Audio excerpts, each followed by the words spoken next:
angels and celestials, mamas and papas, we say welcome to the third edition of Contender.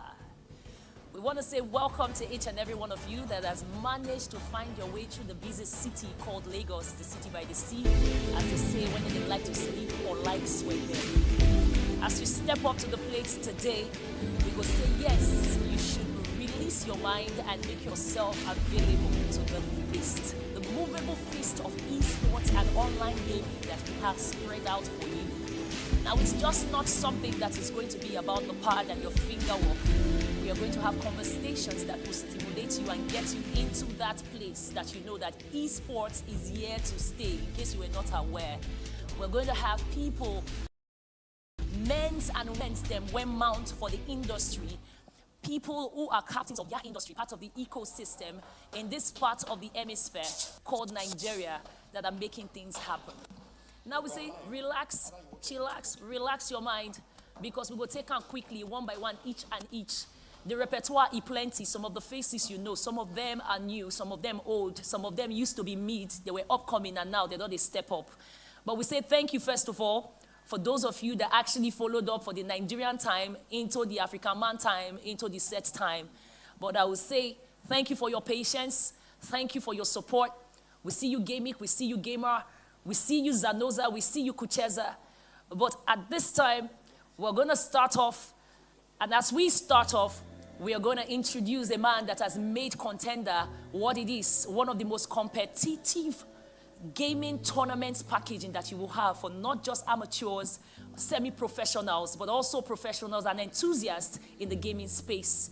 Ingo can engage us for this thing, what they do now, when we say they blow, small, they go, Contender, on why it is important to have a space like this in the Alliance Arena, where we say Alliance Française don't follow up to say, yes, we should create a space where you and I can come and engage and also thrive.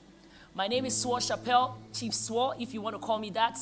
But to introduce us and tell us welcome with a welcome address, please, if your hands are not too busy, if your legs even are not too busy, if your body and your spirit not too busy, you can whip out your phone if you want to. You can scream if you can.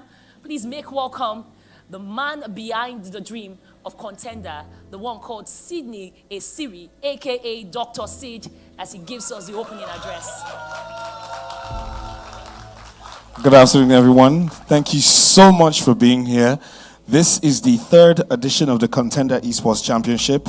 We're super excited to keep going. Esports is a passion of mine and a lot of people here and around the world. And it is our honor, and we're happy to be able to bring esports to you, watching here in the audience, and also live on YouTube, Twitch, Facebook, X, wherever you're streaming us from right now. The KEC is all about bringing competitive gaming to Nigeria and to Africa and to the rest of the world. But we're not also only about gaming, we're also about expanding the knowledge of the gaming and esports ecosystem around the world and in Africa, to let people understand that gaming is a viable occupation. There is a lot of business, there's a lot of potential for growth. Today, we have some amazing people that are going to be speaking about various aspects of the industry. So I'm going to say welcome, and I want to hand over to the co-host for today, Mr.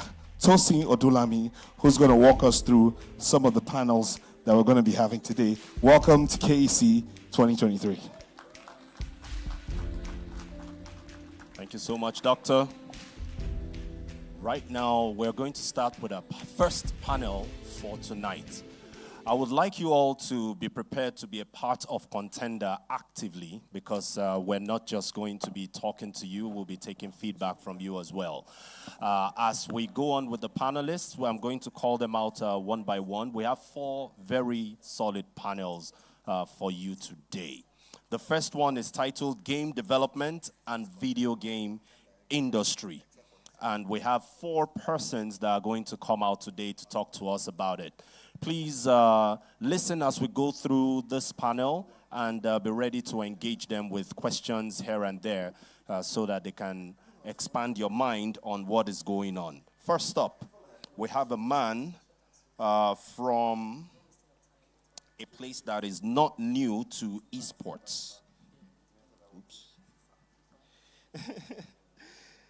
So, he's basically been around. He's been doing a lot in the background and in the foreground. So, of course, he has a lot of knowledge to share with us. Deluxe Creation Studio is where he hails from. Goes by the name Mr. Edu Shola. Give him a round of applause as he makes his way up to the stage. Please take a seat of your choosing.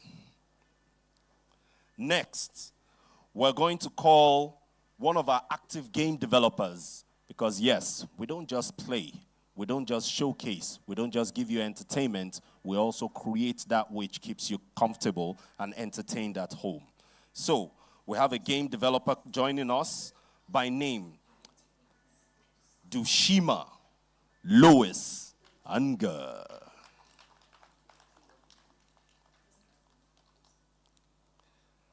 A bigger round of applause, please, for the lady coming up. The lovely lady joining us on the panel. Please pick a seat, not on the edge. Thank you. Next, I'm sure you've seen a whole lot of media production going on around. So, of course, there's a whole lot of work going on there. So we have someone joining us from Raven Illusion Studios by name Mr. Omijie McCarthy.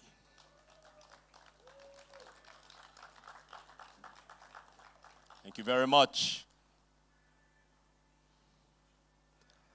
Last but not least, we're going to be calling on the CEO of Quiver Games to join us on stage. He goes by name Mr. God's Power Okorie.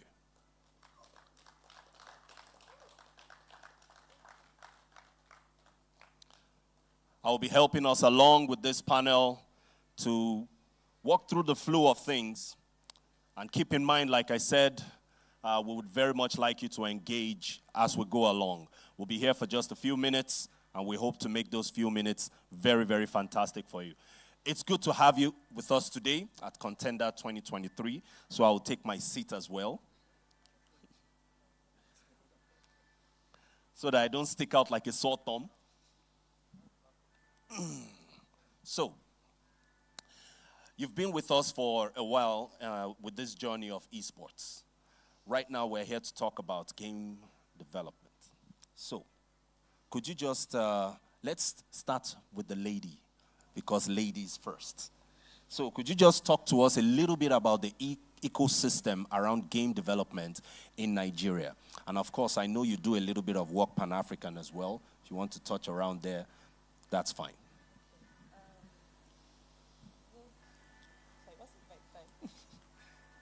We're in the afternoon right now. Okay. Good afternoon, everyone.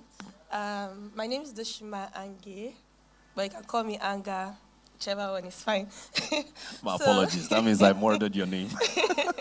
So, game development I'll start with Nigeria. It is a growing economy. I hope I'm right, Mr. Edishola. It is growing. And we are part of a community, and we do have a gaming community, thanks to Oscar Michael somewhere in the crowd, African Comic Kid. And it is really, really growing. We have a lot of studios. We have Malio, one of the sponsors, which is one growing, is the first studio in Nigeria. It is really viable. It is beginning to be, stand to be corrected, a valuable industry in terms of even we having a minister who is very much interested in the gaming sphere. A lot of people, fresh intakes, a lot of people are seeing game development, and it's something they want to be part of. And thanks to the some structures that we have in ground already, that is working. So it is growing. There are supports coming from different places, mostly the community, and it is interesting. Now, looking at it from Africa level, there was two festivals that was just concluded, the African Game Week and Playtopia, in South Africa, Cape Town, where we have indigenous people, the business people come talk about game development, how the industry is growing as a whole, in the whole of Africa, And yeah, it is growing. We are not yet there yet, but it is growing. Yes, but growth is all we want because that's where it starts, isn't it? The seed is planted already, and we have people picking up the pieces and making sure those seeds don't just fall by the wayside. We keep growing. So, Mr. McCarthy, I don't know if you would like to add something to that from your field. Okay, good afternoon, everyone. I think the game industry is actually becoming better than before because, number one, the community is actually becoming more loving and more creative. And we are seeing more of Afrocentric kind of vibe in the industry now because earlier on, I think 5 years ago, if you talk about game development in Nigeria, honestly, they will laugh at you. If you tell your parents, Pops, I'm going to make games. Guy, they'll just smile and be like, this one never ready for life. Just give on like 10 more years, you go get sense. You understand? But now, when you tell, when a guy that have won 1 million from game development, we just be like, yo, Pops, I just won 1 million from game development. Oh, really? They are more like taking you serious. So to me, it's actually becoming better. And it's actually, they're actually seeing the value in us now compared to 5 years ago. So I think growth is good. Yes, growth is very good. So I can see growth. I can see the community because last year I never knew him personally, you understand? But now we now have a community that I can like.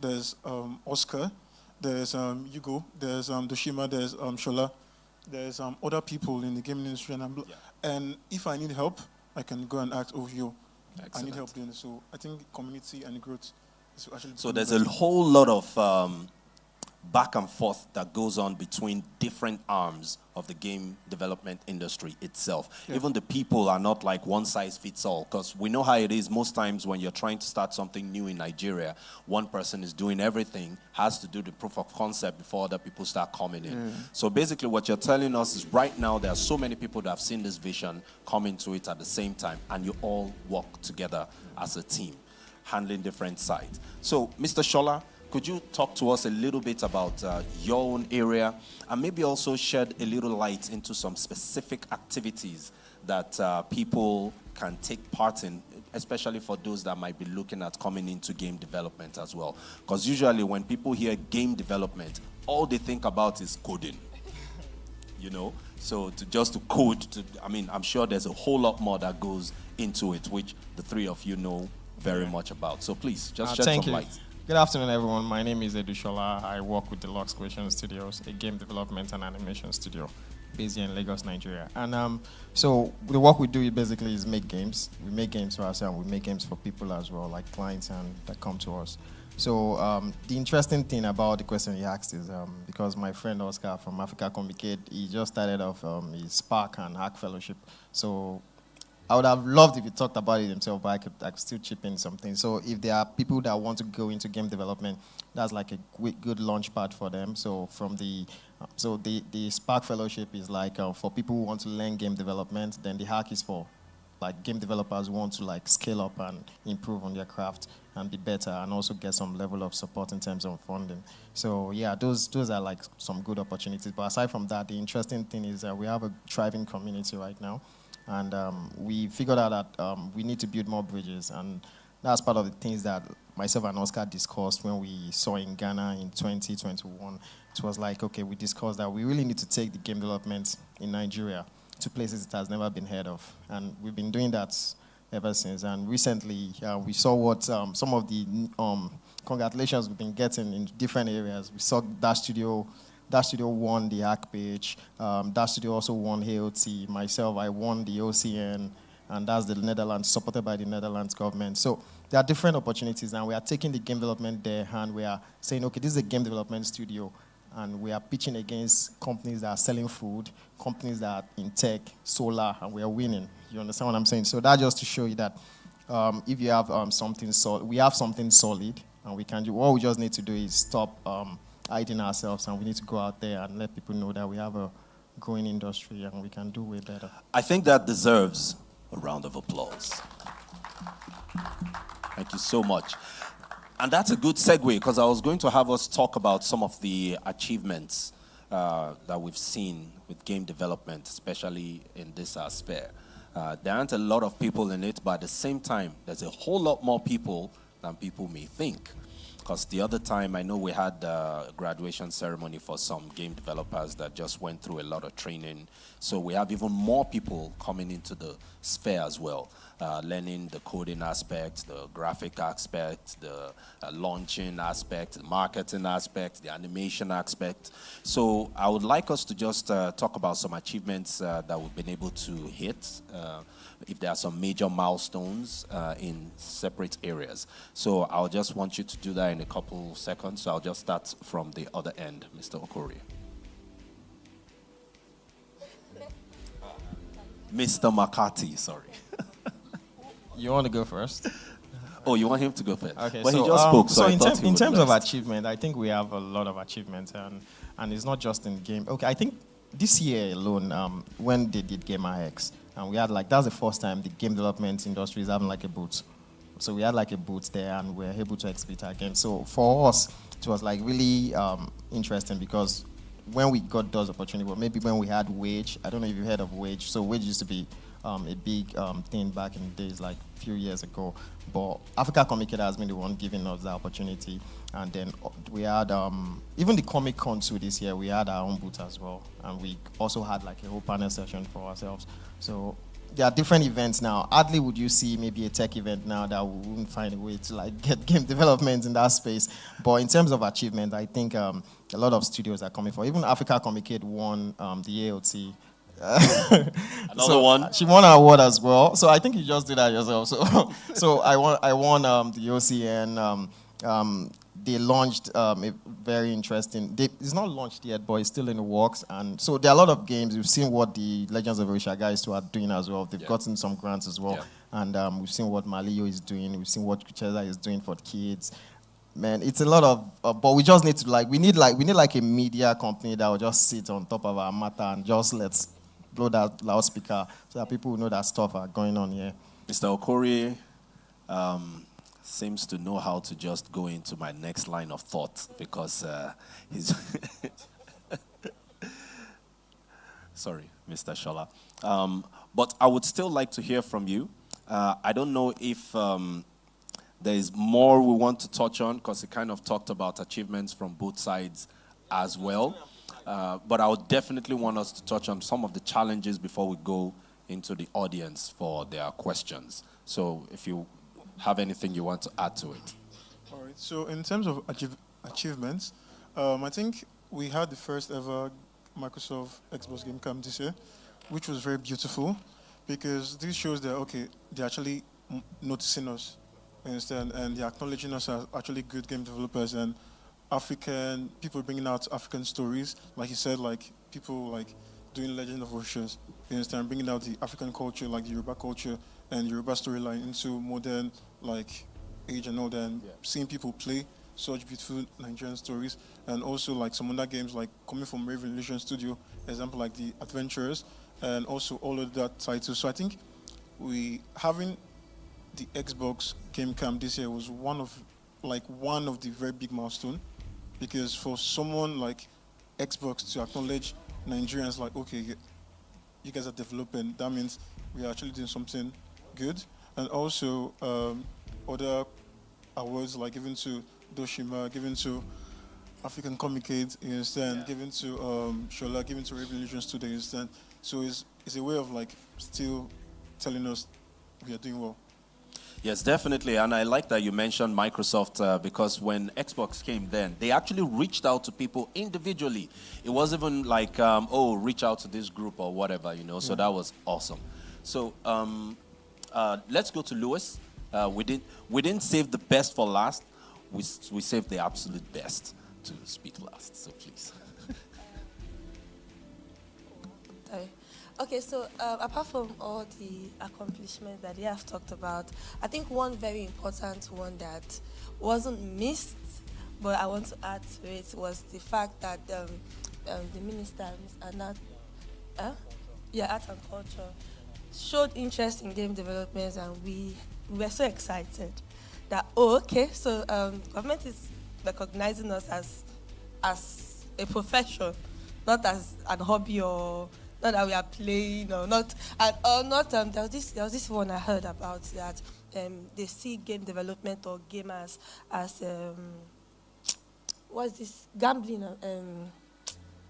Baba Ijebu, this Bet Ninja sport, yes, yeah. So now that they have been able to differentiate the fact that it's actually a profession, it's actually a very big industry, and Nigerians are involved, it's actually very nice. I was very excited when I saw that.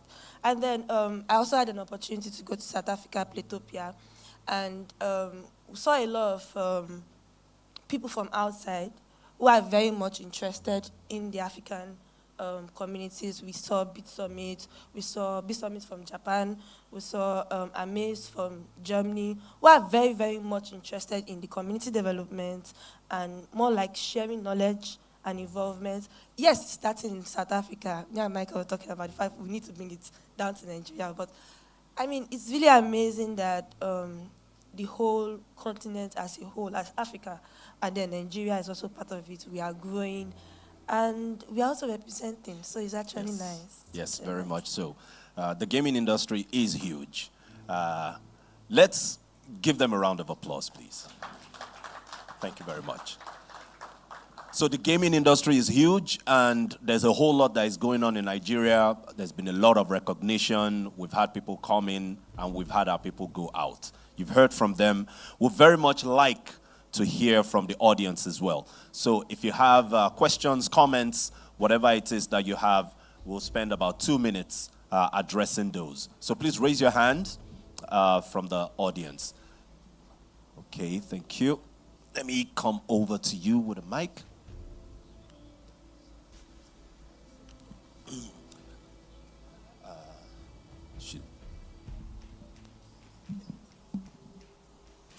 Your name, please. Introduce yourself, then your question. My name is Divine Bakari. I have a question on gaming, like around gaming. In an economy like Nigeria, would gaming be an efficient profession to go into?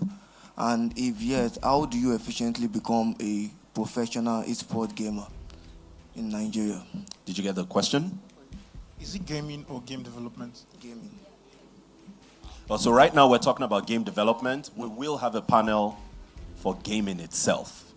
So and also esports in general. So if you have a question for the game development team right now, do you have one? Okay, but hold that thought. We'll still be back to you once we have the esports team out. Someone else had their hand up.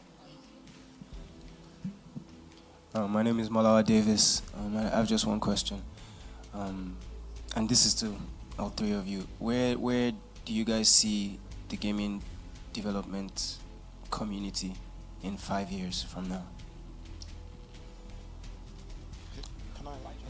Where do you see the game development community 5 years from now? I think, honestly, I see it like growing and becoming way better. I see it like, I see banners, I see adverts, I see international bodies like drawing talents out of Nigeria, within Nigeria too.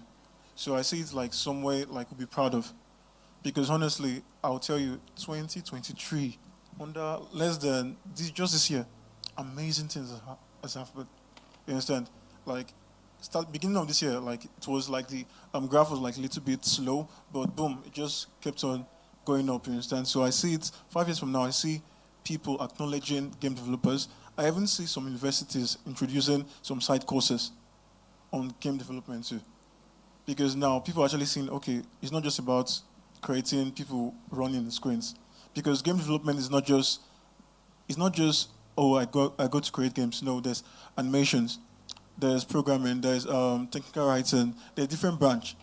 You understand? It's just like a course on its own. So I see it becoming better, and I even see schools taking up extracurricular activities. Like there are some schools that actually do game development now. So next 5 years, I see more game developers and more people out here, and also making money from game development. Because that's the.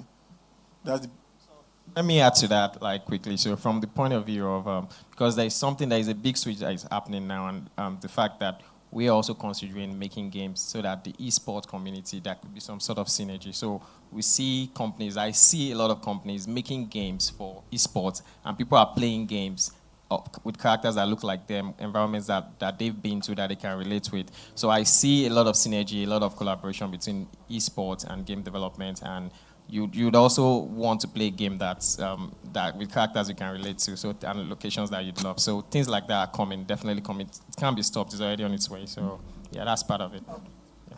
Okay, so I think I'll just add one last thing. Sorry about that.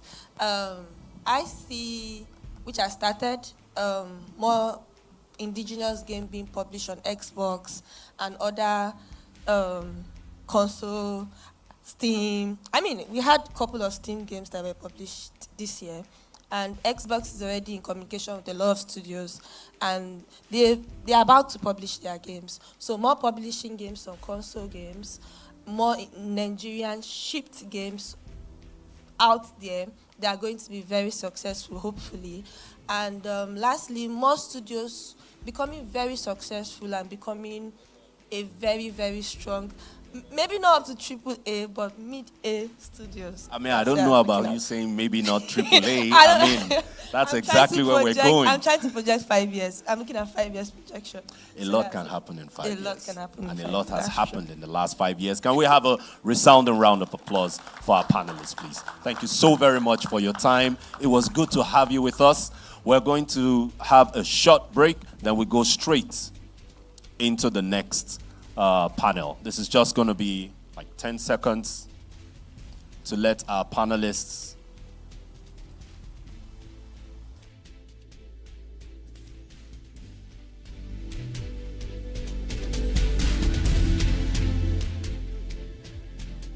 panel. The next panel is called She Can Play, and we'll be talking about women in esports, breaking barriers.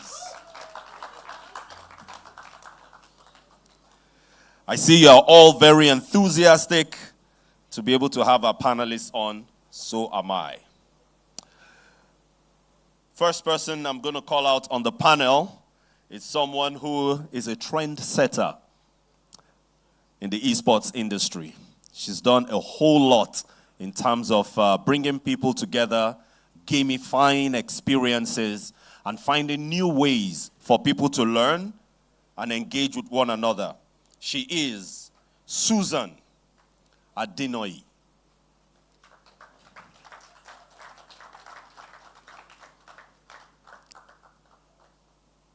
Susan is CEO, founder, Zanoza Gaming. She will be joining us shortly. I will go on to the next, who is an amateur gamer and influencer. By name, Perez Ferrami.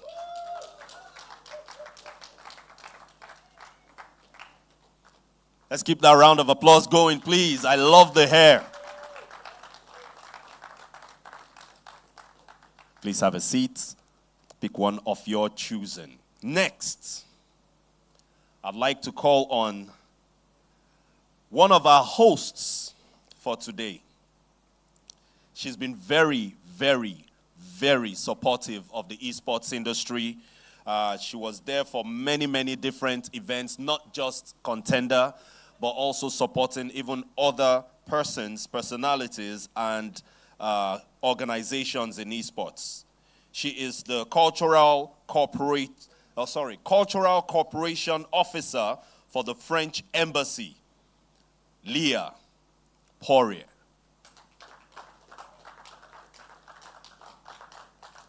Yeah, I think she's attending to some of the dignitaries outside. She will join us shortly as well. Next, I'm going to call the founder, CEO of Kucheza Gaming, by name Mr. Bukola Akingbade. Sorry, Mrs. Bukola Akingbade. It looks like I came to get beheaded today.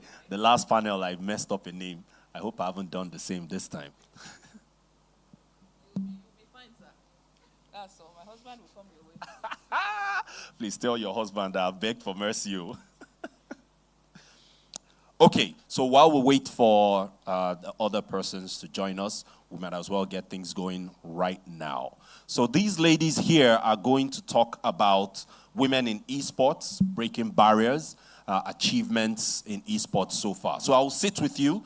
I'm not sitting away so that I won't be by you, but it's women in esports. I don't want to take away the spotlight. So please, let's start closest to me. So first, just a quick introduction of yourself, the kind of activities you engage in esports in general, and how you have seen esports and women growing in the industry. Hello everyone, my name is Fermi Perez, and I'm an amateur gamer and a mini influencer. I just recently participated in the last championship for Kon10dr, and I like CODM. So my focus is CODM, yes. So my experience so far in the esports industry, I'm quite new. I don't think I have up to like 2 years experience. I'm quite new, but like my experience so far has been very interesting so far as a babe that plays CODM. Yes. So yeah. Please go on. Okay.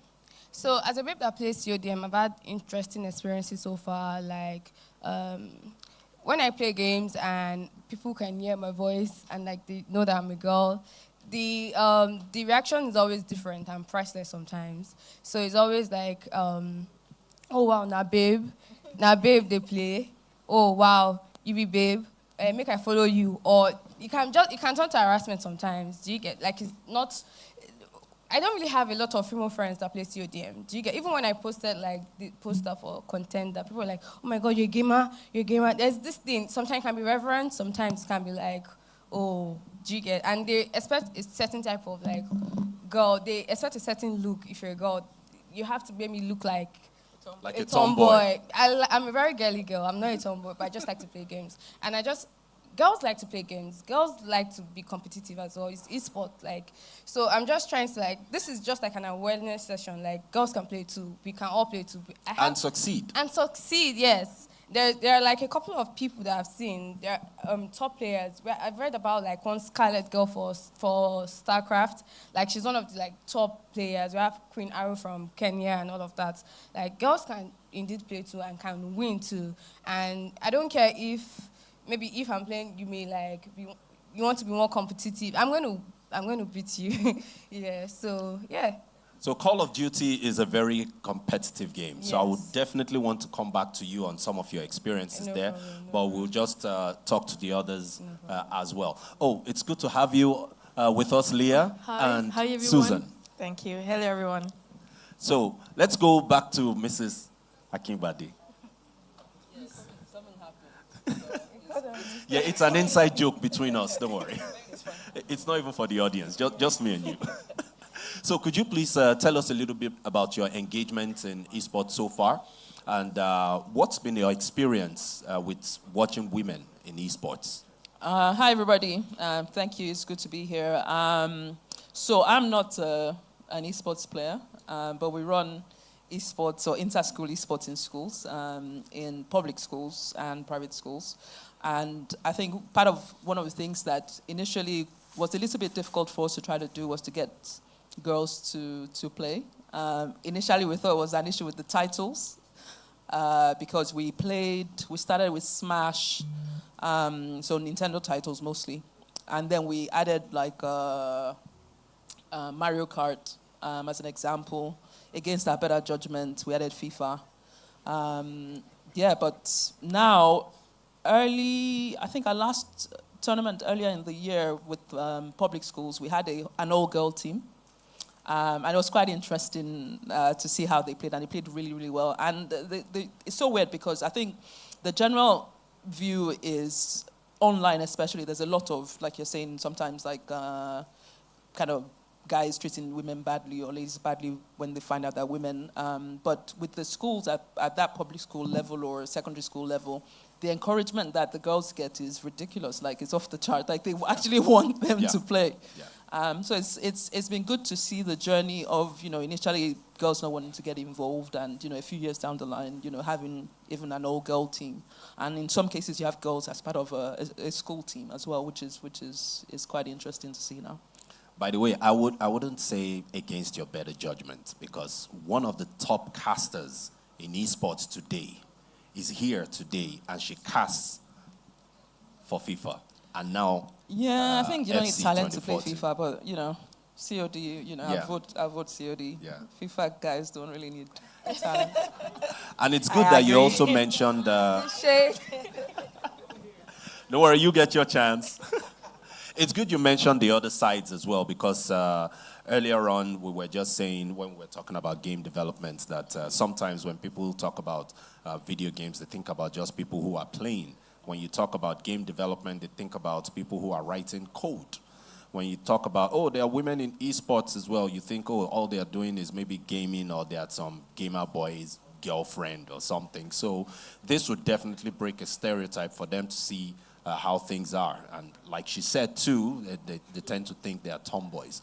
However, let's go to another field in esports where women have been able to make a major impact as well. So I'm going to come to you, Susan, to just give us a quick intro. Tell us a little bit about what you do in esports, what your experience has been as a female, especially in your area. Okay, my name is Susan. I'm the founder of Zanuza. We are a lot more than an esports company. I would say gaming generally. Yes, we started with community events that had a lot of tournaments back in 2019. But then we've grown from community to, I think we're more corporate focused now. So we host tournaments for organizations. We do a lot of designing of games for to tackle different problems for companies at the moment. And we also run game hubs. We have a game hub at Hard Rock. We also have another one coming up. We're opening a new center this December. That's on Saturday. Thank you very much. And of course we are in the development, the design aspects. We get to develop games as well. We're hoping we can do a game for the general public. So, in terms of experience and what we do, that's what we do in a nutshell. We create, we facilitate, and design games. So Susan is very modest, to be honest, because there are some experiences they build that are bespoke to your needs. When she says, they have experiences they do in companies, they actually gamify some of their experiences to improve co-worker working experiences. When you talk about team building exercises and all that, they actually gamify it, make it interesting. A lot of times when you hear, we're having our team building on Friday, they're okay, when will it finish? I can go home and rest, But people actually look forward to these things. They're very innovative with what they do. And they have a very small experience center just at the amphitheater behind the hall here. So feel free to go there and engage with the different interactions that they have set up for you there.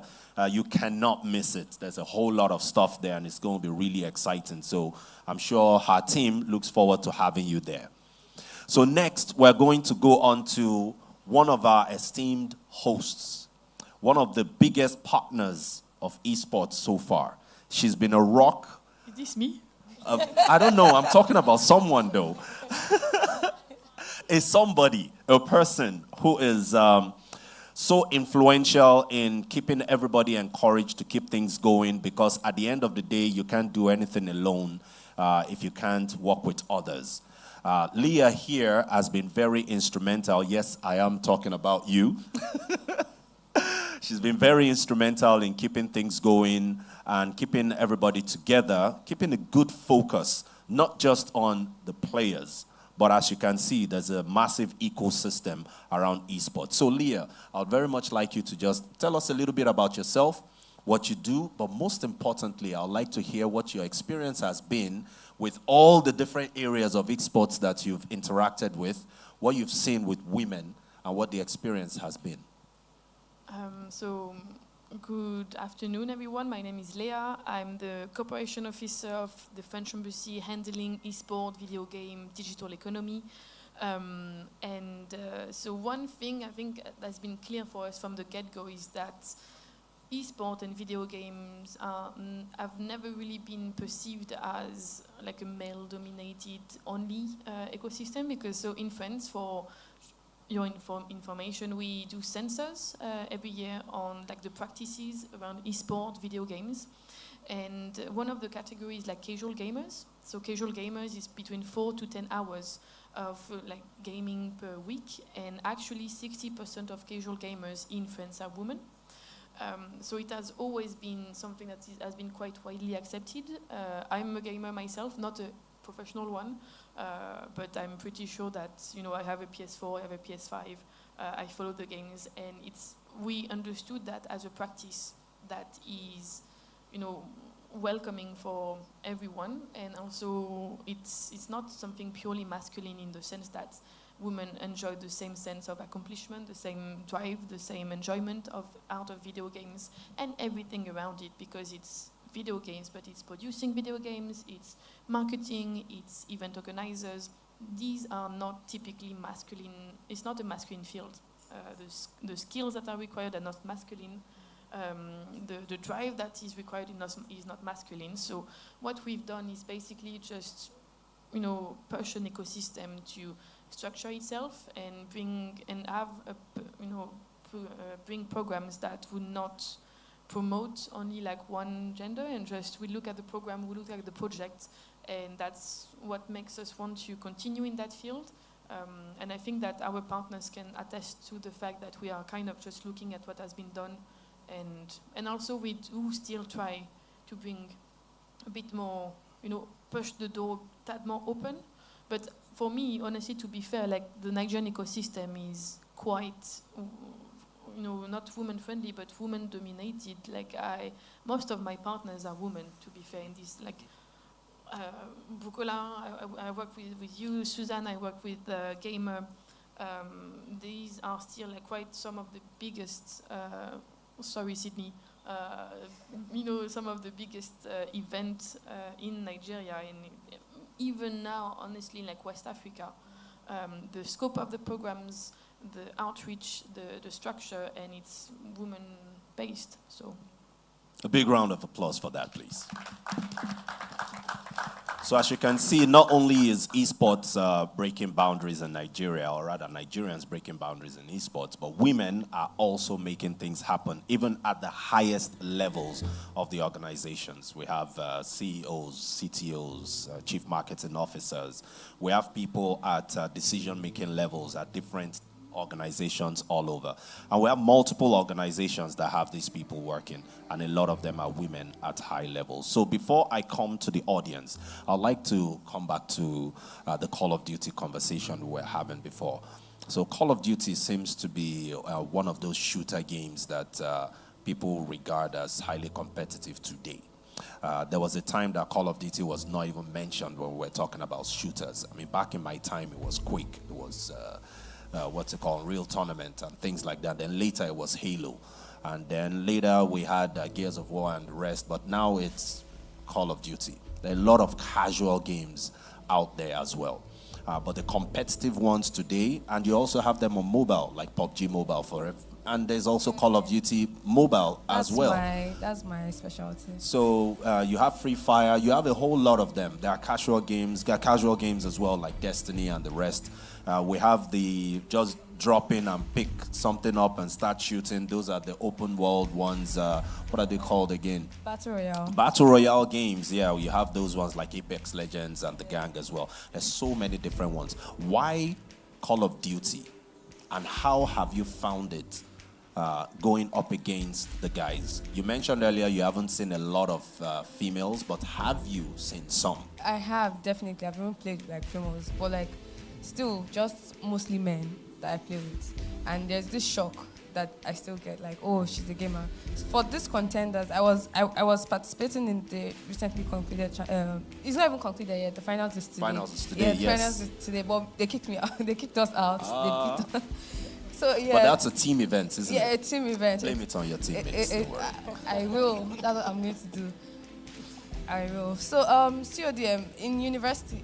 Okay, so my focus is CODM, the mobile version. Call of Duty Mobile. Yes. So in university, my friends used to play, boys still, they used to just play CODM, and I was like, what are you guys always playing? They can spend like 3-4 hours just playing, and it was like, oh, Battle Royale is tense, Battle Royale is this. I'm like, oh, okay. I thought it was like, the topic we're talking about is she can play too. So my stereotype was that, oh, this is so intense, or maybe it's not for me or something like that. But my best friend is in the audience right there. His name is Molawa Davis. It was like, you can play. I know you can play. I know this is like the type of stuff that you're going to like. And I downloaded the app and I was very hooked. Do you get? So it is very competitive, and I think it's because I'm a naturally competitive person. I don't like to lose. So I think that's what got me hooked. And we are very competitive people. It's not, I don't think it's a gender thing. Some people can just be more competitive than others. And I just like to be like the best at like everything. So when we played at this championship, I thought I was good. I'm not, I thought I was good. So we got our asses kicked by like 2 teams, I think NATO and Cyclone, I can't remember. So there was a NATO team that I played with, and immediately I said something. They're like, oh, they didn't say anything to us throughout like the games, though. Like they were like, bros now, I'm bros, they beat us. But as soon as they heard that I was a girl, they calmed. You get like, there's still this reaction you get, oh, a girl is in the championships, and they calm down. They even like communicated with us. They were like, oh, don't worry, you get like, they now supported a bit, and like they followed me on CODM. So yeah, interesting, fun. I think that's good to hear that you were very well welcomed. Yes, I was. So in a nutshell, she can play. And that's our panel today. I'm going to come out now to just talk to everyone to give us some of your questions, opinion, feedback, whatever it is. And while that is going on, when anyone is talking, please let's have the others also keep in mind what they want to ask so we can keep this going as quickly as possible. Just to quickly recap, this is She Can Play, Women in Esports, Breaking Barriers. We have here from Zanoza, the embassy, a player, as well as an industry leader in the marketing space, Cocheza. Okay, so right now, we're going to go out to the audience. If you have questions, you could raise your hands, and I'll have my colleague come over to you.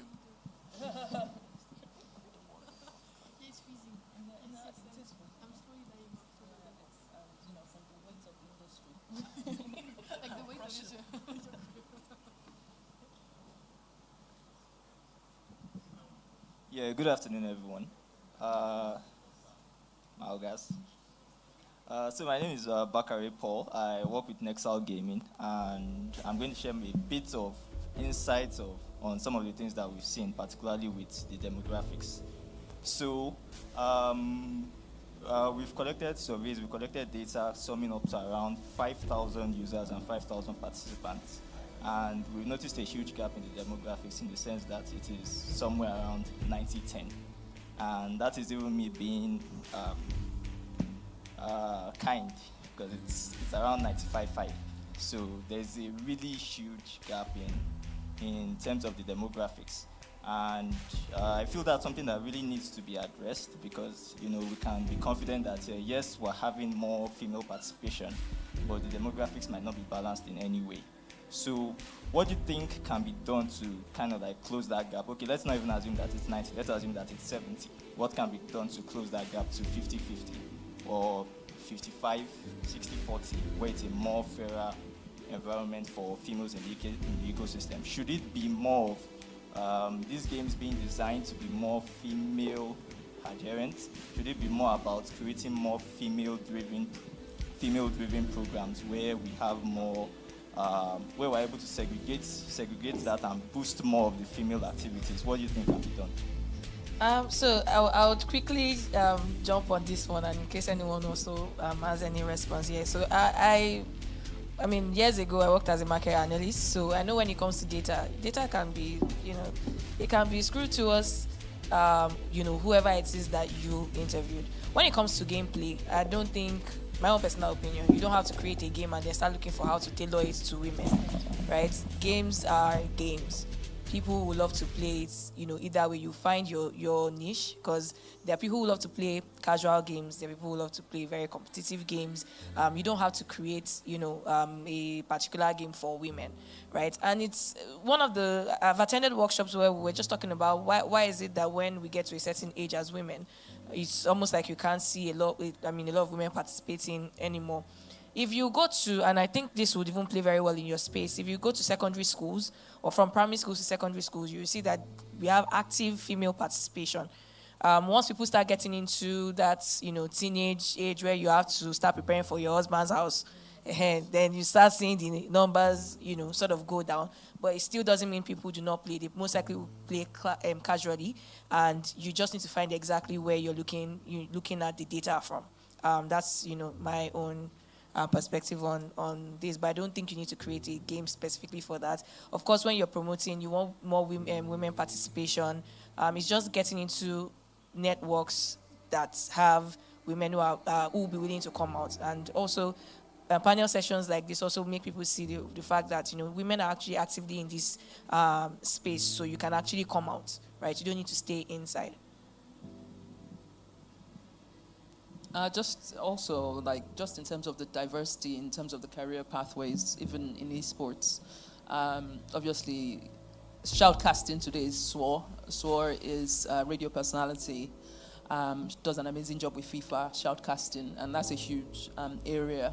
And the same way, you have writers, you have, I suppose, team photographers, team managers. Like, the diversity of the roles is also important to have more people participate in the whole industry. The industry is still really small, it's growing, so I think it's fairly normal what we're seeing.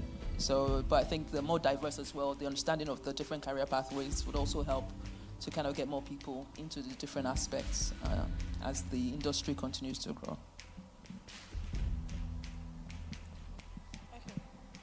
Hi, my name is Ayo. I think I kind of understand this question. I just think the wording was a bit weird for me.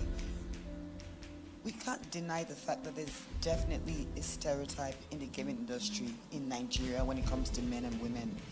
We're not a country where typically you would go to like a house and see the female child gaming on a PS5. You're most likely going to even get a PS5 as a guy for your Christmas presents, whereas the girls will get other stuff, which is what I think he was trying to kind of say. Like, how can we make it more... Okay, for example, adverts right now. Yeah, I don't really see many gaming adverts where you just see a line of women in the adverts. It's always guys, like 90% of the time. These guys that are playing these games. And right now, gaming is really important. Like, people are making a living off this now. Like, if you're a really good game player, you can open up your YouTube channel and have people watch you, and you can get paid a lot of money. There's some schools that even introduce it as a co-curricular activity. My question would be, what would be the best way to immerse gaming intentionally directed at the female audience? Okay, to answer your question, I think like panels like this are very important, right?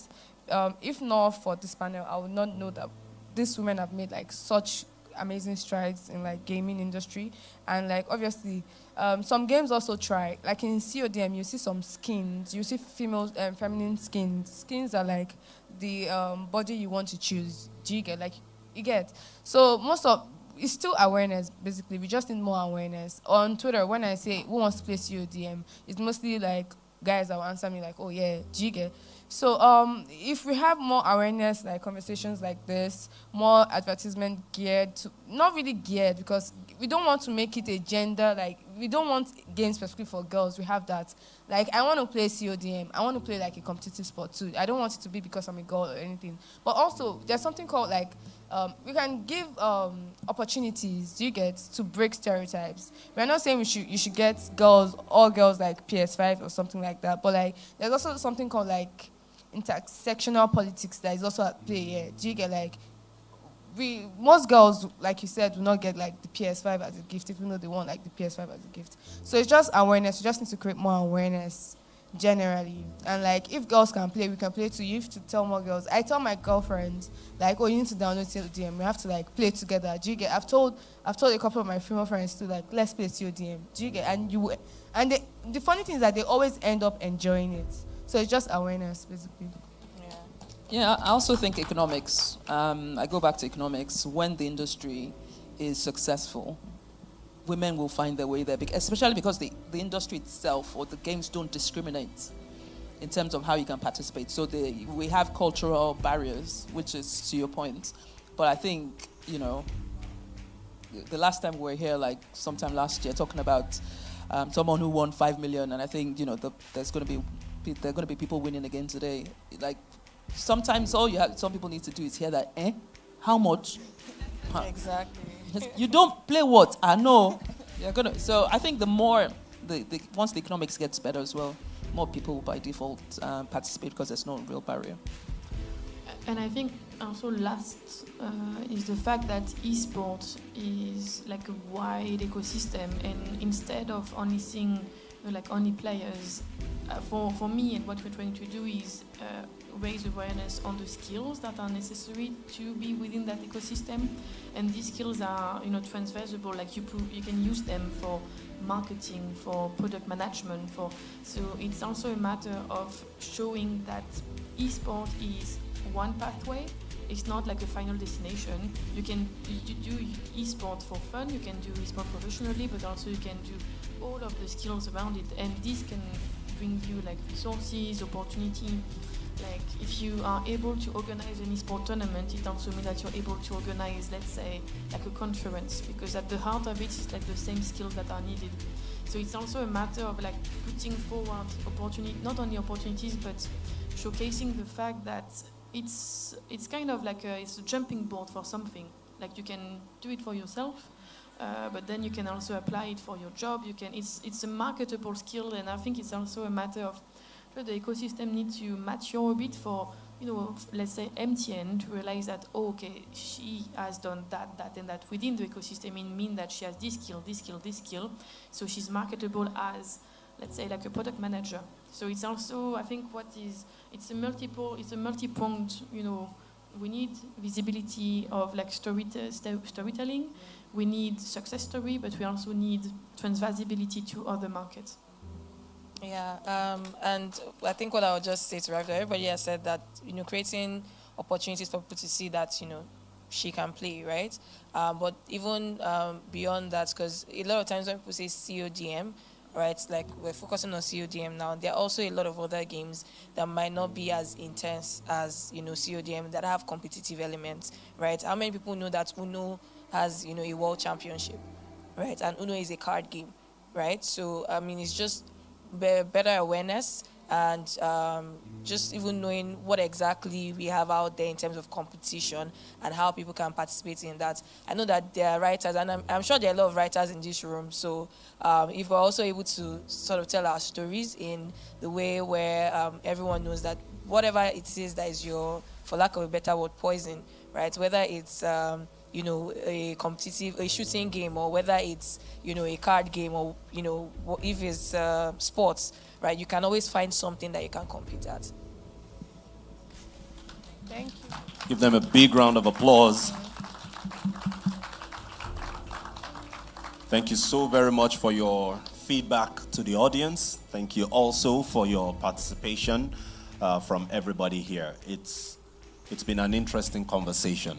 I think for me, even though I am in esports, right, I do a lot of background work here and there. Project management, like you mentioned, is something that we do as well. I'm very much engaged in that. Even I had a lot to learn here, especially from the experiences from Perez as a player herself, from yourself in engaging with different communities, from Leah with engaging with different organizations and what they've been doing, and of course with all the things that go behind the scenes in terms of promotions, getting people in, and creating as much awareness as possible. I like the fact that Leah also shed a lot of light on some of the things we need to be able to move things forward. actions that need to be taken, not just by those who are trying to promote or make things happen, but even those who are playing and those who are consuming as well. Because when it comes to showing success stories, showing how things are going on, whatever it is that is happening, you know how it is. When everybody is talking about it, that's when you get people to hear about it. Sometimes it only takes a few loud people for a whole lot of quiet people to know something is happening. But when you stay quiet, you don't know. And when it comes to women in esports, it seems to have started the way a lot of other things have started in the industry, where it's just men that you see, whether it's something that requires any kind of gender role or not. But then again, esports in Nigeria, like all over the world, it's something that has developed over time. And we've slowly crept up to where we are today, with things developing to where we are. So we're going to be going into some highlight reels to just see some of your experiences after we come back from a short break. Then once that is done, I'm sure you saw the FIFA game on the board there as well. So there's a whole lot that is still going to happen today. We're also going to have Dr. Sid come out as well to have a chat with us. But for now, or rather show on the screen, sorry. For now, let's have a big round of applause once again to our panelists. Thank you so much for coming out today. And now we go on to Dr. Sid.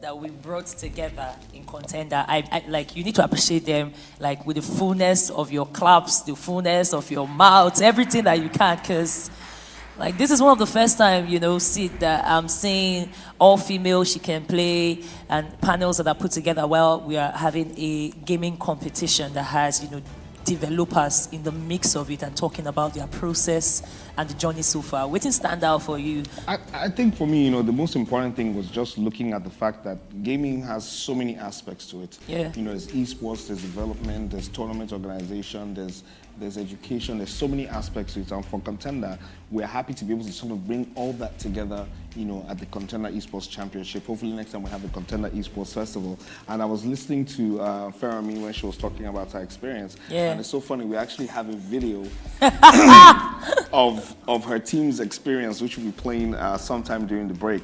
But I want to talk about what's happening up next. What's happening, man? As much as we're here to talk about panels and everything, Kon10dr Esports Championship is about the esports, and we're about to have a massive esports match that is going down. It's been described as the final before the final. Hey, God. Two top heavy hitters. God, that in fact, when this matchup happened, everybody was like, you know what, it's good. One of them is going out of the tournament. It is Adefola Teluo, a.k.a. Difola, against Mr. Farouk Manzo. These are two of the hottest players. Like, the rivalry between these two players is insane. They've been going at it in different competitions. Yep. And I'm sure you experienced it last year as well. But I don't get to shoutcast when these guys, they play multiple platforms, and when you see their energy, the crowd they bring, the way they excite people when they play, you can see why the trajectory of their growth, they be as you get. Like, for instance, Farouk, that guy that did ninja from the north, you go to say the way the guy did big online, go get big chest, go get big body, but his game is so huge that it carries such, like, it ginger you. If you be person that they call him orgasmic kind of football, because when one disgrace you, go disgrace you. And then Fola is that guy that, oh boy, his style, he a bit different, because he be AI kind of baller. Not be like, say, when they play you, they observe you. So Folana winch from the west. I'm just going to say it. So I don't know what they have now, because this year has been crazy. At one time, Farouk wasn't so big on the energy, and then he just ending of the year, the guy they hit him back to back, and same thing for Fola. Fola go come down, you go to say yes, competition time. The guy go get down that moment, and next thing you know, the next competition, boom, boom, boom, boom, boom. it's amazing to see, and I'll just quickly, sort of explain. We'll show the graphics later on, but just explain how the tournament happened. Yeah. So we had players play in a single elimination match. A lot of people went out, and then we moved to a double elimination stage. Double. Now the way it works now is when you play in a double elimination, you have to lose 2 matches to be kicked out of the tournament. So they're not going to lose 2 times. We have players that have lost 1 match and have gone down to the losers bracket. Oh, man. We have one player called KK who's waiting for the loser of this match to see if he has an opportunity to come back to play the grand finals. Hey, now the way it works is that the match between Fola and Farouk. Yeah. Whoever wins goes to the grand finals and is playing for the big prize. Lonely Adito. Whoever loses is going to go down to the losers bracket to play KK and if that person wins, they can go back. I'm coming in hot. Finals again. So this is a huge match. So we're going to take a few minutes to set up these matches right now. And we're going to watch that video with Fermi and her team doing the contender, and we'll be right back with more action at the 2023 KEC. Guys, don't forget that KEC, you can catch us online. We're streaming on multiple platforms. You can follow on Instagram, Kon10dr Kon10dr. R for Raiku. It entered my head. And on YouTube, you can follow up on that to Kon10dr, same spelling, but normalized. On Instagram, aka Twitter, aka X, we are on multiple platforms. Now, follow, use the hashtag, get into the community. Let's go, people. And don't forget, there's money to be won. How can you forget that? In this economy, stop playing.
Now, yeah, they just the yarn now. They just the yarn, they don't kill us.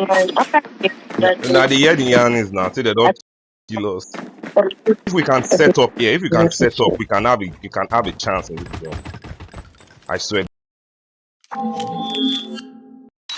Now, yeah, they just the yarn now. They just the yarn, they don't kill us.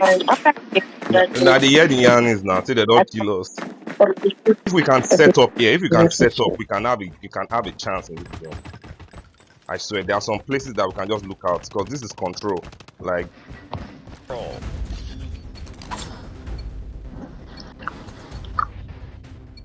sure, B. Okay, sorry. I deal with you, judo. Okay, let's go.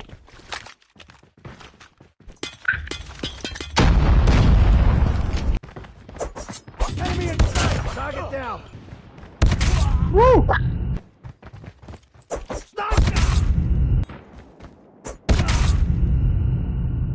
Come on, this girl has movement, mad man. How sure? It's too close. Fight harder. Judo, good job, homie. I'm on B. Good job, stay there. Oh. You see what I do now? I jump back. Why did they always land Predator missile on my head? Bravo. Be advised, hostile hunter-killer drone inbound. They are coming to where we spawn, no. They are Yeah, coming to where we they all spawn. spawn They trap are us around now. there. Hunter-killer drone inbound. They are where we Running out spawn. of lives. Bro, they won't even let me respawn. Enemy. Crazy, yo. They don't start this spawn trap again, oh. Enemy inside. See me and you, Judo, see me and you. Ah, Jaga. It's coming, Jaga, it's coming your way. We've lost the bomb. It's all up to you now. Quick question for me, bring out every Nice one, nice one. Sniper, dude, get your fuck. Nice one, guys. How many more I want to see today now? Because I don't know what we can do to these people. Fuck. So we shall they kill them. Yeah, it's not be. I don't know the kind of mind fight No be sharp. but like it fast. No be flawless That thing victory. No is be flawless victory. Shall they take out the bomb. From me, you can't camp. You can't camp. They're not looking around. The bomb has been I'm moving and they shot me. It's inside. Nice one, Jaga. But please, we didn't all die. We didn't all die. I didn't tell you. Bro, the guys do what Lost they're that doing. round. It's not over yet. I love Ready it. up. That's flanking at its best, man. They're camping us into one side. We need a new plan. So now. They're covering every corner. We're losing this. Learning curve. Sniper. Learning curve. They won't even let me respawn. Enemy. Crazy, yo.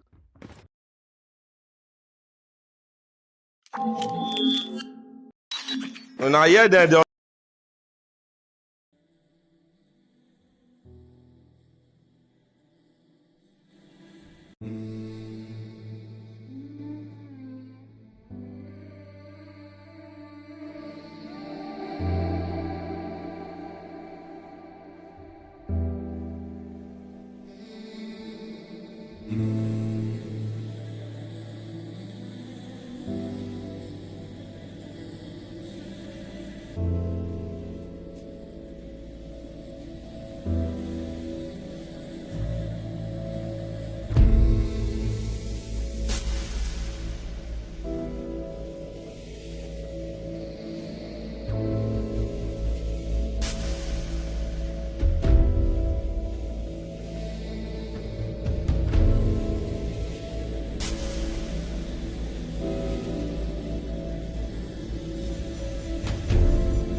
This one for the person who feels alone. This one for the hero who has no home.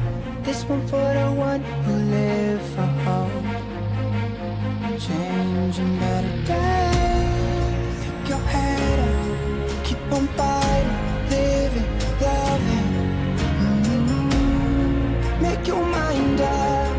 If you wanna take it, fly away. Soaring high above the clouds. Hear the voices calling out.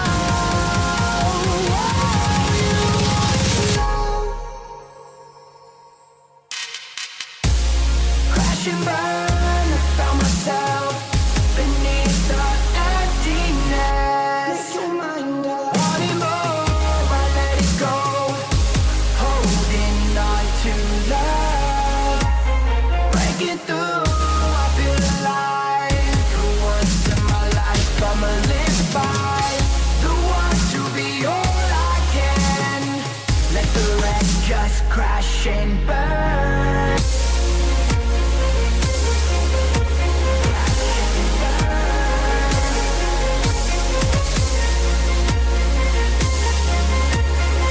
Let the rest just crash and burn. Crash and burn. Oh, let it crash and burn. This one for the person who feels alone. This one for the hero who has no home. This one for the one who live for hope.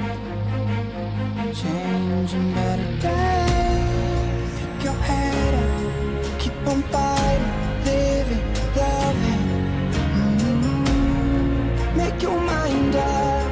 If you wanna take it, fly away. Soaring high above the clouds.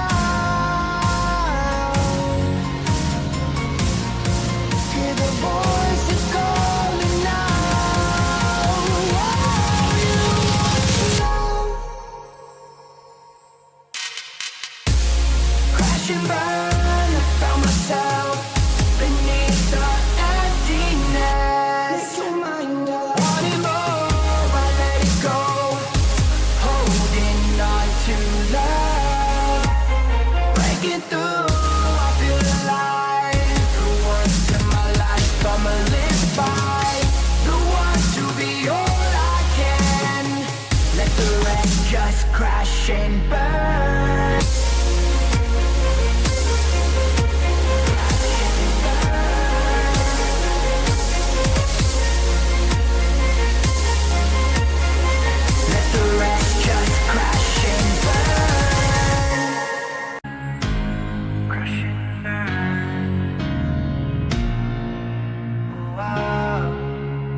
for the person who feels alone.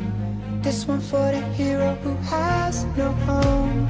This one for the one who live for hope. Changing better days. Pick your head up, keep on fighting, living, loving. Make your mind up. If you wanna take it, fly away, soaring high above the clouds. Hear the voices calling now.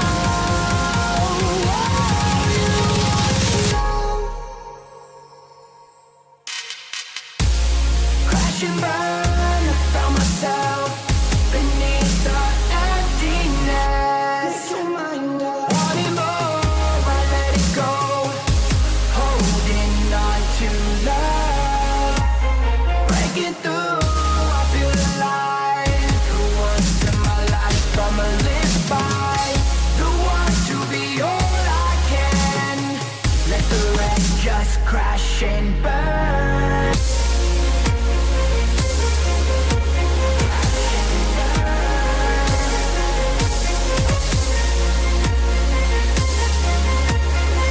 Let the rest just crash and burn. Crash and burn. Oh, oh, let it crash and burn. This one for the person who feels alone. This one for the hero who has no home. This one for the one who live for hope. Changing better days. Pick your head up, keep on fighting, living, loving. Make your mind up. If you wanna take it, fly away, soaring high above the clouds. Hear the voices calling now.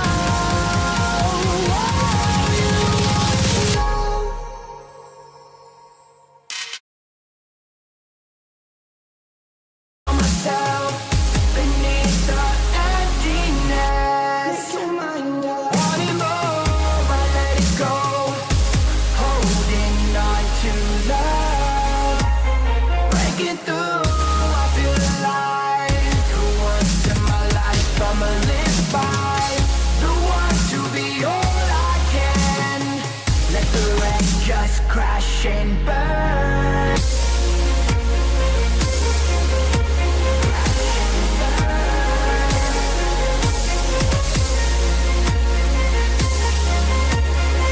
Let the rest just crash and burn. Crash and burn. Oh, let it crash and burn. This one for the person who feels alone. This one for the hero who has no home. This one for the one who live for hope. Changing better days. Pick your head up, keep on fighting, living, loving. Make your mind up. If you wanna take it, fly away, soaring high above the clouds. Hear the voices calling now.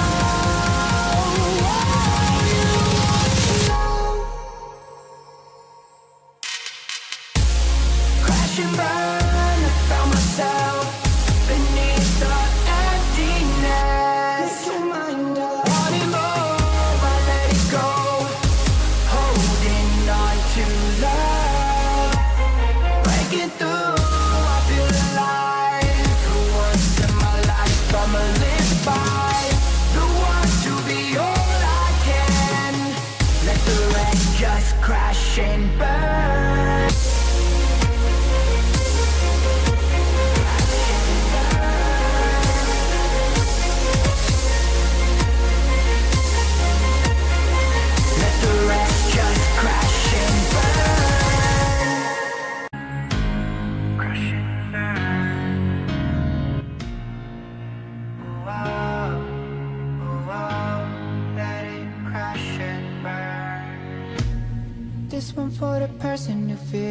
feels alone.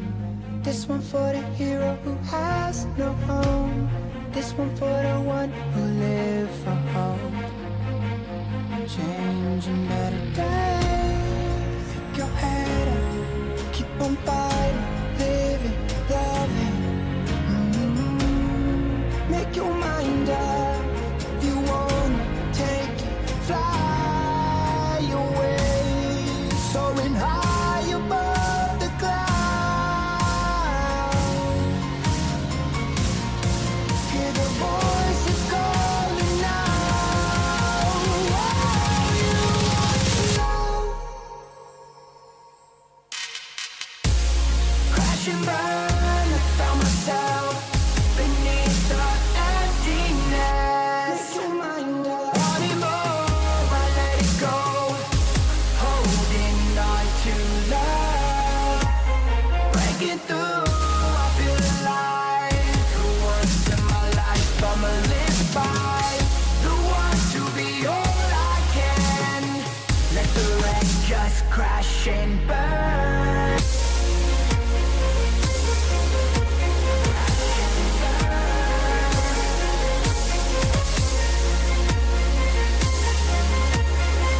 Let the rest just crash and burn.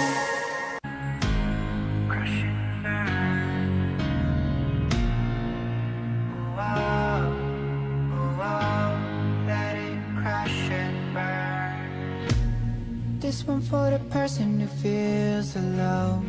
This one for the hero who has no home. This one for the one who live for hope. Changing better days. Pick your head up, keep on fighting, living, loving. Make your mind up. If you wanna take it, fly away, soaring high above the clouds. Hear the voices calling now. You know.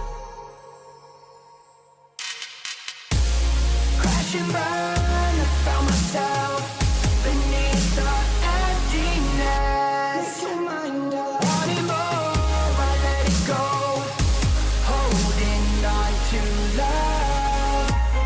Breaking through, I feel alive. The ones in my life I'ma live by. The ones to be all I can. Let the rest just crash and burn.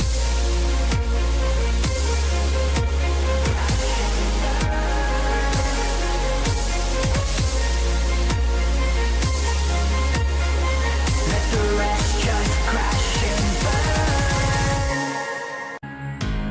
Crash and burn. Oh, let it crash and burn. This one for the person who feels alone. This one for the hero who has no home. This one for the one who live for hope. Changing better days. Pick your head up, keep on fighting, living, loving. Make your mind up. If you wanna take it, fly away, soaring high above the clouds. Hear the voices calling now. You know. When we say get level to take observe the matter, Kon10dr the third edition. We get a final before the final. The capos, they don't step up to the plate. They go call on the beast from the north if you want to call them that. And the man when we say they do win things from the west. Yes, now we get Fola versus Farouk. The winner go straight up top for the prize or for the chance to get the prize of 750,000 naira. For this economy, that one go buy plenty sack of rice, hello. Go buy plenty groundnut oil, hello. I go tell her, say the man when we say go come with blue. Yes, that now waiting. Farouk Thank Manzo. you very much, Farouk Manzo. And the one on the left, when we say go show like dodo with the yellow, when we say it gets, that one are Fola. Fola not they look anybody face. to step up to run this matter, I'll tell them and say, our pleasure to follow up. Feel free to ginger them. They are professionals, they're not the fear, but they can feed off your energy. So if you do online, put a thumbs up, put your person where you support, no matter where you watch us from. You can even tell us where you watch us from. If you watch us from India, feel free. I go tell them and say, yes, my name is Swat Chappelle, and I run this matter on the column. Dr. C, back in the building. Ladies and gentlemen, listen. So I'm just going to say this very quickly. The top 8 players that qualified for the quarterfinals all got 50,000 naira. I like it. So every single player right now on that stage already has 50K in their pocket. Assurance. So if you win now, it will be, if you win the grand prize of 750K, now 800K the entire year. Get them in. So, we're trying to get everybody, paid and everybody, excited about playing. So we have an amazing audience that's ready for this match. Oh, yes. If you're in the audience right now, let me hear you make some noise.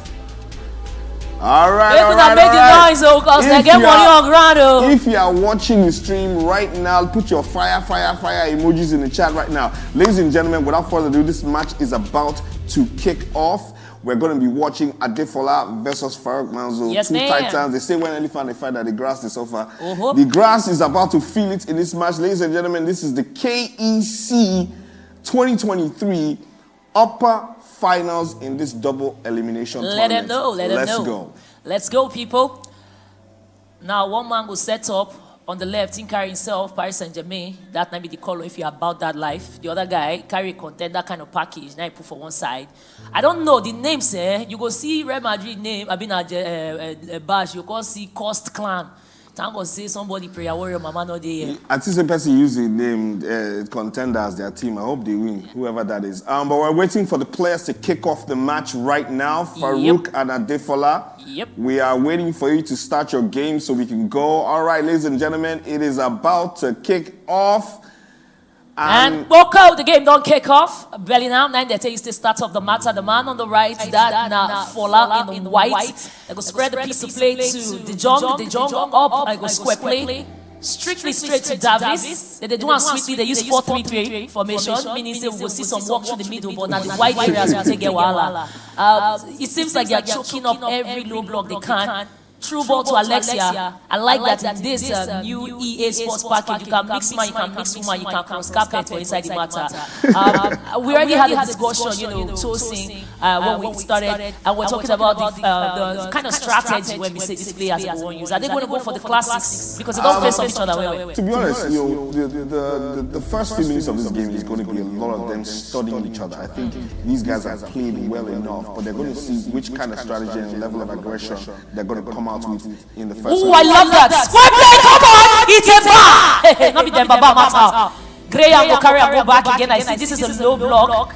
Like you said, they go study each other. They be hybrid players. They be like I drive. You block one side, they go on another side. But they block us and they block all of us. Davis again. It looks like Farouk Manzo is already trying to test Adefola and see what his resolve is to find out if he actually can stand the pressure that he's bringing to him right now. I like the 3 men in the midfield when they use it. They keep them close. They don't want too much space. You have to be a ball player when you're confident in your ball play, especially in this, FIFA or you want to call them FC24 when we say they carry new additions when it all puts. So they make the game sweet if you're about that control. And you can see that Farouk Manzo is running the Ronaldinho, who apparently is a new meta in the game. That player card, anybody will get and be like, say they're not guaranteed. Oh, Dogu Malay. Man, that's a very good key pass, but well read again. I like the organization for the back. He never built come from Fola. They take his time, but then they block him up and down. Every up and way they pass, they block him. He go need to do something special. Right now, there's space. Keep on. First blood run. Baba, he don't pause press. He don't press pause press. A lot of players set up their teams to get good chemistry. Oh yeah. Because the way the game is set up, the way the players you put on the pitch at any particular point in time affects the chemistry and how they play on the field. So a lot of players set up penalty. Now wow, make the go check the VAR well. It's an advantage. And goal for Manzo takes the lead. I'm not even exactly sure how the penalty happened. Man, not like you, Nasha. We go check Calabar VAR for this one because the way this matter be, that was so quick. So quick like Quicksilver, but advantage. Who be if computer attacker? Who will be? I mean, come on now. We'll go meet our referee that take This game don't confuse me because I see goal just now. Next thing, the score is 0-0. That seemed like an aggressive piece of play, but it was contact ball, so you expect saying nothing they make up. But it seems like that touch was too touching, and they know they like super story doings. Veggie Van Dijk, they don't spread the piece of play to Alexia again to tell us. Come on, she puts it to Mendy. One thing we notice when we say goal don't enter, the spirit of the gaming, what I plan and what I start expressing is different. You know, the Jong now step through Graham. I like the hold up play, the way they carry and they go. See, guys. 1 minute they say they be one thing, the next minute they say another thing. But the wide areas, they don't take advantage of them, as you should when you use a 4-3-3 the way they do. Bellingham, I'm waiting for the shoot. Long range effort, or you want drive them in. Finesse shot with outside of the leg, trying it, but it didn't go through. These are fair shots. And now we can see the scores are finally updated. We can see that Farouk Manzo is leading 1-0 as he sprays the ball to the other side of the match. I think, Farouk has been very, very aggressive with his build-up. Adefola is taking time, he's soaking up the pressure, but we're trying to figure out, is that exactly what he should be doing at this particular point in time? Now pressure the boss pipe, now pressure they make crayfish the bend. But then again, when you have two pieces of games that you have to play, the first one always is like first blood. Some people's strategy, now say as they start and we go rush you like what here and wearing the four. But the problem now say, sometimes, some guys, they come with that aggressive piece of play and they don't let up the pressure. I mean, I was privileged enough to compete in an esports tournament in Paris. You get mine, though? Yes, so the player no complete, so I didn't join. But it was one. I've been running tournaments for a while, and it was my experience to see firsthand how a competitive tournament happens. Dude, right now, my team strategy was obviously to soak up the pressure, counter attack, minimal goal difference. Goal differential. Yes. As long as we don't concede, we know that we have a chance of winning. I'm trying to figure out if that's what Fola's strategy is going to be. But he's not concede now. He don't concede one now, but now he looks like he's on aggressive. Ooh, he's trying to drag players out of position. I see what you're doing there, man. I see what you're doing. Hold up that piece of play, but that key pass for inside the final third is always a problem, and it might be a strategy too. For Farouk, some people sabi they do that, drag you into positions of compromise. You compromise yourself, they get set piece advantage, or they get to drag into that what they call them penalty space. Because now we don't final say with FC24 that they do that in position. As you can see, keep on them with another great chance with Kylian Mbappe, another meta player in this match. Some of these players just feel like cheats. Because when you have them in your team, the things that they can do on the ball, he just tried an outside foot shot from outside the box to Frankie de Jong.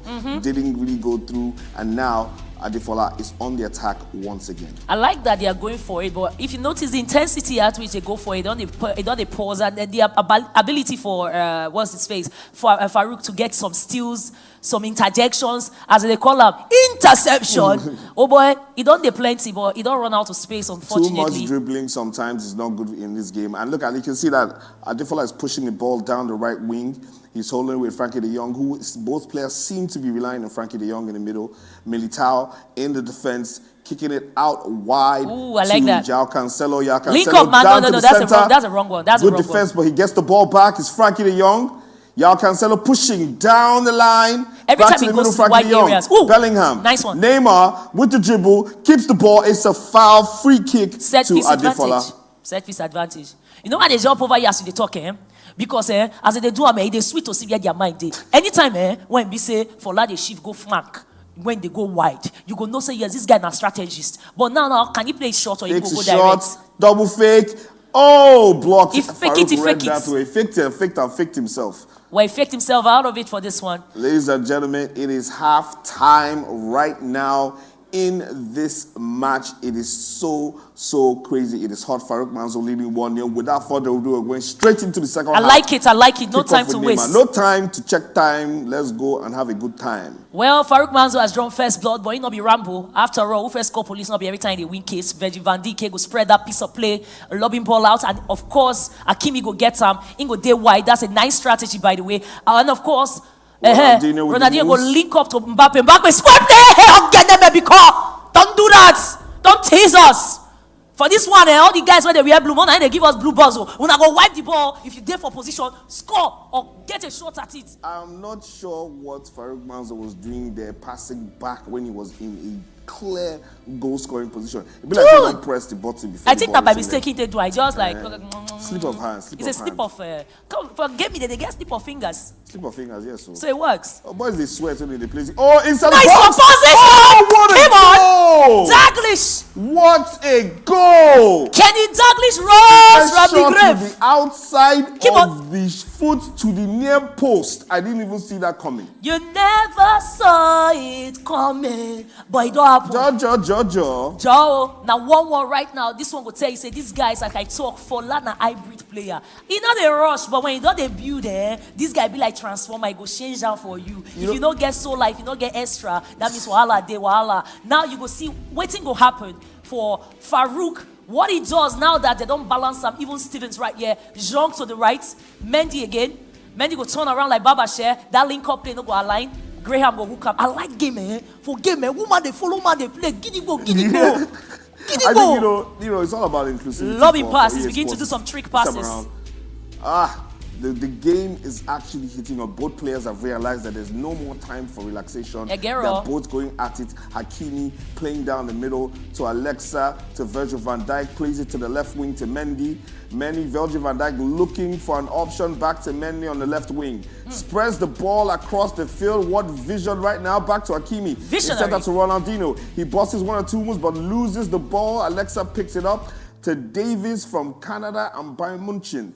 Davies dribbles, but he doesn't know, goes all the way back to Virgil van Dijk, who goes back to Schmeichel, and they build up from the defense once again. Oh, but they notice in a split seconds that they make their passes. I wish all these our super egos, they watch this match, man, not live. So that they go, no, say, you know, they robot too much. As you collect and release and cash and release. Such a great strategy when we say you they play for tournaments. Have a clear picture of what you want to do so that you don't go too tay. If you too tay, wala. Alexia now. Link up to the center, the same position, similar.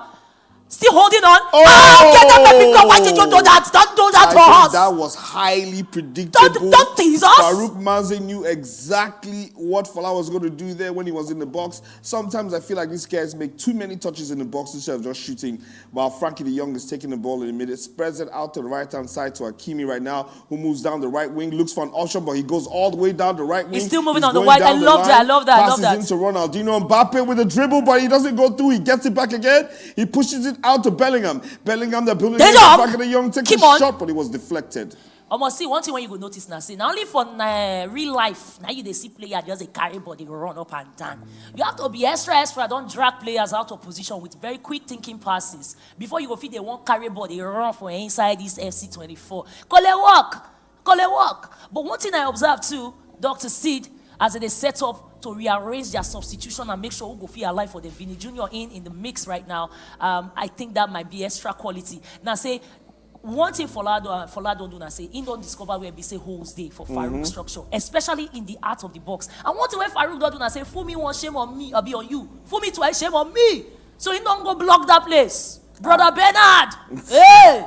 Let's say, Farouk Manzo, oh no, he blocks it. But Mbappe gets the ball back, passes to Vinny Jr. The box looking for that space. Great block in the middle of the park.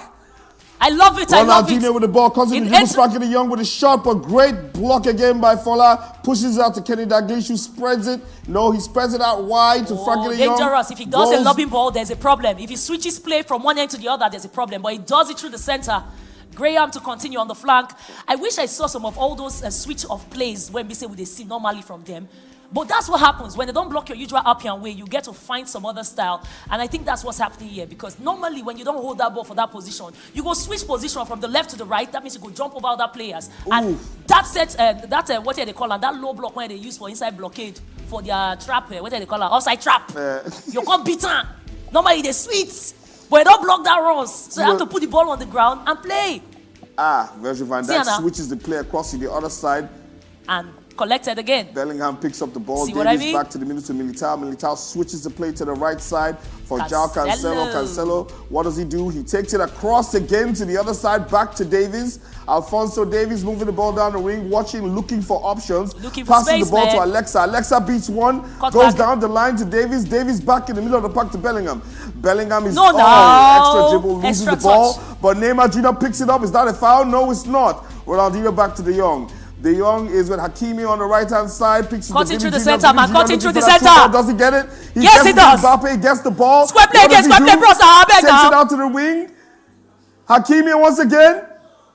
They turn around like Baba Shea. Now they turn too much. Taking their time. Bellingham loses the ball with a pass, trying to make it to the inside of the center of the box. Graham takes it out to the wing, spreads it to João Cancelo. He can't make the ball because the player is offside, but loses it, gets it back again with some nice tackling. This is strength on display. Oh, honey. He doesn't go inside. To the spreads center, it man. to the back, and they build up from the middle again as the young Virgil van Dijk passes to the outside of the pitch. A situation that we have on our hands, Dr. Seed, and if not they observe, now go see them.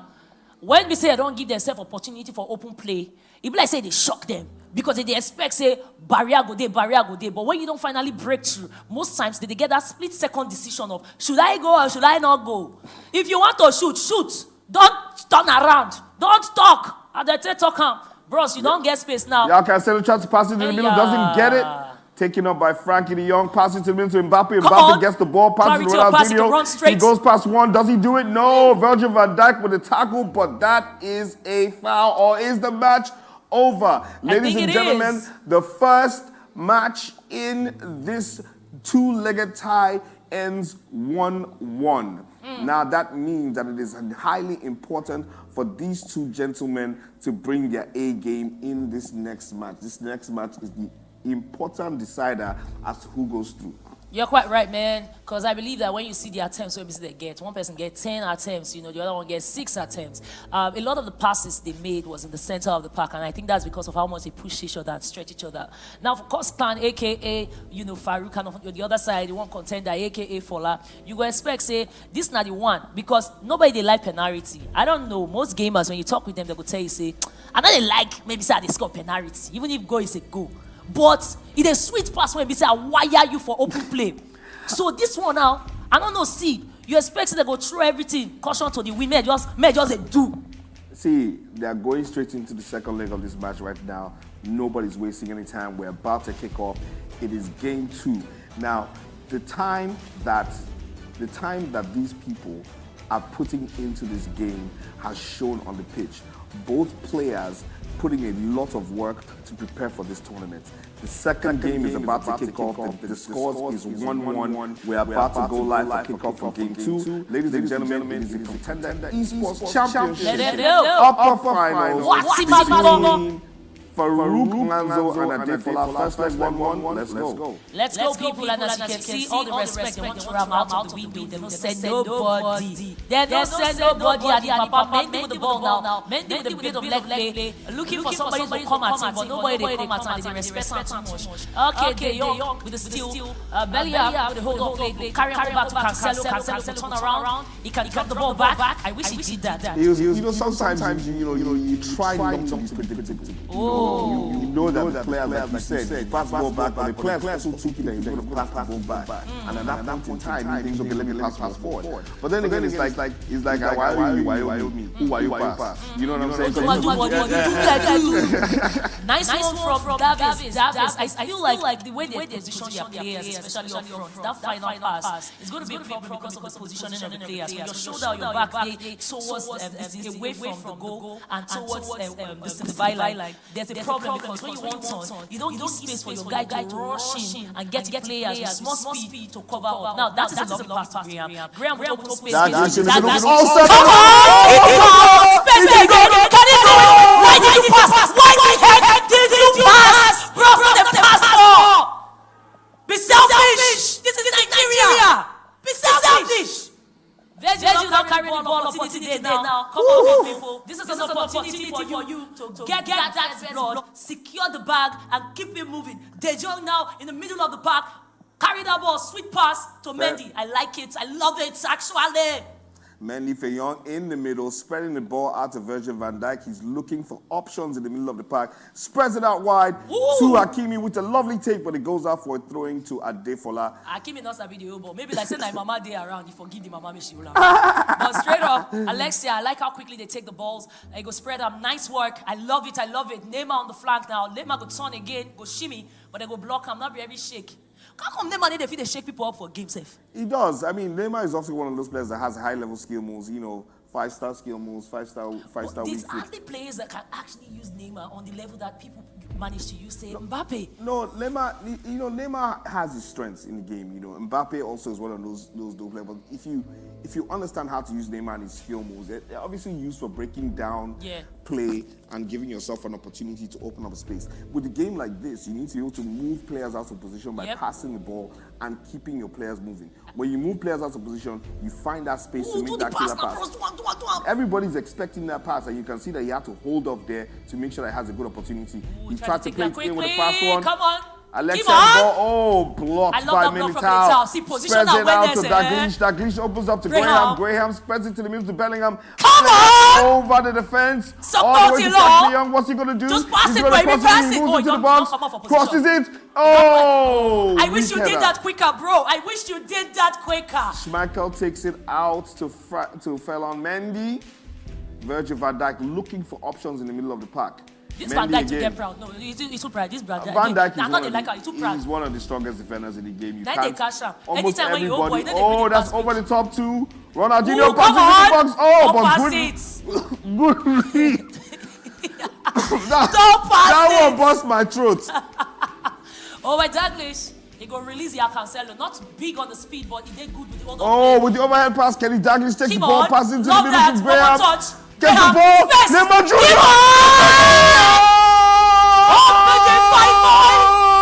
You did look out in the enter. You don't wash him in a goal. And a Neymar dos Santos Jr. all the way.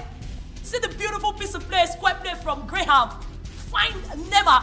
Bam. 1-0 to Adefola in the second leg of the upper finals. Did I not tell you? The aggregate score is now 2-1 to Fola. He's moving into the finals, but can Farouk come back and take over this game? Well, Farouk na come back here the day when we say decide, Stammer go call him Papa name, go. So I can tell you this time, this is not first half. For the second leg, anything is possible. And if they're not shake each other away, they'll go penalty. I take go beg go now. Wanna not play penalty, we need somebody to drop blood. Try it! Hakimi goes down the right wing, marked by Mendy, who keeps the ball in play, but goes Davis, who goes down the line. Alexa passes to Neymar Jr. Neymar Jr. over the top to Davis. Davis takes his time, passes it back into the middle. One touch.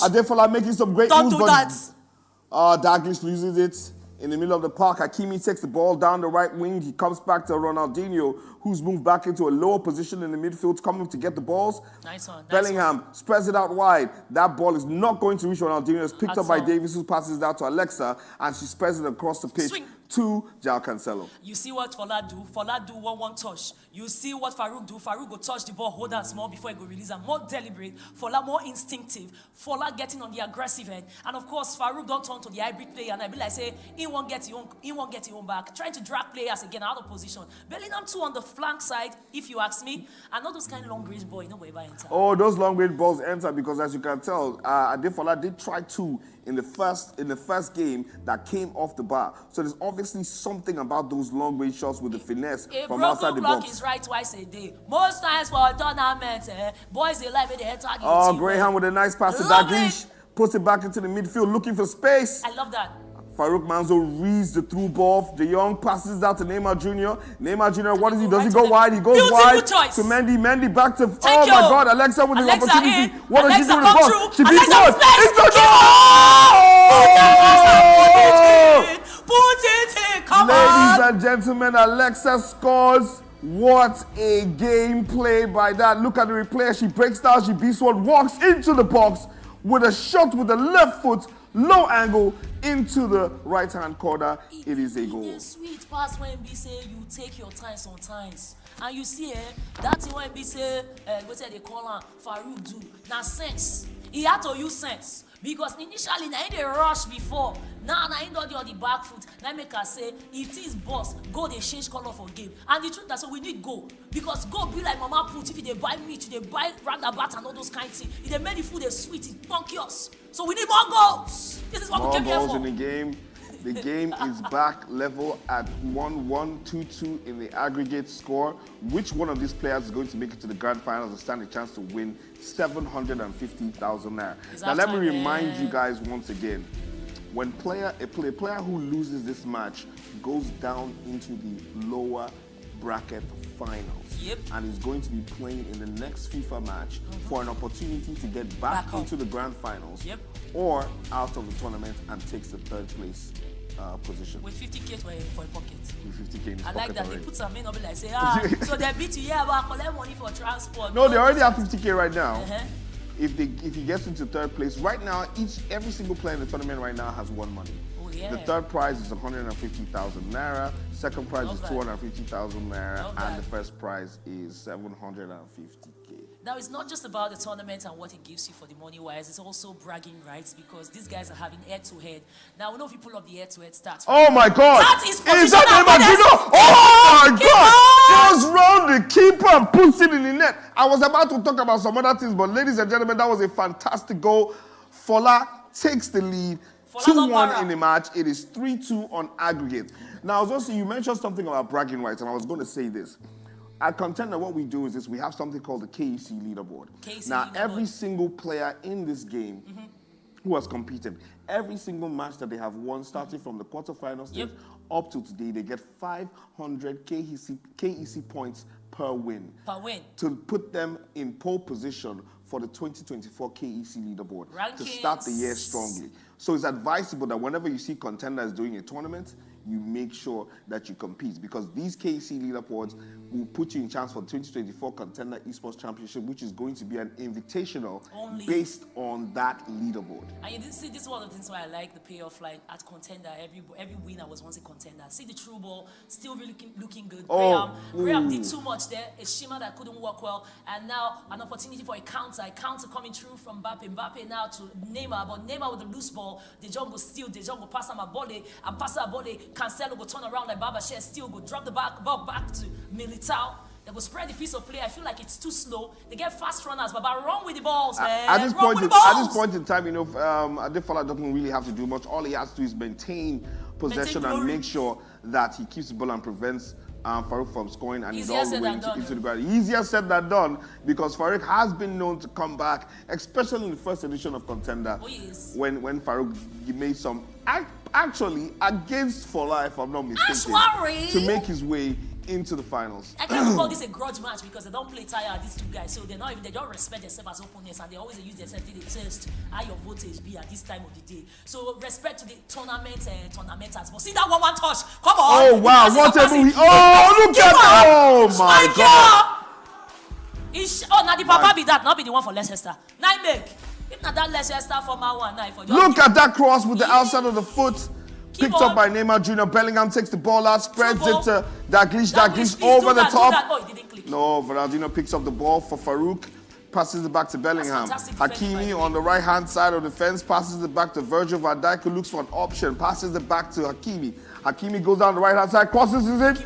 Oh, Virgil van Dijk with the save, and I believe that is going to be a corner kick to Farouk Manzo. Players are making some substitutions right now because, as you can tell, some players are going to be fatigued, and you need to bring in fresh legs and switch up your strategy to see how you can get an advantage for the rest of the game. All these grammar when you speak now, just to say, when we say the party do the altar, they come on the extra drummers and they bring the main drummers so that the big masquerade people they fit dance. Yes. We're at the 65th minute in the game. Adefola is leading 1-0. Farouk has a corner, takes it around, dribbles down the line, but Graham takes the ball, crosses it, to the left side. They wasn't expecting that. Davis takes the ball in the middle. Adefola playing some impressive ball playing and holding on to the ball, trying to make sure that he winds down the clock as much as possible while frustrating Farouk while he's looking for possession. But that being said, Farouk almost gets the ball back. And that's the danger when we see and the midfielder is out of position. What does Graham do? She goes back. This is what they call game management right now. You want to make sure that your opponent cannot get the ball, because without the ball, they can't score. And when that frustration happens, they obviously might be making mistakes. But that being said, all this passing around in the midfield might cause you to lose a play out of position. David goes down the line. Ooh, that's He's in the way. He's in the way. What does he do? Oh, no. He gets the ball again. Good deflection is going out for a corner kick to Fola. I love what you did right there. Not be you. And they talk about that baller when they ball, Fola doing the Lord's work. And I like that even if they hold up the play, they won't try to game management. Fola is still making effort to see that when he has an opportunity to attack, he attacks with precision to the best way he can. Now, you don't see, say, the opportunities or the options that they use for their repertoire, they do that long ball into the center of the box, which is good because it will give you opportunity to get turnovers, even if you don't get the ball. The rebound will give you an advantage. But Graham doing some really deliberate hold-up play in the edge of the box or at the edge of the box. Still, Daglish will come to support. And of course, Dejong, he can whip it, but he doesn't. He names it to Neymar. But this is where mental fortitude comes into play. Oh, yes. Because the composure that you need to dig yourself out of a situation like this, when the clock is winding down, your opponent is holding on to possession, what do you do to get yourself back in the game? Some players can lose, make mistakes, push out defenders, try to press, and then overcommit and get punished in the back. But Farouk Manzo is doing a great job. He's going down the left-hand side with Alexa.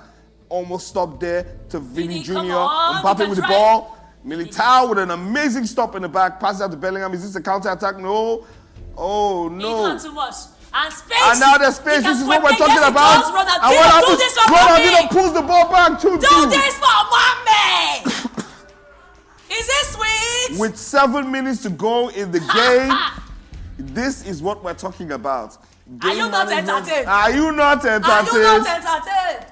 We told you this was the final before the final. The Campos are stepping through. And these two guys, they'll be on nice. Guess for see on nice. It means that they'll be as zen when it comes to this game.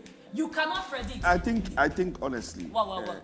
So I'm excited. you need to create a dictionary or so. No. Because me waiting down beside you, Lelise, I don't even understand half of it. You don't know as it means that wish when we fly for daytime and nighttime.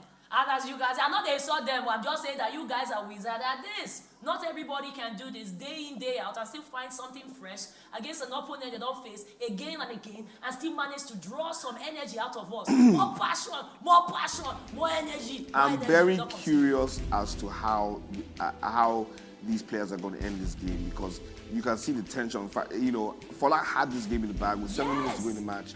Lost it while he was trying to do game management. Now he has to come out again, loses the ball, out to it throwing.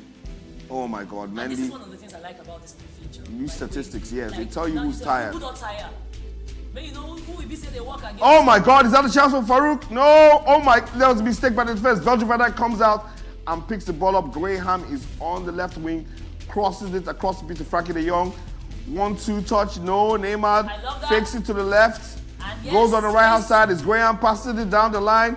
Adefola is making an attempt. Is Kenny Dalglish one-on-one with the keeper? Oh, no. Lovely defensive play. Hakimi to collect. Hakimi to switch off play and gets it to Mendy. Mendy will spin again like Spinazzola. Spread the ball again. Flat play to Hakimi. But I think we don't wind down the clock now and might just get to a penalty. We only get space now with the clock when we say that they count down to possibly one piece of aggressive play. And it depends on who gets clarity, who manages to get that pass to the final 10. It seems like it's going to be coming from the man called waiting.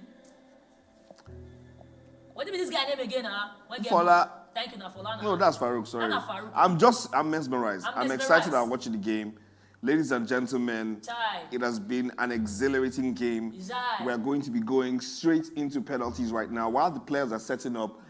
So what do you think about what just happened right now? Bro, not be me putting my pants in. We get extra time small when we say we'll set up before the penalty. So they get time now to do sudden death. Who first score, feel likely carry the day because it's reduced time. So that means the amount of time you have to do game management, it not go there as much. But honestly speaking, credit to both young gentlemen. Can I say young gentlemen? Young gentlemen. Young gentlemen of the gaming industry. Because I can tell you, King will pass the ball, through ball to Perisic. They get some, specialist players when they carry. But I never really see them in those positions because both of them can anticipate so well. And that still is beautiful from Perisic, but the turnover is still yet to find space. It does Mbappe can hold up play. When he do and Dejan Dion are like white on rice, man. Virgil van Dijk go collect the ball now. I don't like this Virgil. Too they play with pride. Virgil van Dijk, he deserves to play with pride. The man's statistics are unbelievable. The guy they do like say anti-press. What did they worry out? He just play too cool and calm. He had never even come up for the field. It's an anti-press. They run. Other people don't play wawa. He let them make wawa. He doesn't like journalists. He's anti-press. Schmeichel plays the ball out from the back. That name is João Cancelo to Eder Militao in the defense, back to Bellingham in the midfield, passes the back out to João Cancelo. Adefola playing on the right hand side, switches the play to Davies. Davies on the left hand side, looking, darling, he's twirling, he's dancing, he's skating to Alexa back. He's doing twirling. He's twirling. Baba, they twerk with his foot. They don't reduce this guy Davies to the left. Look at that inside ball to Kenny Dalglish. Oh my God, what a save by Schmeichel. Unbelievable how he stopped that ball from going in. As he did to Nigeria, I'm not like this Schmeichel guy. Don't they spoil other people runs. Well, we go say this guy sabi the work, and that still is beautiful from De Jong. De Jong go square him now, forward down to Dalglish. Dalglish, he go square him, yes, to Alexa. Alexa, the putter, she never turn around. She don't turn around. Looking for somebody to pass that ball to Dalglish on the return. Dalglish looking for someone to collect. True ball, offside. Hit the ball. Offside. Offside. I was like, wow. How did that happen? It happened. This thing happened. Well, they get the countdown, don't they go down for first half. Oh, what a reverse over the ball. Oh my God, over the top. Does he get it? No, it's a great pass. Vinicius. Yes. Oh, wow. Ooh, your cutter. Ladies and gentlemen, the fire is heating up in this place. We can't even tell what's going to happen. Let's get it started. They never stop. I don't like passes for inside corner. They play the corner straight, not they play on shots. So they, wow. Oh, that's on first error. No, I think it's first half of extra time is over. Okay, we're going to be jumping straight into the second half of this time because the game. They have to. These players have expressed a lot of energy on that field. We saw the most fatigued guy out there. They are switching up. I'm going to ask you this. Like, if you were in this hot seat between Farouk and Fola, what's going through your mind? You have, like, in real time, it's supposed to be 30 minutes, right? In game time, 30 minutes, right? But in real time, less than 5 minutes to play. What do you do, man? You know, like I said, it all boils down to the mental fortitude. As we can look at it, who my strong person then will qualify for these finals right now? Because both players are equally skillful in this game, and it just boils down to who has the mental fortitude to stand the pressure and find a way to break down their opponent's defense. Okay, if you did about that mental strategy where we say Dr. C talk, I could tell you this. If you did watch this game live on the live stream, feel free, KEC, that's all the matter be. Just they put thumbs up. Whoever you they support, may you show on heart, love, see space from Alexia. Alexia will release the ball for Bellingham. You know, I keep looking at Bellingham on this game, and I feel like, can he do what he does in real time for Real Madrid? Just oh my God, what is happening there? They play straight for the goal now, bros. They play straight for the goal. Not go through the corner. Go direct. Is Vinny Jr. going to get... Oh, no. Virgil van Dijk once again picks it to Eder Militao. Passes it to the middle to Bellingham. Bellingham goes out wide right to João Cancelo, who cuts back into the middle to Virgil van Dijk. They're playing a little tiki-taka between themselves. He gets the ball across the field to Alphonso Davies. Alphonso Davies, does he go? He checks back, goes down back to Eder Militao, who tries something and almost loses the ball, but gets to Virgil van Dijk at the end of the day. João Cancelo moving down the right-hand wing, going down. Does he go past him? Yes, he goes past him. That is a foul. Aggressive tackle there. It's a free kick on the right-hand side that's going to be taken by João Cancelo. He goes short to Bellingham, who goes all the way back to Virgil van Dijk. While Adefola is building up, he gets into the edge of the box. Graham with the ball. Crosses over his feet on the far post, passes back to the middle. He cuts in. What does he do? It's a goal! Wash it, Nene! Paulo Futre. The future is here. I don't know what to say, but I can tell you this. From what we are seeing, that they turn on the style, that they leave on late. It be like Jesus on the wine, that the late wine and the sweet pass. Adefola bringing Erling Haaland onto the pitch right now. And we can see that Farouk Manzo has turned into a very, very, very aggressive, ultra-attacking formation right now. He's about to put the pressure on. I don't know what's going to happen now. Does Fola have the weight to stand this pressure in the second half of extra time? Wala, pressure Tiwa. These men are savage. Alexia to King, to Virgil, The two sides, I get veggie, but one get veggie pass the other veggie. Hakimi holding the ball. Hakimi holding the ball on the right side of the wing, passes into Vinny Jr. Alexa to Mbappe. Mbappe holds the ball, does a few moves. Ooh, well read. Intercepted by Joe Linton. Nice. Paulo Futre on the left wing takes it down. Does he go down the line? He beats his man. Yes. He's still going. He's still going. There's an opportunity in the middle of the box. Passes to Davis. Davis cuts back. What does he do? Indecision, but Paulo Futre saves it from going out for a goal kick. What's happening? He's checking, he's chopping, he's turning back, he's going down the line. He loses the ball. It is a goal kick to Farouk Manzo. For something when we say you will discover on FC24 as a gameplay, you will see some kind of legend when we see their ball sweet. And it's game over. Ladies and gentlemen, congratulations to Adefola. I know say some of them are the best. One a clap where easy do am. One a clap where no easy. If you look their hand, they don't get muscle. They don't grab for finger. No, they did sweat. They did sweat. They did sweat. They did sweat. Ladies and gentlemen, congratulations to the man from Up North. Up North representing gamer Farouk Manzo. Congratulations to him, but he goes down to the losers. He gets a chance to try again. And thank you to you when we see the follow-up. Over to you guys. So, ladies and gentlemen, we are out here and we're going to be taking a break very soon because the game has to keep going on. The tournament is fast moving. Now, let's give you a quick update on what's happening. Farouk Manzo just lost to Adefola, which means Adefola is going through to the grand finals and a chance to win 750,000 naira. But it is not over for Farouk Manzo because he also has an opportunity to get back into the grand finals by beating KK in his next match in the losers finals. Ladies and gentlemen, this is still the Kon10dr Esports Championship. How are you feeling right now? We have other games coming up. We have Street Fighter 6. Yes, we're going to be having the losers finals to decide who goes to play in the grand finals. And the third, and we'll find out who gets third place today. Well, we're going to take a quick break. And then we'll be right back. Enjoy some things that we're seeing right now. It is still Dr. Steve. And this is Chief Swore telling you that this is KEC. When they come back, not go anywhere. 200K for those of now. Say the wrong package. On the And we're going to be having an interesting trivia game right now. If you're in the audience or if you're watching live, make sure you have your phones out. You're on your screens right now. Because it's a trivia game that's going to go on. And we're going to be giving the winner of that trivia game 100,000 naira. Oh God, you know how many sack of rice you go buy with that money? Come on. All right, we'll see you guys right after this break. Welcome.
That they can see you very well.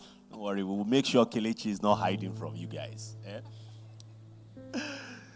So she's going to be walking us through some of the activities that we have. You already know what's at stake, but we want you to participate not just because we have a prize attached. We want you to participate with the same kind of competitive spirit that you saw here today between two champions, people who like to compete, go head to head.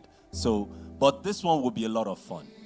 So please, Kelechi, do you want to give us can we have yet another round of applause for the casters for FC24 today in name Swore and Dr. Sid? That was absolutely electric. And I'm sure you guys also saw what we were talking about earlier when it comes to females in esports. So Swore there doing a fantastic job.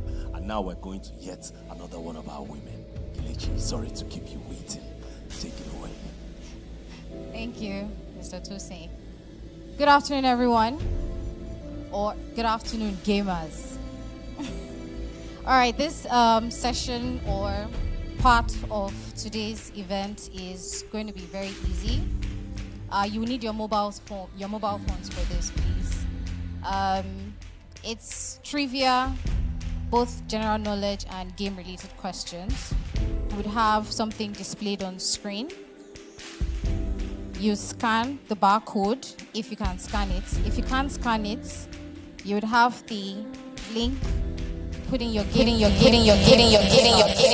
So I'll be giving about 2 to 3 minutes for everybody to log in. Once everybody logs in, then we start the game. It's going to be a total of 15 questions. At every end of question, we'll see who got the question right and who got the question wrong. There will be a leaderboard for you to see who's topping. So you could have 5 people get the question right, but the person who tops is the fastest person to get the question. So can we have you could just go on kahoots.it and put in the game pin. Kahoots.it, KAHOOT.it. The game pin is there. All right, we already have people coming in. We have 5 people. All right, 7 people, 9, 11.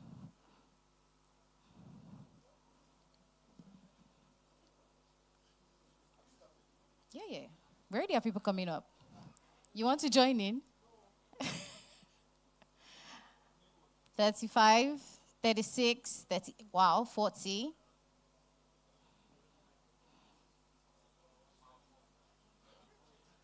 So we have like a minute more for everyone to come in. I'll read the questions out for you to make it easy. Juggernaut.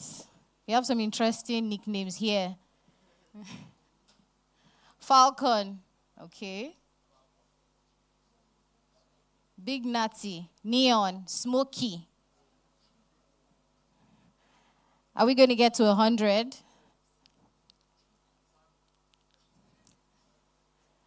Musty, Benky, I will win. Are you sure? You must win. Okay, we'll find out soon. Does not exist. All right, we are going 72. Once I get to 100, we'll start. Are we going to get to 100? 75? 76. Okay. So remember, it's fastest fingers. If you get the answer right, does not mean you top the leaderboard. It's the fastest person to get the answer that tops. And as Doctor has said, grand prize, 200,000 naira. 82. We're counting. Once we get to 100, we're going to start.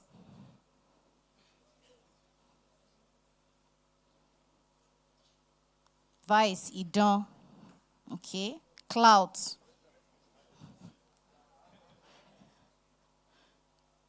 Ghost. Gomez. Tom Pops. Wow. You have fun names here. OJ, Eddie, Law. Chills plug. We have another Eddie, or is it the same person? Eagle Eye.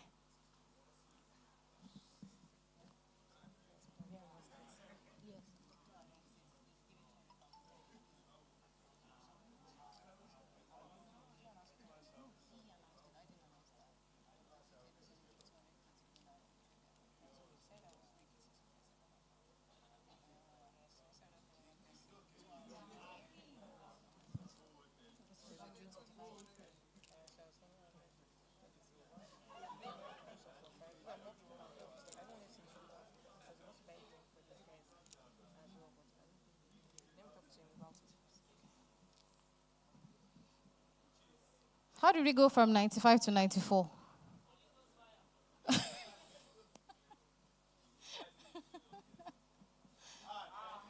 What's going on? Is the internet connection? They don't have faith in themselves. Okay. 95. We're close. Just 5 people. Just 5 more, and we start.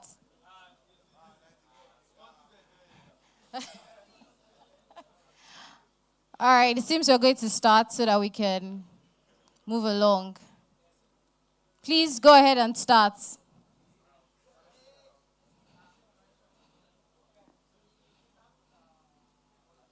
Kon10dr Esports Championship 2023. Question 1. In Street Fighter lore, what is the name of Ryu's powerful and often destructive special power or special move? Hadouken, Hodakon, Hadouken, and Manga. We have 75 answers, 78. Remember, you have just 30 seconds. 8, 7, 6, 5, 4, 3, 2, 1, go. All right. 49 people got you right. All right, let's go to the next question. Benki is leading the scoreboard. Jiggy coming up, and then Okay is next. Next, please. Which installment of the Call of Duty series introduced the iconic zombie mode? First, Call of Duty Warzone, Call of Duty Modern Warfare 2, Call of Duty World at War, Call of Duty Black Ops. Which is the correct answer? Please don't skip.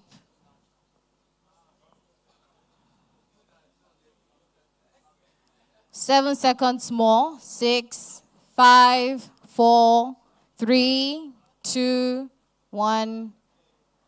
Call of Duty World at War. Let's see how many people got it right. 19 people got it right. Okay, so who's topping the leaderboard?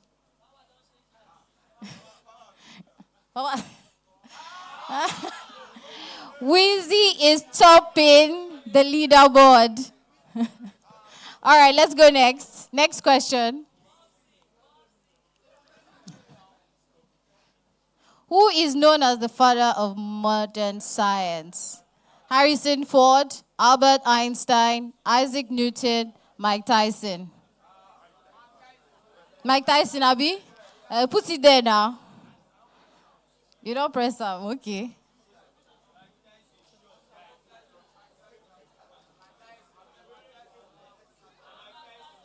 I hope you're all having fun.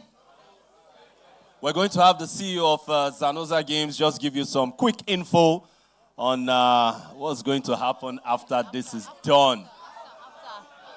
So make sure you focus on this, get it right, and then we'll have her shortly. All right. 43 people got you right. That's interesting. Next question. Let's see who's topping now. Wheezy, are you going to retain or somebody kicking you? Wheezy is on top. Okay. All right, let's go to the next question.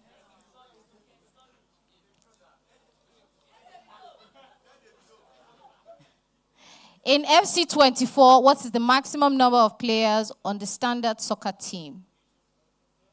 13, 10, 8, or 11? 8. Okay. Maybe. Or maybe it's 13. Let's see who's going to top the leaderboard this time. Abina. All right. 72 people got that right. So let's see who is topping the leaderboard. Wheezy, are you going to be able to hold your position? Wheezy is still on top. All right. Let's go next. Don't we have any challenger here? According to the Mortal Kombat trilogy, who is Shao Kahn's deadliest warrior? Is it Kintaro? Is it Rain? Is it Liu Kang? Or is it Chameleon? This one is supposed to be easy now. Abi? Our answers are pouring in. 75 answers. 78. We have 8 seconds left. 6, 5, 4, 3, 2, 1. And let's see how many people got the answer right. We have just 3 people get that answer. Who's topping the board? Who is topping the board? Deda is now on top, and then we have Wheezy, and then God's Will. We'll go on to the next question. Who is the king of the gods in Greek mythology? Ra, Zeus, Odin, or Thanos? Thanos. All right. Okay. You can type your answer there. Oh. Who knows? All right, now we have 82 people get the answer right, and the answer is Zeus. Who is topping the leaderboard? Deda is still on top. Juggernaut has come off. Wow, that's good. Next question, please. What year was the first ever esport tournament held, and what game was featured? 1972 Space Invaders, 1978 Space Invaders, Donkey Kong 1980, and 1982 Twin Galaxies.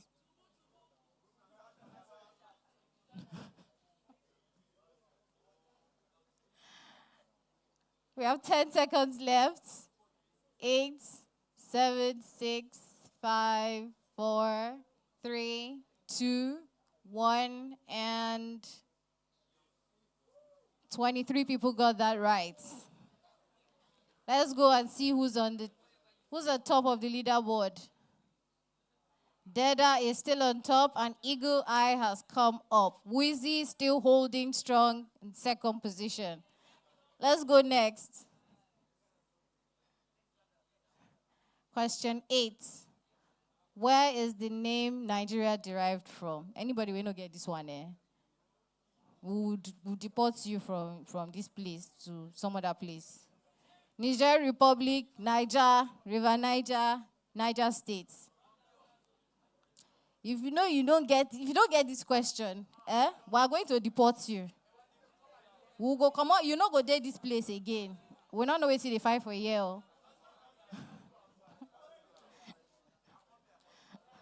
All right. 65 people got it. Who are these remaining people? You need to leave. Niger people, Abi? Okay. We'll excuse them. Let's see who's topping the leaderboard. Eagle Eye is on top. Wow. All right, let's move on to the next question. And Wheezy is still holding strong, second place. Next question. Who is the iconic protagonist in Assassin's Creed game series? Desmond Mikes, Desmond Millie, Desmond Tutu, Desmond Miles. Sure. Desmond. All right, we have 8 seconds on the clock. Now's your time to put in the answer. 2, 1, time's up. Let's see. 61 people got that right. Okay, let's see who's on top. Next, let's see what the scoreboard says. And Eagle Eye still retains the first position, and Wheezy next. All right, let's go on to the next question. Question 10. What gaming console is produced by Microsoft and competes with Sony's PlayStation? Type your answer. Type your answer. Easy, easy, easy, easy, easy, easy. Let's see how many people know who they, because nobody say go just they play game, you know, go sabi the different consoles and their competitors. All right, and it's time up. Let's see the different answers. Mario, X and Box, Nintendo, Sega. Okay, and the correct answer is Xbox. All right, let's go and see who's topping. We have 62 people who got that right. Wheezy is back on top with Eagle Eye. Well, moving on to the next question. We have just 5 more questions. Next, please. Question 11. Which city hosts the International, a major tournament for the game Dota 2? Is it Nebraska? Is it Seattle? Is it Mississippi? Or is it Washington, D.C.?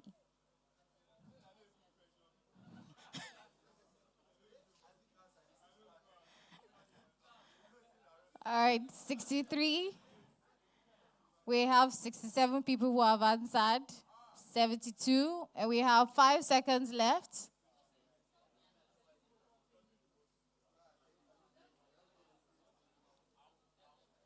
And we have 41 people who got the answer right, which is Seattle. Let's see who's topping the board.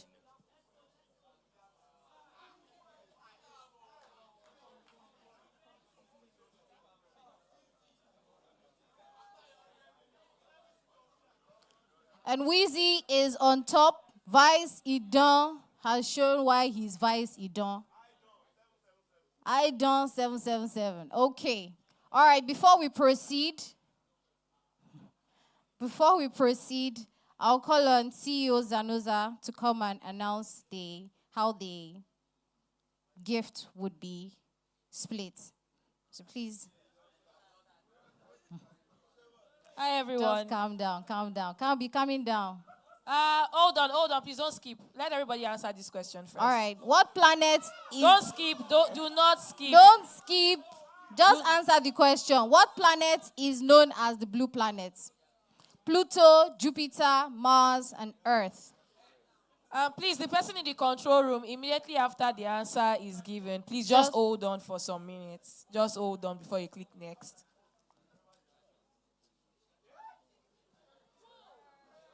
There's 2 people got... Who said it was Jupiter? You will go to another planet, too. All right, please, hold on. Please don't click next. Don't click next or skip or anything. All right, so how many of us know what the prize pool is? 200K, Abi. What's the first position going with? 10K. 10K, Abi. Should we do 10K? The winner will go with 10K. Eh? Okay, the winner is going on with 100,000 naira. Second position will go home with 50,000 naira. The third position will go home with 30,000 naira. And the fourth position will go home with 20,000 naira. You said? Fifth. You want fifth position to go with something. Fifth should go with something. If you want fifth to go with something, raise your hand.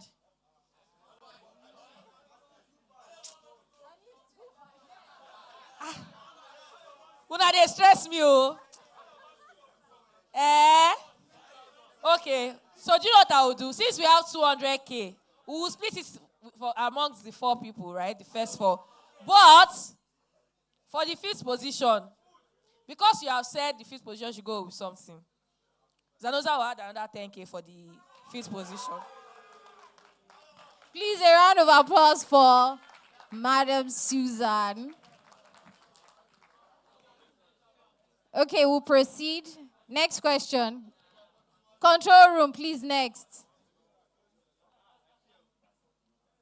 And Wheezy is on top. Who is 17th and where did you come from? From 17th position. All right, next. Question 13. In which year was the first iPhone released, revolutionizing mobile gaming? 2006, 2008, 2007, or 2009? In which year was the first iPhone released, revolutionizing mobile gaming? 2006, 8, 2015. Okay. Put it there now. Type your answer. If you see space. 32 people got it right, and the answer was 2007. Let's see who's leading the scoreboard. Next, please. And Wheezy's still on top. God's will is up. All right. Please, next.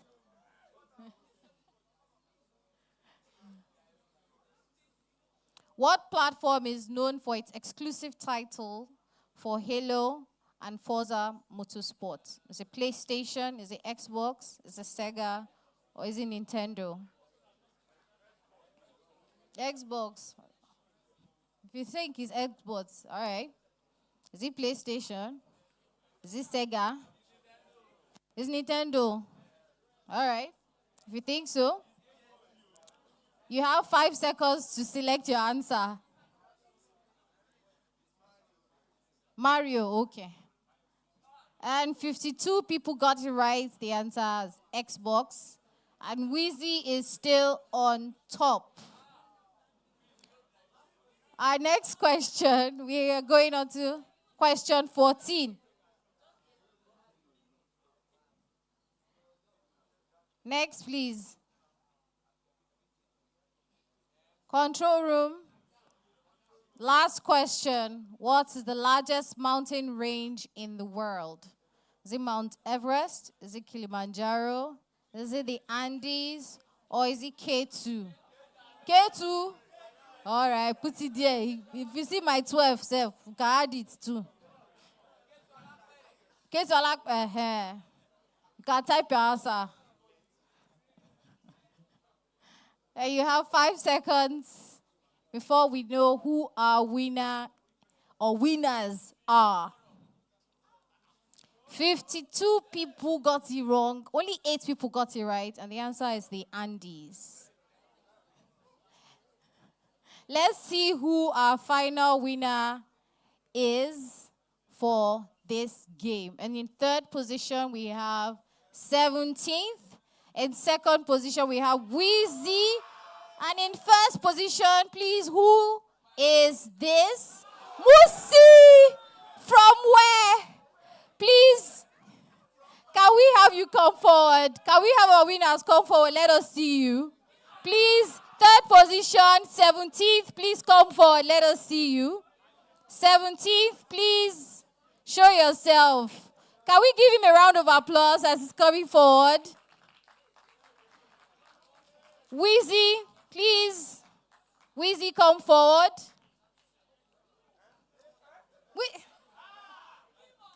You're 17th. Can you tell us your name, please? Oh, Enoch. Enoch is his name, a.k.a. 17th. Wheezy, please. Can you show yourself? Wheezy cannot come in from control room. Where is Wheezy? Wheezy. Wheezy. You can't.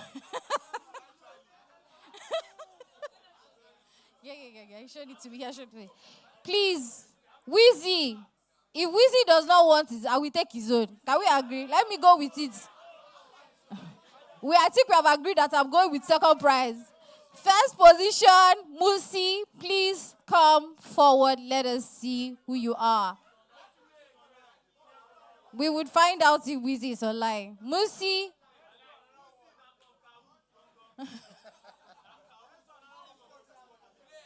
Who was Musi? Was he our online players? Sir. More play again. We'll reshuffle, more play again, Abby. Okay, when you come back tomorrow, we'll reshuffle and play. Come for, are you? I thought it was you. You want to contest for Wheezy money? Where's your manifesto? Share the money. All right, thank you very much. We'll get back to you. Can we give him another round of applause, please?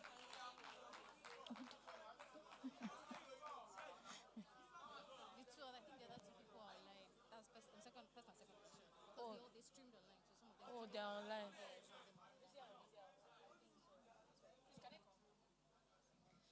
All right. Please, if you're in this room and you were on the leaderboard, please, we need your details here. 17th. Please, we need to get your information.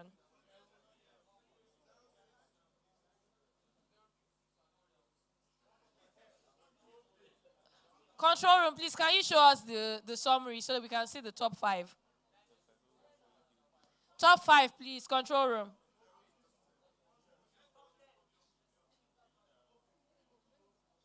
Okay.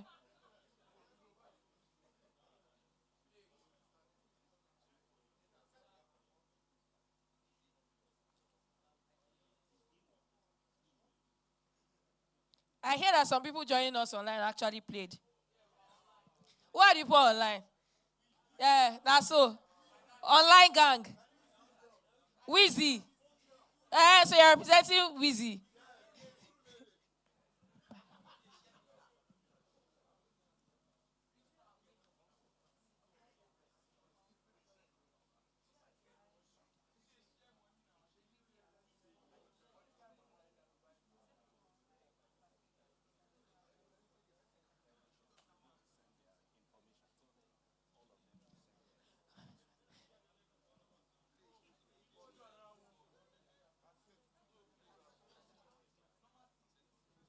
All right, so if you are Wheezy or 17th or Musi, in 4th and 5th position, I know we have, who do we have in 4th and 5th? Vice-Sidon. Where's Vice-Sidon? Please, come and show yourself. We need to see you. Vice-Sidon. And then in 5th position, who do we have?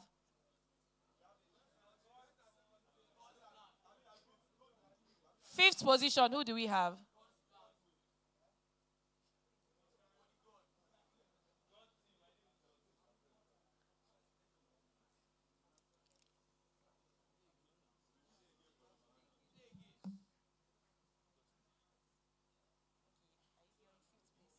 Okay, so we have our 5th place here. 4th place. All right, so please, we need your details. Send your information and a screenshot of your position as well. A screenshot of your position and your details. Just send it to the Kon10dr social media account so that you can get your account credited. Wheezy, if you're online, send it to at Kon10dr_ on social media. With a screenshot. Wheezy says you should do giveaway with it. Go and do giveaway on Wheezy's social media page. Wheezy is busy. Should we do another giveaway? Una like a wolf.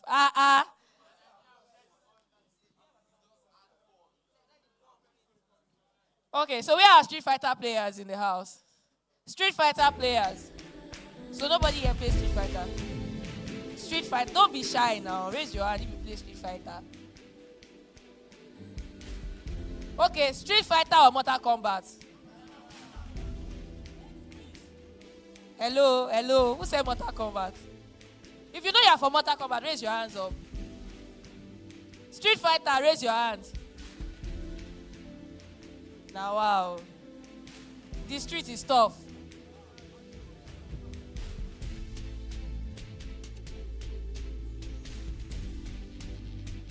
Okay, the guys will be setting up for Street Fighter. If you're feeling KEC 2023, say hey.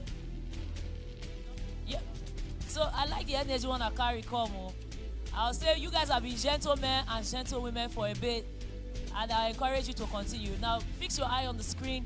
You have two solid fighters. You know, if you face them face to face for real life.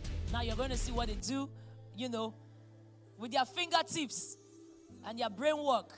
And of course, to get you into that, we're going to switch up the screen so you get to our shoutcasters. Because Street Fighter, now different kind of spirit. I will enjoy you guys, I beg. And you guys have been fantastic. Please, do not distract your players because they are playing for money, pride, and everything. Hello? They need your passion. Hello? They need your energy. Hello? Can we bring up the passion and the energy? Okay. I get that you say that, but let's not be lousy, yeah? Yeah? Because Kon10dr, we take care of our people. Yeah?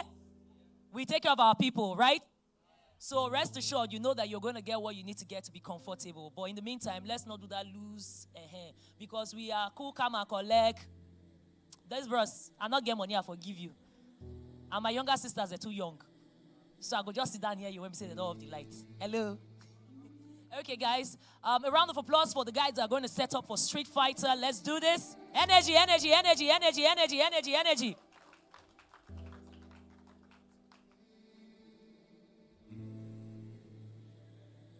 While they set up, I bet Mona they interact. Mona they talk to. If you see fine girl, fine boy, you don't need to find finish. Mona know you on a day, the school on a day, energy. They don't need to tell another one. Do I need to tell you that? Mona need me to tell another one? Really? Or you consider yourself told? Hello? Thank you very much. Okay, boss. I like your energy. I don't know whether I go talk with you, bros. How far to be on him? Dragon Lord. No, you go talk away. You know they owe your landlord. James on one side, bros. What to be your name? Ugo. In less than 10 seconds, James, Ugo, when I go see them do the do. Somebody say, Kon10dr! Let's do this, people. Go.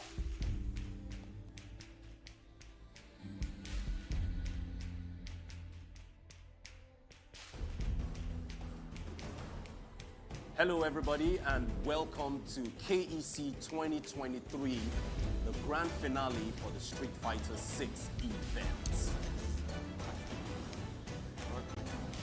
Yes, well, not the grand finals, the grand finale, because yesterday we had the first leg where we started playing, and we had an absolute upset that came up.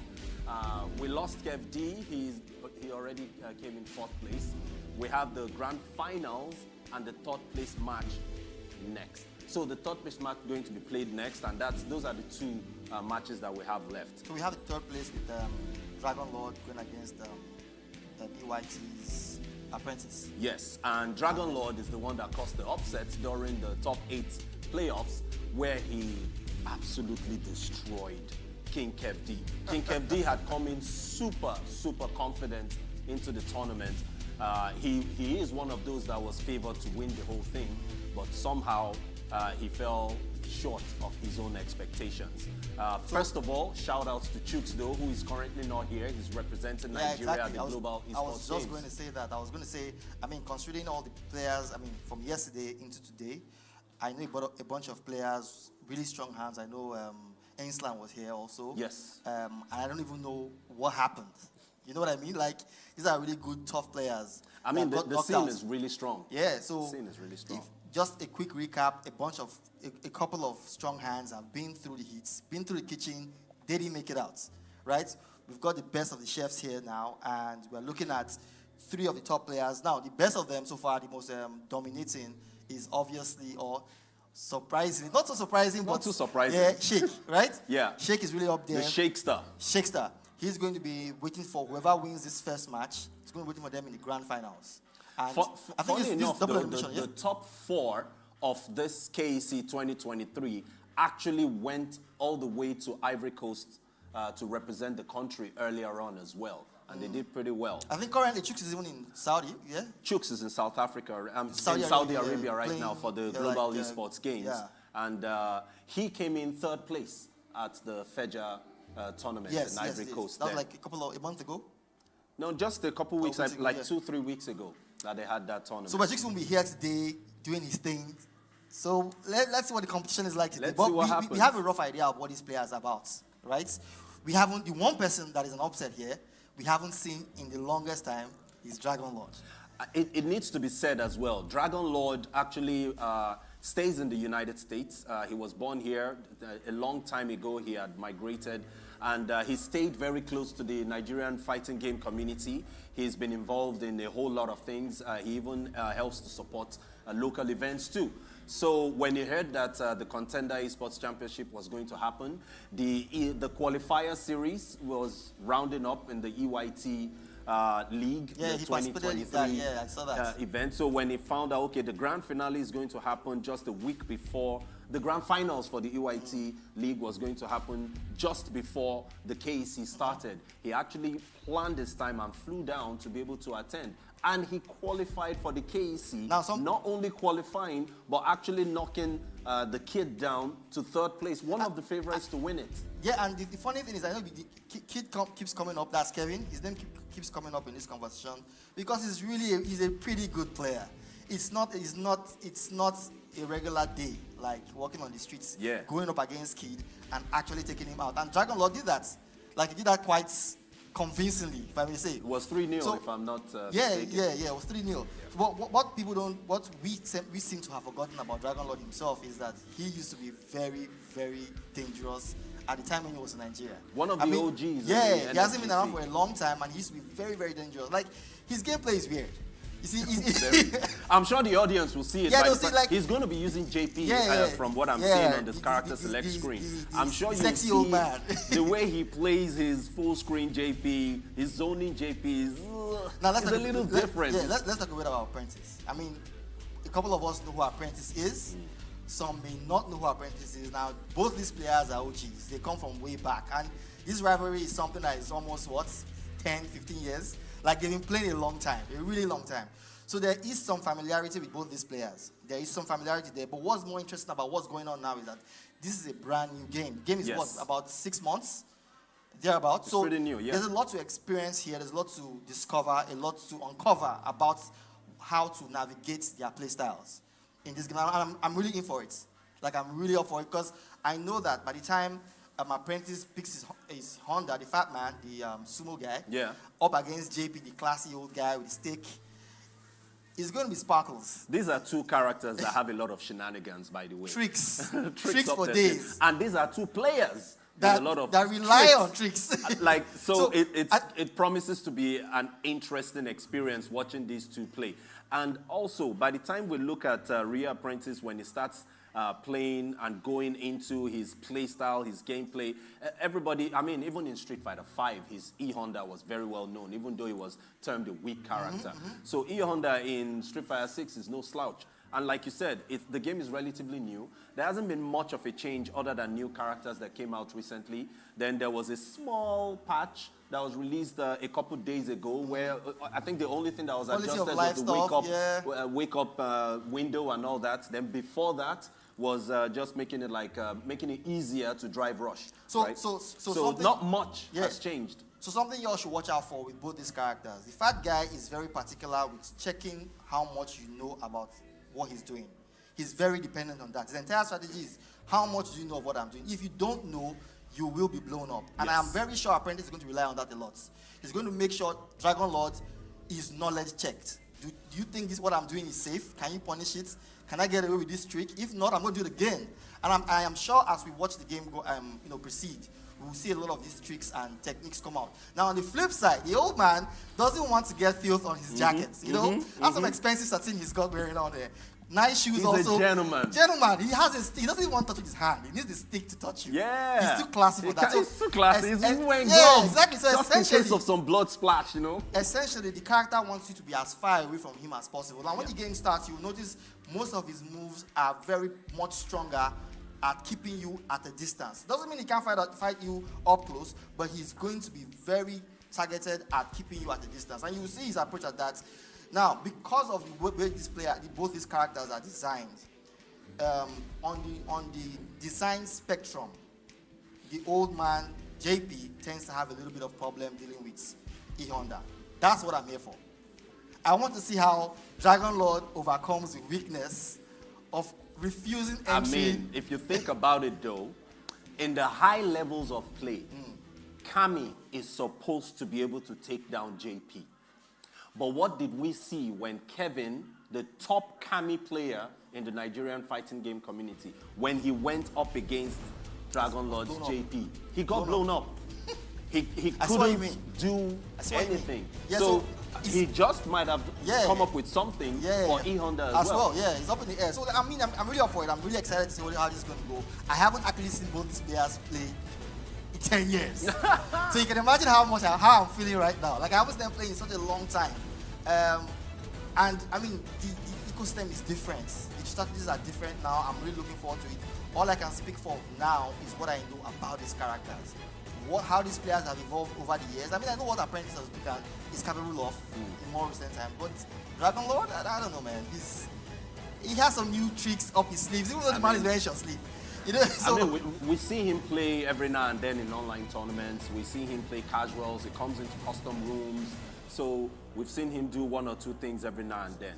However, we can't wait to see what happens. So the two players have been there. They're waiting to start. We can't wait for them to click that start button and get the game going. So I think JP has picked his character color already. We're waiting for Apprentice to pick a character. They are both going with the classic control type, which I think would be more... most players in the NFGC play classic. Yeah. There are some of us modern warriors. Let's go, boys! Let's go! As well. Yeah, you know? Okay, you're in the modern civilization. I mean, I might be old school, but I can pick up some modern controls. All right, let's get this back, boys. Let's go! It's an interesting point to make, though, because in Street Fighter 6, you have new players coming, old players coming back. Yeah. So Capcom did a really good job with this game. I'm helping with the headbutt. Okay. And already we are seeing that knowledge check. What slam? Let's go. Look at that life lead already. Like, I'm expecting to see a lot of command grabs. Yes, we've got the space. We've got the space difference. Okay, and that's exactly why it is said that E-Honda is a major problem for JP, because he doesn't need to spend meter for a trigger. He uses meter for something that can actually do damage and a lot of problems in his TPS headbutt. Oh, beautiful. Doesn't go for the command through there. Punish that, stop punishing that. Nice! Oh, good presence of mind, but drops that combo. Nice read there from. He doesn't have meter. Drops the combo again. Yeah, Apprentice not dropping anything, I presume. Let's go! From there. Come here, boy, I'm gonna hug you. Best game down. Let's see Ring of Fire. Nope, not going there. By the way, this is a best of 5, first to 3. So that's what they're playing right now. So Rhea Apprentice is 1 game up. He needs to win 2 more. And of course, Dragon Lord is not going to just want to sit down there and I think also yes, this is the losers final. So whoever loses this match, whoever wins gets a chance to go up against try and take the crown. Right now, all right, let's see whether I can turn it around. Not quite. The reigning champion is Chiefs 2 years running. He's unable to attend today's title. But we are pressing just taking yet another round there. Looking to close this out.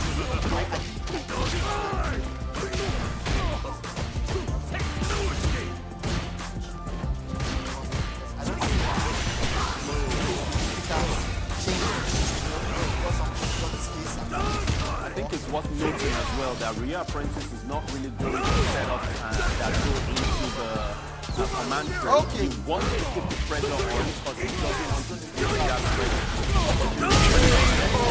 He's going for damage. Honda wins! Yeah, like I said, that's like I tell you what, All right.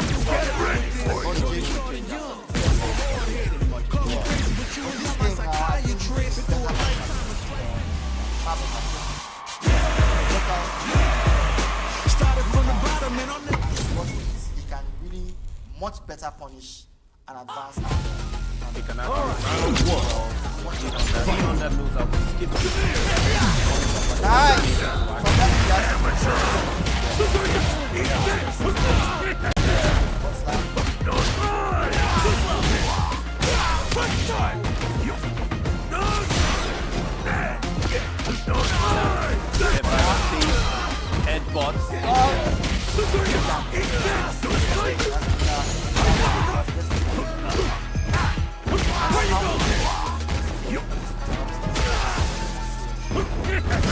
I mean, he built up a lot of mental stack on so of course he's going to run off that. OJ needs to show that he's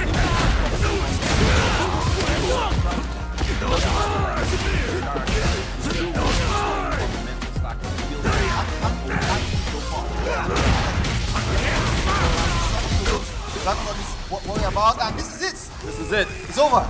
It's 3-0. It's 3-0. So obviously OJ either didn't have a good enough plan to take out Ria Apprentice's Honda that does not play like a regular Honda, by the way. To be fair, yes. So maybe his game plan was against your regular Honda player tactics and all that.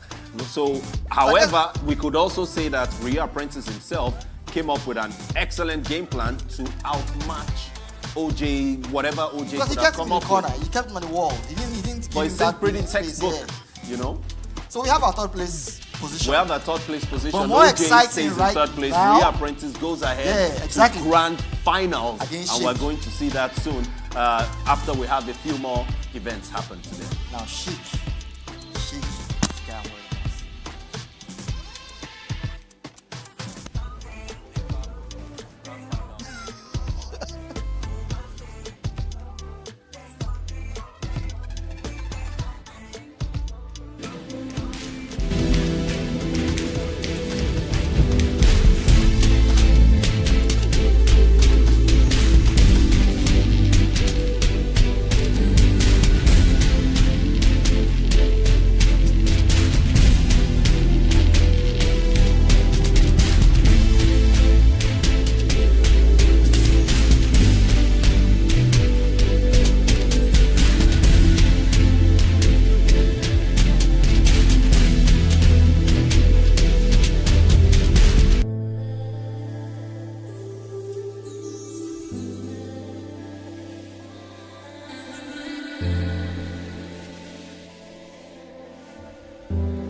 comment, we're Bokia. Welcome back to another round of the round leather game of football. Something where we say something they call, a movable fist. Now, this is a different kind of walk. It's a different kind of walk tonight. Oh, are you feeling it? I'm feeling it. 4 eyes to 4 eyes. Yeah, 4 eyes, 4 eyes. Now, there's something pretty interesting going on, people, because we get a very different kind of fixture set for Una. A face when we say Una don't see. The man from North, the guy when we say the finish work in a clearful country like a northern wave. Winter is coming. Farouk trying to fight again for a place topside for the final for the KEC 2023. Exactly, and he's going up against none other than KK, who for me personally has been a big surprise in this tournament. Big one. KK took out the likes of Faruna Imaji, who is a legend in this game. Imagine that. One of the biggest players. He's also taken out Rio Maid, who happens to be sitting right next to Farouk and is in Farouk's corner in this particular match. So maybe Rio Maid is going to have some insight into his last match against KK to help. But there is a big surprise because in KK's corner, we have one of the biggest FIFA influencers sitting in his corner, which is Tomide. Tomide is sitting in KK's corners. Yes. Hey, so you can understand that this is going to be a very heated matchup. Now let's slowly explain what the guys are fighting for. Yes, please. Basically, the players are fighting for an opportunity to go back into the grand finals and play for the big money. Whichever player loses this match automatically comes third. Yep. And whoever wins goes to play the grand finals against Adefola. Now, I like this too when you talk, because once when people don't understand, I say stepping into this tournament, KK, we had a chat outside, he would tell you, say, in they coachless, in they clanless, in get crew-less, but in not they clueless. As you talk, in not beat Romade, the same guy when we say they coach Farouk normally. And of course, you already know, say Farouk, they clan fool and all the fools, if you want to call it that. Now, he not get a guest coach to support him for corner, which is going to be a taste of what he might be able to do moving forward in his career in esports, where we say he might be having coaches to improve the quality of his game. But because he's such a dark horse and people don't really know him up close and personal, you really can't predict his gameplay. But like you talk, let's see what is this new sub coach do. I just saw some of the formations right now. Yeah, damn it. And I saw Heung-min Son in attack, which is very strange because a lot of people are using some of the icons. Now, ladies and gentlemen, without any waste of time, without any further ado, we need to get straight into the matchups right now. It is Farouk Manzo playing for a chance to get back into the finals, and KK hoping to be the denier and the one who goes into the finals. Ladies and gentlemen, this is the lower bracket finals at the Kon10dr Esports Championships 2023. This one a firecracker. Now firecracker, and we say, no dollar, so we need your passion, more energy. So let's hear a shout out as we go. Boko!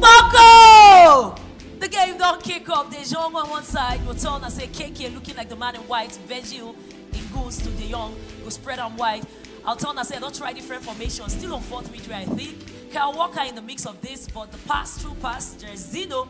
You don't bring Jerzino come out too. Yes, now. Because you have to bring in the big guns. When you bring in the big guns, I mean, look at the line right now. We have Griezmann, Neymar, Gino, Jerzino, De Jong, Bellingham, Hernandez, Lucio, Van Dijk. We have Mbappe, Ronaldinho. I mean, these players are bringing out some of the hardest players out there. Dude, I can tell that the flavor is a bit more Spanish than regular. So the flavor on Nabania, I go pop. I go tell them to say Farouk on the left with the black men, or you want to call them navy blue men using Paris Saint-Germain. Not like Imatasha, because when they want to, now they do. But let's see the strategy takes Virgil van Dijk playing a bit more forward. Lovely piece of play. Oh my God, Ronaldinho the ball. Takes a quick play. Come on, baby. Farouk starting aggressively. Neymar Jr. keeps the ball in play. On the edge of the Bellingham box. at the edge of the box, crossing it out wide to Hakimi. Hakimi dribbles, he goes back, forth. He's looking for a pass. We don't know where he's going to go. Slows down the play, but maintains possession and kicks it down the middle to Alexa. Alexa takes one. She dribbles. She's trying to hold the ball on. As in right now, you can tell that Farouk Manzo is playing possession football. He's being very careful. Space is there. Space is there. Look at the skill moves Mbappe in the Get my God! Lovely Farouk Manzo reflex. is pulling out all the stops right now. Lovely reflex. And I'll tell that this is a low block of defense from KK. KK is playing very cautiously right now. You can understand why when we say they play against guys, when we say we don't get tournament guys, true play to Griezmann. I'm loving the people that I see in the mix. Song Yumin, spread that piece of pass. Anon coming, is Walker. Bellingham receives 6 space, so okay, let me call. He don't do a big block. He blocked me, I block you. Oh, block you, Hakimi saved the ball from going out for a corner. Virgil van Dijk spreads it out to the left hand. There was a lot of action in this match right now. These players are not playing. Virgil van Dijk with the ball, passing down the middle, but goes to De Jong. De Jong to Neymar Jr. passes it back to Theo Hernandez. Theo Hernandez back into the middle. Frank De Jong. Frank De Jong passes it into the center to Bellingham. Bellingham touches the goal. And it's a goal! Upright. They're not wasting time. 2 seconds. KK takes the lead. 15 minutes of game time, and I'll tell them, I feel like saying they don't play for like 30 minutes already. The way people they sweat for this pitch. Neymar Jr. dispossesses. He's going one-on-one against Virgil van Dijk. Does he beat him? He takes him on the outside, cuts on the inside. Oh my God, Virgil van Dijk breaks the pass. Neymar Jr. once again, Son cuts into the middle of the goal! When did they ready, they pour? Neil KK with the double blow. See, that be the problem when you play against a dark horse. A guy when we say you never see from tournament trails. Guys, when you play somebody like that, you don't really know what to expect because you never see her like that. And that is why you're seeing some really, really cute piece of combos. I mean, he's playing balls through the middle, he's holding up his plays, he's releasing it quicker than you would expect. The guy, they pass ball like emotion.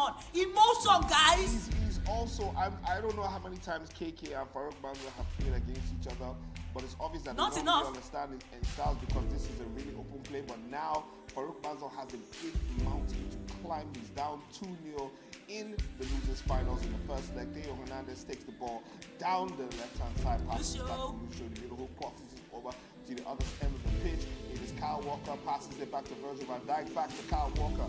Dribbles once, goes down the right hand side, passes it inside to Jorginho, to Bellingham. Bellingham all the way down to Son. Come on. Son is he going to do? Is he going to break go it in? direct, but cuts back. No, but Ledley King makes the block. I like this thing when you say that. You see, you defend me, I defend you, but you see the thing with Farouk. Farouk has to go fluidly because he's going down with 2. Now the question is he going to throw everything, the kitchen sink, mortar and pistol, or is he going to go with the mandate that he started on? Now, on your mandate, can stand, that has worked for some people. But for some other people, they have to bring out a plan B or a plan C. And right now, We have another he has pass to going score. in. Son passes it. Oh no, but the first time shot doesn't go through. Finally. Hakimi brings it in, takes it to the middle to Bellingham. Bellingham sends it out wide to Ronaldinho. Ronaldinho takes one, he loses the ball to Neymar Jr. Picks it up. Neymar Jr. passes in. Oh my God, but Virgil van Dijk is just a rock in the back of the defense. And it's all about gameplay read, yeah? I think the biggest thing for KK right now is his ability to do positional awareness and positional marking, in that he knows the usual happy and ways when we say Iman and Farouk, they go pass. Now Farouk has to take the ball quicker. Hakimi, he has option on the center, he can cut back, maybe he does, yes he does, and they read them well. Tio, don't carry ball, happy and Mbappe way. gets the ball, but blocked again. Son takes it in the midfield, spreads it out wide to Kyle Walker. Kyle Walker going down, passes to Jorginho, receives it back again from Kyle Walker, crosses to the middle, takes it back out wide to Jorginho. Jorginho had lots of pace down the right-hand side. He's going in, he pushes out wide. He passes it to Kyle Walker, crosses it to the ball. Oh no, Bellingham loses the ball. Gets the ball. Bellingham passes down the right-hand side to Ronaldinho. This game is wide open. You can see lots of players going for the attack. Oh my God, Ronaldinho gets the ball again to the middle to Mbappe. Mbappe back to Bellingham in the middle. Bellingham sends it out wide to Mendy. Mendy goes down, cuts on the inside, passes to the middle to Alexia. Alexia loses the ball, but Van Jong picks it up. Bellingham to Mbappe. Mbappe is solo wide. Oh! Farouk Manzo pulls one back. That is how it's supposed to be. I'll tell you why. I don't have fear before. We don't want to finish our first half inside this game. Come on, be like, say this game cannot show respect.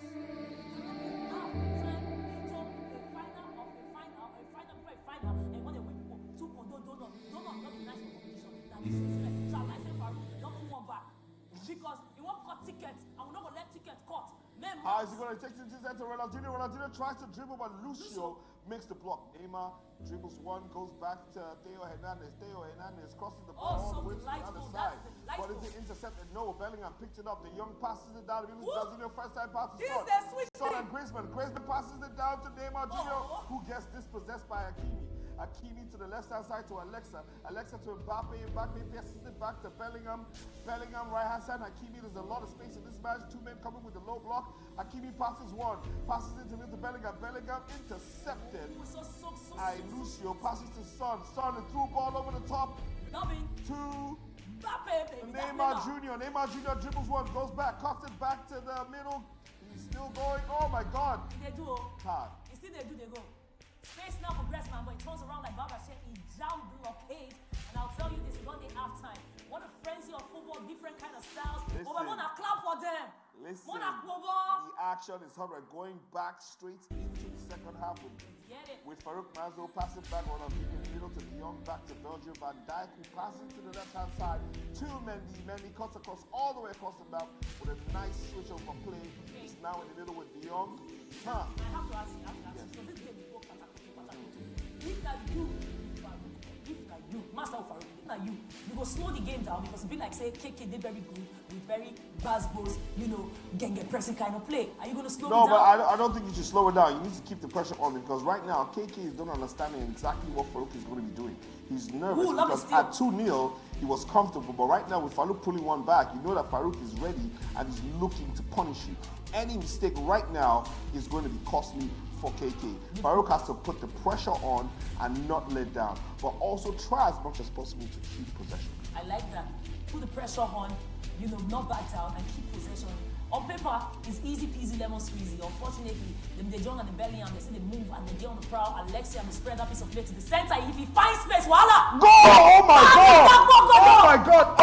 Offside! Wow! Oh, get damn it! Wow! Get damn it! I almost pulled my jersey for this one. Ladies and gentlemen, my hand is on my head looking at that play because it was off the bound. Ronaldinho with the rebound into the goal, but he was already in the position of offside already. Offside. That was a great call. And the pass was unassuming. It was so slow. It looked like we're just going to creep into the bottom corner of the post. You know, one of the coolest things about KK's game is that the way he uses his passes, not every time that pressure. He just does some instinctive emotion passes, one. And then they put too much pressure. Now, soft work. You go no person when they say understand how ball supposed to be generally. Because the way they pass the ball, they play like baller in real life. I see, and I don't give my one, then go come order small, then see the Jazino movement. So delightful. You then see I be down the right hand side, he's going to make a cross. It's a cross. Oh my God, is that a penalty? No, it's a corner kick to KK. That's the first set piece corner kick advantage, and that will tell you how much pressure. They keep the ball in the middle of the park, then they play set pieces nonsense. Then with the outside of the foot, Bellingham clears it. Mendy, Alexa, the ricochet, he can't get the ball out of the box, but looks like he's found a way to settle his passing and control the game. Oh well, everything got settled small, sharp. Like I like to talk, Stammerer will call a papa name. Finally, eventually, and that's what's happening. The chickens, they come home to roast, and of course, quality, they come to the fore with pressure. Is he going down the middle? It's Mbappe, he takes it out to the right to Ronaldinho holds the ball. He does the dribble, passes it back to Alexa. Alexa, what's she doing? She holds the ball to De Jong. De Jong's looking for that pass. Jairzinho played with the defensive work. Walker holding the ball up nicely. Jairzinho coming back on defense. Look at that down the line. That true ball was off it. Jairzinho, what does he do? He spins around, sends it out wide to Kyle Walker. What does he do? He takes it down the line of the ball, cuts back. Oh my God, what a pass, but he's offside. I like it. In fact, I love it. This is what I came here for. To cities. Let's quickly remind everybody what's at stake right now. The winner of this match qualifies for the grand final and a chance to win 750,000 naira, while the loser ends up in the third place with 150,000 naira. These players are already winners in their own right, but bragging rights is what's at stake. Bragging rights is what's at stake, and on the byline, they never finish work for there from the byline. They never get those kind link-up plays when we say you expect. But see space from Mbappe now. They don't release a Ronaldinho. Oh my God! Shot drags wide with the outside of the foot finesse. But I think that's something he wants to build up on. That position. I think that's a cracking point. That's a cracking point, like a soft spot for KK right now. Yeah. So I think that's somewhere that Farouk he can manipulate. He can take advantage of. But Jairzinho turns, fell on Mendy nicely, goes down the right hand side. You don't talk about. Is he going to cut back? Mamudeyo. He takes the wrong.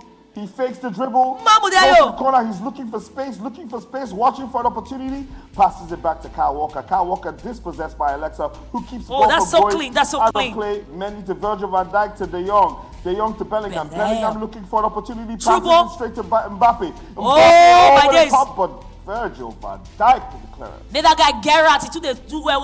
Because they clear the ball, they intercept up and down. He don't even come out here for body. Make that guy Gerrard, and they beat that guy, by the way. But I will tell you this. I love the way they use the players. Whoever you carry, in the first initial game, for the first, finals, opportunity when Farouk played Fola. You talked about using players that you have chemistry with. And it's very important because obviously KK has players that most people know they combine together. But the combo work, it be like better Bula. Now on the flank again, I go turn and say, men don't mount, men don't they move. And this looks like Bellingham. He can square. Oh my God. Oh, what a pass. Oh my God. Come on. What a goal. Farouk. Now you guys come police the Wakers. Kylian Mbappe. Ladies and gentlemen, the emotions are running high right now. He's making his spray in this game, ladies and gentlemen. He's with me. 2-2, it is on. Ladies and gentlemen, the game is almost over. Can we have a last-minute winner? I don't know, man. 78 minutes, 12 minutes to go in this match.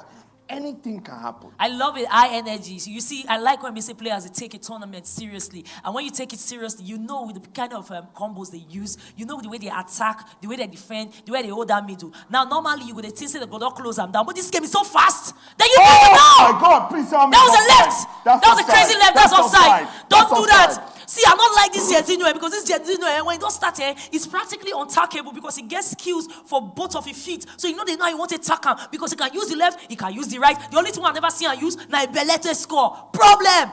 They don't continue again. Hakimi passes the ball inside to Ronaldinho. Oh, this looks like intense play. He's looking for a pass. Oh no, well but caught up by Jorginho. Energy. For me personally, Jorginho is the man of the match. Of course he is. He has held everyone down. This box to by the box. young. Oh no, but well Neymar takes the ball. Passa, bros, passa, bole. Look, son. I know they like when players. Do you think that KK is playing for possession in this match? But I don't think KK is just playing. Square the ball and it's gone. Square it. He does It's a goal! I'm gonna fly away. Vini Jr. Farouk Manzo has just taken this one in the 87th minute. Started from the bottom, now came on, and the game don't continue. Oh Farouk my God, ladies and gentlemen, Farouk with the comeback. The comeback kid. 2-0 down, he's now leading 3-2. If he can hold this out, he will take a 1-goal advantage into the second leg with an opportunity to go back and have revenge, possible revenge against Fola. This is what we came here for. This is what we signed up for. Premium entertainment for Contender. And you see the thing, if you feel like as you watch this thing, you feel play with it, they go play. Make I tell you, go join the Contender community. We're not just a talk. You go show walking. Jorginho, he tries an over-the-head through ball, doesn't go through. De Jong do better clearance, and it's done. First leg is over. Finito, bueno finito. What's the aboke? Listen, that was fire. Listen, this is going to be a quick turnaround. We're not going to waste any time. These boys are going to go straight at it. What did you think of that match? I think it was a sight for sore eyes. I think right now it's a movable feast. Meaning say anybody if you take them because the different styles when we say they bring to the game, you saw them breaking into strategy A, B, C, which is what you want for tournament players. When we say if the first food when you carry come, the audience they don't like and they don't set right, they push them, you will carry another thing to serve them. And that's what happened. KK made Farouk raise his game and remind us what kind of player he is. The first game when we say Farouk played against Fola, you see that Farouk, they fire, they show walking. But this time, he had to come from behind. And it takes a lot of mental resilience for you to do that. That's why each game, they get different spirit. Each contender, they get different vibe. And I'm really like... I won't open my eye for this one. Oh, but open and shine away because me, I don't know what I go expect. See, we're about to kick off in the second leg for a chance for these guys to make it into the finals. I think it's going to be more goals, man. I think they're going to keep it open. KK, Farouk Manzo at the Kon10dr Esports Championship 2023. Yes, sir. Lower finals. The winner gets back into the grand finals. Yes, sir. And an opportunity to win $700,000. Oh, short passes. We're doing short passes now. KK into the box with Son. Yeah. And oh my God, ladies and gentlemen, 2 minutes and 31 seconds. That's the fastest goal yet. KK brings the match back level to 3-3 on aggregate. You see, that be my problem with all these Akwa men. Before they even start, make we start work, they don't even start a fire. That's a problem. I hope you have more in your machine gun. Because if you can't fire like Camidor, 16 round, you be King Kong, there's a problem. Because if you start the score early, sometimes it makes some other players, they para. They'll come say, so now me, you won't do like this. They'll come raise their game again. I think this game has more goals. I definitely see more goals in this game, but the first thing I think Farouk needs to do is to settle the game. He has because to. The truth of the matter is, I think KK wants it more, and knowing that, Farouk needs to play and use that mental advantage. Yep. Because KK wants it more. So you Farouk go can there, literally make control mistake, the game. back. Yes, he's going to be coming out to get it. Yes. Because the truth of the matter is, this match, in my opinion, is Farouk's to lose. It's a free kick at the edge of the box on the right side. Ronaldinho takes a shot. What does he go over the bar? And it is! Oh my God! Off the bar. Was that a save by the keeper? Whichever one. We don't care. That was brilliant. Brilliant technique, brilliant piece of play. Walker go come through and he go link up to Jorginho. Yes, he does link up, but there's a block. And of course, Jean go take him. Neymar go spread him. It's a counter for counter. Space now, and he go get him Alexia. Alexia, why did he come back? No. Is it awesome? Mbappe forced it. Kylian Mbappe. He put it where he want to put it. Ricochet. That wasn't even a ricochet. That was an amazing miscommunication in our nation by Bellingham to get the ball back into the path of Mbappe, who finishes it from under 6 feet. I go say, man mounts. Oh, but the goal go plenty. You don't see him. The aggregate score is now back to 4-3 with Farouk Manzo. Wow. In the lead. Well, this is a different kind of spirit, too. It can't be like, say, these guys with Theo spreading the piece of play to Neymar. They're trying to get a bit of advantage going. But Mbappe now, he go try and zig him out, but Theo read him. I love how he uses Theo, what's it called? Theo Hernandez. Yeah. Oh, I love how he uses him. The way he does a lot of interceptions from that look at that blue ball. Mbappe is here. Where is he? What's he going to do? He cuts back. No, Bellingham with interception. I'll tell you why he cut back. Because of the way BCKK, they use that Theo. Theo go there behind you. Before you know, Theo don't run to your blind side. And then you don't go know you. Just a run, they go make. And he go steal the ball. Jorginho now, with the magic. True play from Son. Call work. And of course, Ronaldinho go carry up. Hakimi go spread up. Hakimi go hold up, go see whether he wants to play Ronaldinho, and he does. Mbappe they call for the ball, but overthinking, not spoil the cooking. Neymar, through ball, gets Griezmann. Griezmann, he can pass, but he goes straight. Oh, wow, what a save by Schmeichel. He tried to go for the near post, but it didn't work. Now, this is going to be an outswinger, or is it going to be a short pass? I think it's going to be short. An an outswinger. I've seen this play before, the setup. Ooh, problem. Oh, my God, he checked Don't overdo it. With the fake shot, almost made it through. That was a classic. Nobody uses the fake shots anymore. No, they try them. You know, you let him make you roll for your front or make you knock him halfway, make you volley him before you go touch ground. KK giving us old school moves. They give us old school. That's the thing. That's one of the things that he has in his bag of tricks. You see, he does those kind of pieces of play that those when don't play Sega, when don't play Winning 11, when don't play PES normal level, me shoots interception in our nation. They use them. Baba, you understand? R2 people will not understand. See, he uses those things that people know they use like that. Oh my God, Mbappe in the middle. Oh, positioning. You see the Theo and loses the advantage. Neymar Junior, is that ball going over the top? Yes, it is. Glancing header, trying to get that ball going for counter. Ronaldinho in the middle takes it, checks back, sends it down the line. No, he doesn't. He goes down in the middle and Mbappe to Bellingham in the middle. Bellingham spreads it out wide to Mendy. Mendy comes down. Who does he have to take on? He checks his run. Goes back. Frankie Young. Frankie Young is going to have to go back to. Now Mikel ball they play now. Now they do Mikel. To Ferland Mendy. Mendy passes out wide, but intercepted by the Young. Griezmann gets away. Jorginho with the ball. He plays a 1-2. He moves down. Oh, Virgil van Dijk made himself strong there. Your enemy show again. Oh, that guy, no, they like him. Too, they intercept. Why be say some people they use it, whether they call it Tiote, they intercept from one side. Now Virgil van Dijk, they block the other side. That make the guy just a shake by number. But yeah, so the steals from the middle of the park is crazy. The midfield battle, like I said that the men in white, 9 mount pass. But I will tell you this, defensively, both of them match up for different parts of the pitch. Many of them, or many at times, this game for them they're more open. If not, say they don't know how to block certain places where we say the other opponent like they use. De Jong now see they find a space to walk, and Hakimi collects the ball. That was a lobbing pass. Mbappe can cut back, he doesn't. Oh, he does, and space there now for Bellingham to shoot if he wants to. But he go dance. They do. I don't know, like Basa Juju. I don't know. Jorginho now on the counter. Griezmann plays in Walker on the prowl, and of course Jorginho go hold the run because that will be offside. Short passes to Bellingham. Bellingham is not quacky leg, and that is a foul. Niall. Well, they try to play that quickly. Jorginho on the flank.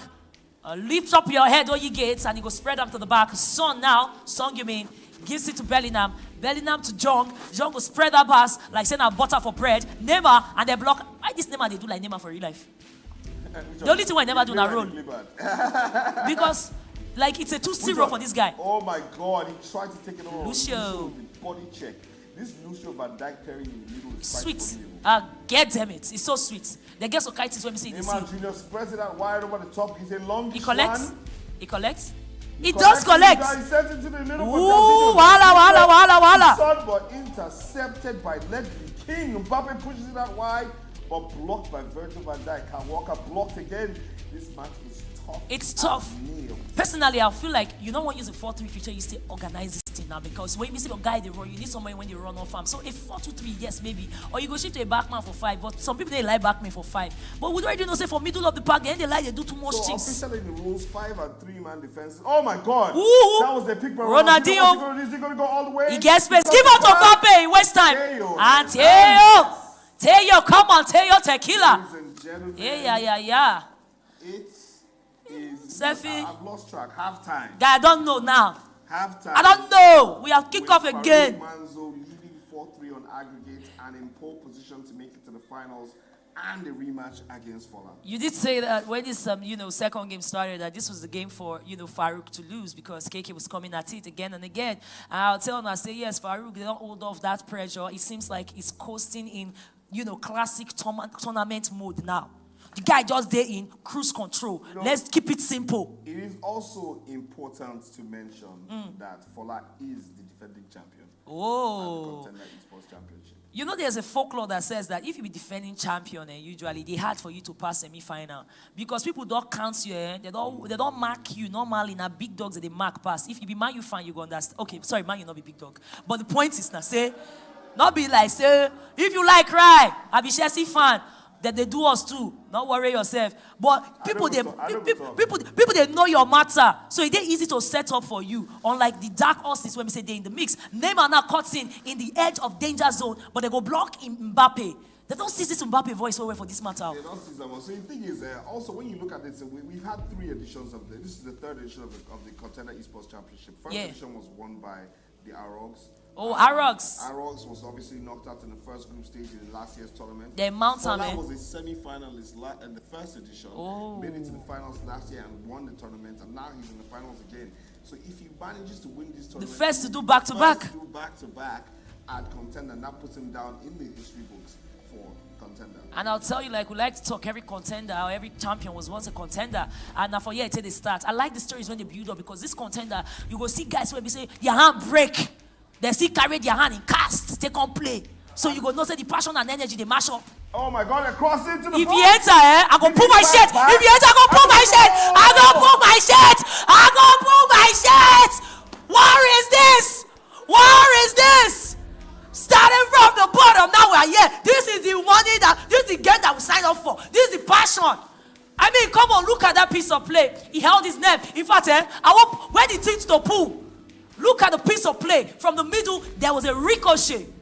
And he sit there aware to pursue that matter. I think somebody's going to change the play and change the formation. I'm not going to blame Amo. It's about that time because the way the match is going right now, people don't have a choice. Man, you don't have a choice, man. I'll tell you this. When we say the kitchen don't they heat up, you need to set up with a chef that can run the matter. Who can cook that thing? And somebody please do not say bloody cucurella. But if you can get anything to make you sing a Cinderella swan song, I think KK, this is what you need. Maybe you need Asari Dokubo. I don't know. You need militants. I don't know. But we are playing for the chance of a final for 750,000 naira.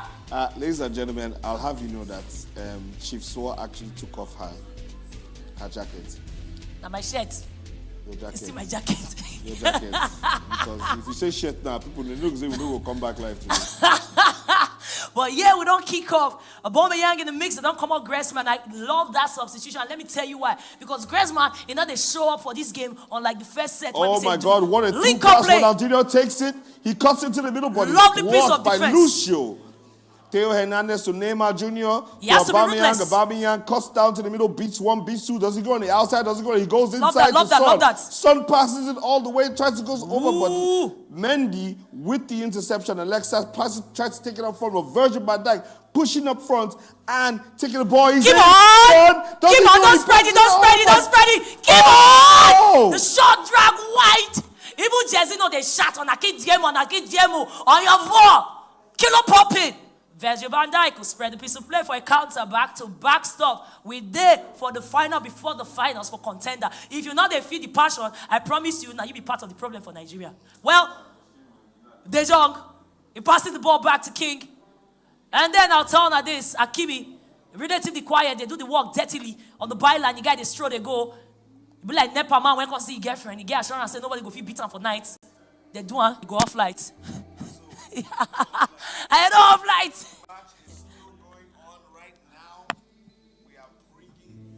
Commentary from the 2023 Kon10dr Esports Championship. This is fire. It is hot right now. The game right now as we speak is 1-1.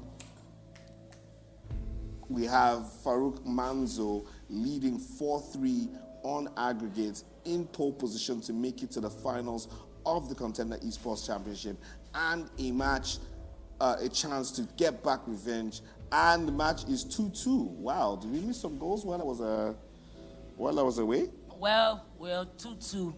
Man. And I'll tell you, I'm a bit sober now because we are getting into the business end of it. As the time is clicking and it's clicking out, one man with a goal separates it all. He almost be like, say, when they talk about Superman, one man when we say get voltage. And I'll tell you this, I have to commend the guys that have been on this tournament, especially for the veterans of it all. A link-up play when we say no go link well, De Jong with the steal, and Bellingham, he get opportunity to give Ronaldinho. Ronaldinho go turn around like Baba Share to bring more players in the mix, and he does. Akimi on the byline. Oh, he doesn't go to the byline. Who they like byline again? Now that's Okoro now, Kai Walker. Okay, they don't spread out now like butter. Byline. Yes, now. Mendy go collect. Now, Mendy relatively quiet doing the dirty job for this game. I like it. Sometimes you have to do it dirtily. Virgil again go spread that pass, that long ball. Akimi go collect. Akimi go release Mbappe. Mbappe go turn around, but they go steal him. John go carry him. And then we have a countered. But I don't go agree. The pressure is mounting. Pressure Tiwa. KK wants to see if he can get one last ray. And he might just have it. Virgil go run, go back. Yes, now go manage your game. Carry and go back. This is where you play Mikel ball. Control the game. Now backyard runs, you go run. And with that piece of play, it's a throw-in. Countdown, man. Not sure how much time left. Neymar Jr. KK has an opportunity to bring this match to extra time. He can spoil the thing. Can spoil the party. It took extra time. Oh my God! He does it! Oh my God! He does it!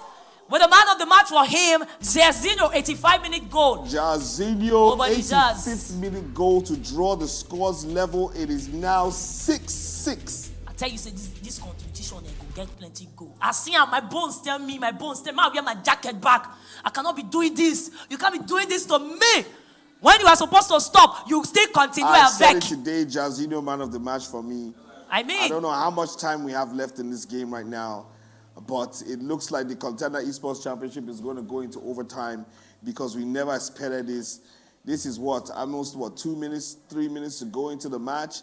If Farouk Manzo had held out for 2 more minutes, 5 more minutes. In other words, they say hold up game not too tight today. Well, yes. Okay. We never saw this coming. Joe, Ronaldinho don't hold the ball. Joe, Farouk gets it on to mount a last piece of attack as the time on the rundown for regular piece of time. They might have extra time to do this. They could get to do them ruggedly for a man like Farouk. Now Fola wipe him off for inside extra time walkings. But this now 6 goals in the mix, and Virgil will come through the middle. Is he going to go through the middle? No, he goes to the corner. It looks like Farouk Manzo is playing out for time. Maybe trying to play for extra time or holding out for one last opportunity to see if he can break the deadlock. But remember, this is what Fola tried to do in the last game where Farouk Manzo caught the ball and scored, taking that game to drawing that match. Is Fernand Mendy down the line? Oh, I love that short pass. Vinny Jr. goes down to the corner. Play it quick before, that opportunity. Vinny Jr. holding up the ball. He's looking for delivery. There's an overload in the penalty box. Yeah. Passes it out wide to the edge of the box. Not too tall, not too pass, bros. Just kick the Oh damn my God, thing. ladies Kick and the gentlemen, damn we thing. are going into extra time right now. It is Farouk Manzo and KK.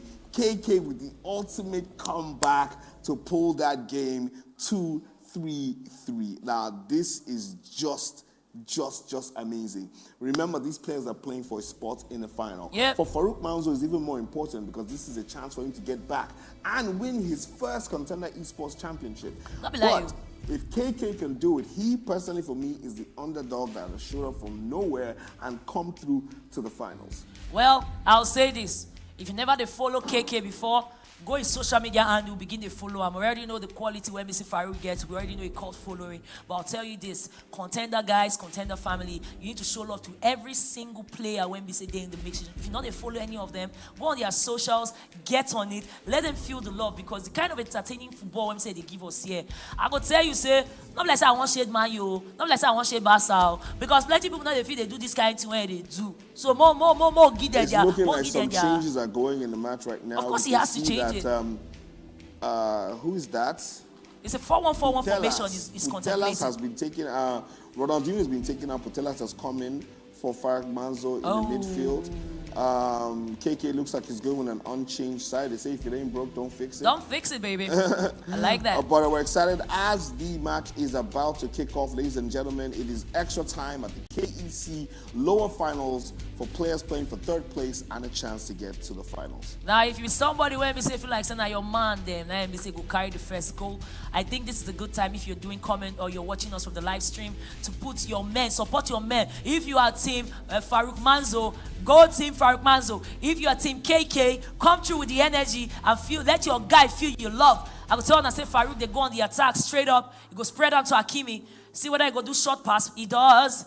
Looking like Rodrigo in the mix. Rodrigo, the guy who originally did for inside Manchester City. Rodri, they go read the play. Griezmann, they go read that back. Rodri don't collect him. Orodo, they make the moves. He's making inroads from the flanks. He don't enter the 18. He see the walker. Nobody don't ulamo. And they don't finally hold him. It's a set piece to the good. The first piece of corner for this extra time. Man, Doctor, so basically, see. the way we're doing this is that we're playing a full game as extra time right now. And let's hope that these players can do something. Teo Hernandez takes the ball out from the defense, passes it back to Peter Schmeichel in the box. Peter Schmeichel spreads the ball out wide to Kyle Walker, who takes it down on his knee, but crosses the ball again. Sanchez not make that guy kick. Switch play, Griezmann back to Teo Hernandez, goes past.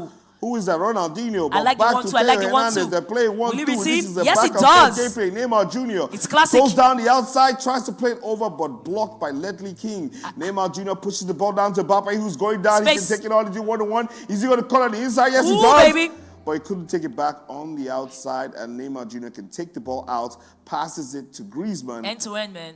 And is moving out on the left-hand side. He cuts back in, plays it over the top baby. of Neymar Jr., but the keeper comes out to clip it cleanly. Now, see, most of the time when you look at that piece of play, when they say, you know, what's his face, Farouk made, just making inroads on one end and his play was read in the out of the box. You can understand, say 95% of players, they go do that when they do. They go hold that Mbappe and they go try cutting. They go draw the ball back and try cutting. And that was a fantastic read, by the way, from KK. KK with a lot of reads, and the way he does his turnovers, he has his chance now with Son on one side, Jezino on the right, and Jezino with the ball now running through. Oh, Jezino has been a problem throughout this entire match. The guy like Jasmine Olofi. The guy they dropped to the beat. Ready Makula, yo, the man called John to hold the ball. Son with the ball, still with the ball. Neymar Jr. but gets caught off by Virgil van Dijk. Passes out to the young. Does he pass out wide? Oh my God! What an amazing ball over the top. Neymar Jr. takes it. Can he break it all with the dribble? Spread out to the middle, bro. Back to Ronaldinho. Shift now, bro. Shift but Virgil van Dijk once again with the defense. One Van Dijk to save it all. One Van Dijk to head it all. Such an open game. Griezmann takes the ball out wide, but dispossessed. Ronaldinho out wide by Mbappe to Hakimi. Give it back, baby, give it back. Passes the back to Mbappe. Space. Mbappe with the goal! Come on! More energy, more passion. KK now, he go get to do something when we say he never do for quite a while, which is, guy, you need to build from the back. You need to come back and show mental resilience. Space there now, he might do it. Neymar Jr. is back. With style. Ladies and gentlemen, this game is back and forth. Right. It's like we're playing table tennis. This is what I like. Ping pong. Give it to us. Save it. We can take it. Hakimi to the back to King. Ledley King passes the ball out wide to Mendy. Ladies and gentlemen, Farouk Manzo once again dropping the lead in this tournament and putting himself back under pressure. But like I've said, this game, in my opinion, is Farouk Manzo's to lose. He is the man with the record. He is the man with the experience. He has won numerous tournaments. I not like this way they do, bros. Me, I not like him. You don't they call person title now. You call the main person come like say, now be the big dog. They go call they get this thing. Just say they are both equal in the eyes of contender now.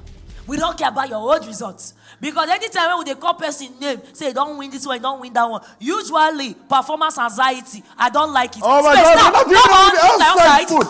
Amazing play, breaking down his defense for Ronaldinho. It is 2-1. Farouk Manzo is leading right now. That was crazy, man. Yes. Honestly, I thought it was going to be read as an offside because of how close that, tight margins. Oh boy, the offside margin title. This guy don't study this man. I don't know where until they stop and where until they start. Lucio now, he has to do it again. He did it before, get a goal and pull this game back on even Stevens. King now, don't give on to Neymar. Neymar with Tio in the mix with Young. The Young will carry him, give him one short passes. Ooh, we tried the 1-2 there, but didn't go through. Ledley King takes it out wide to Hakimi. Hakimi switches the play over to Mendy on the right-hand side, who takes it back to Virgil van Dijk. Switches the play one more time back to Hakimi. Hakimi's down the line. What it looks like that's going to be enough. No, he's not. Ronaldinho comes into the middle for Mbappe. Mbappe. Outside. How did he miss that? Ronaldinho's ball was outside. As they call this, where he played the boy. So that was good. That was one of the times that the offside trap, he really worked well. But guys, man, on 1-2 seconds, everything they bust. Anything is possible, end-to-end stuff. Hakimi now, I think right now, KK is floundering. I think he's trying to look for a way to get back into this game. And I think that he doesn't know whether he wants to use a two-man blockade I or whether he wants to don't rush know it. what was in the water that Farouk Manzo has drank after that match, but he's turning up with some amazing gameplay and letting everybody know that he's not going out without a fight. Farouk Manzo is now leading this competition in extra time 2-1. Hold on. Well, KK is still in it. Griezmann on the flanking, not link up to Neymar. Neymar, they caught him. Spread that ball. Jezino, baby. Oh, my God. Jezino, baby. No, we are officially playing basketball. Yes. We are officially playing basketball. This is what you call, if you do me, I do you. Man, ladies and gentlemen, Jairzinho, who has been a problem throughout this match, comes to look at the pass. Oh, look at that, man. I spread it. I spread it. And this time to the left side of it. I love it. If you love it, you can say it. Make una dey clap it. Every time I try to give Farouk Manzo some credit to show that he's turned over a new leaf and he's definitely pushing to get this game and close it out, KK just keeps coming back. And that's what you love about an underdog. See, they get some guys, they're stubborn past mockery. If you won't get them, you just say don't push them to a corner, they go shift, go back, and they go use momentum. Even that blockade when you block, they go use them against you. And that's one thing that Farouk has to be careful about, because when you're taming a wild animal and KK plays that wild my God, does he make it through his son? He go release out to Jairzinho. And see how he does it. He doesn't go singular. He always goes in three-man fold. If one guy over, he they hard him to just run. Yeah, but see, now it looks like he's left his defense open. He has a very, very high press.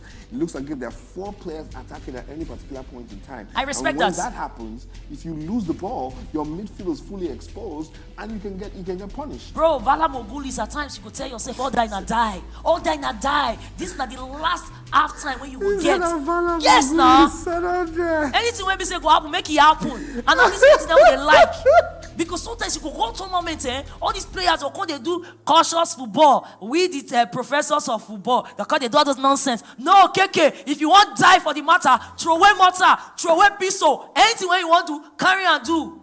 Ladies and gentlemen, Farouk Manzo, KK, playing for a chance to get back into the grand Yes, finals. please. Ladies and gentlemen, is the KEC 2023 Losers Finals. One more match after this. We're going to decide who gets into third place. The loser of this match gets third place and 150,000 naira to add to the 50,000 naira they won for qualifying for the top 8. The winner of this match goes to play in the grand finals. Ooh, come on. For a spot. Ooh. Oh, that pass drift wide. I think the touch was a bit too heavy. Yeah, it's a bit too heavy. Kyle Walker now in the mix. Oh my God, that little Jacinto one more time. He takes Mendy on the inside. He can square play if he wants to. He does it. Oh my God, is that?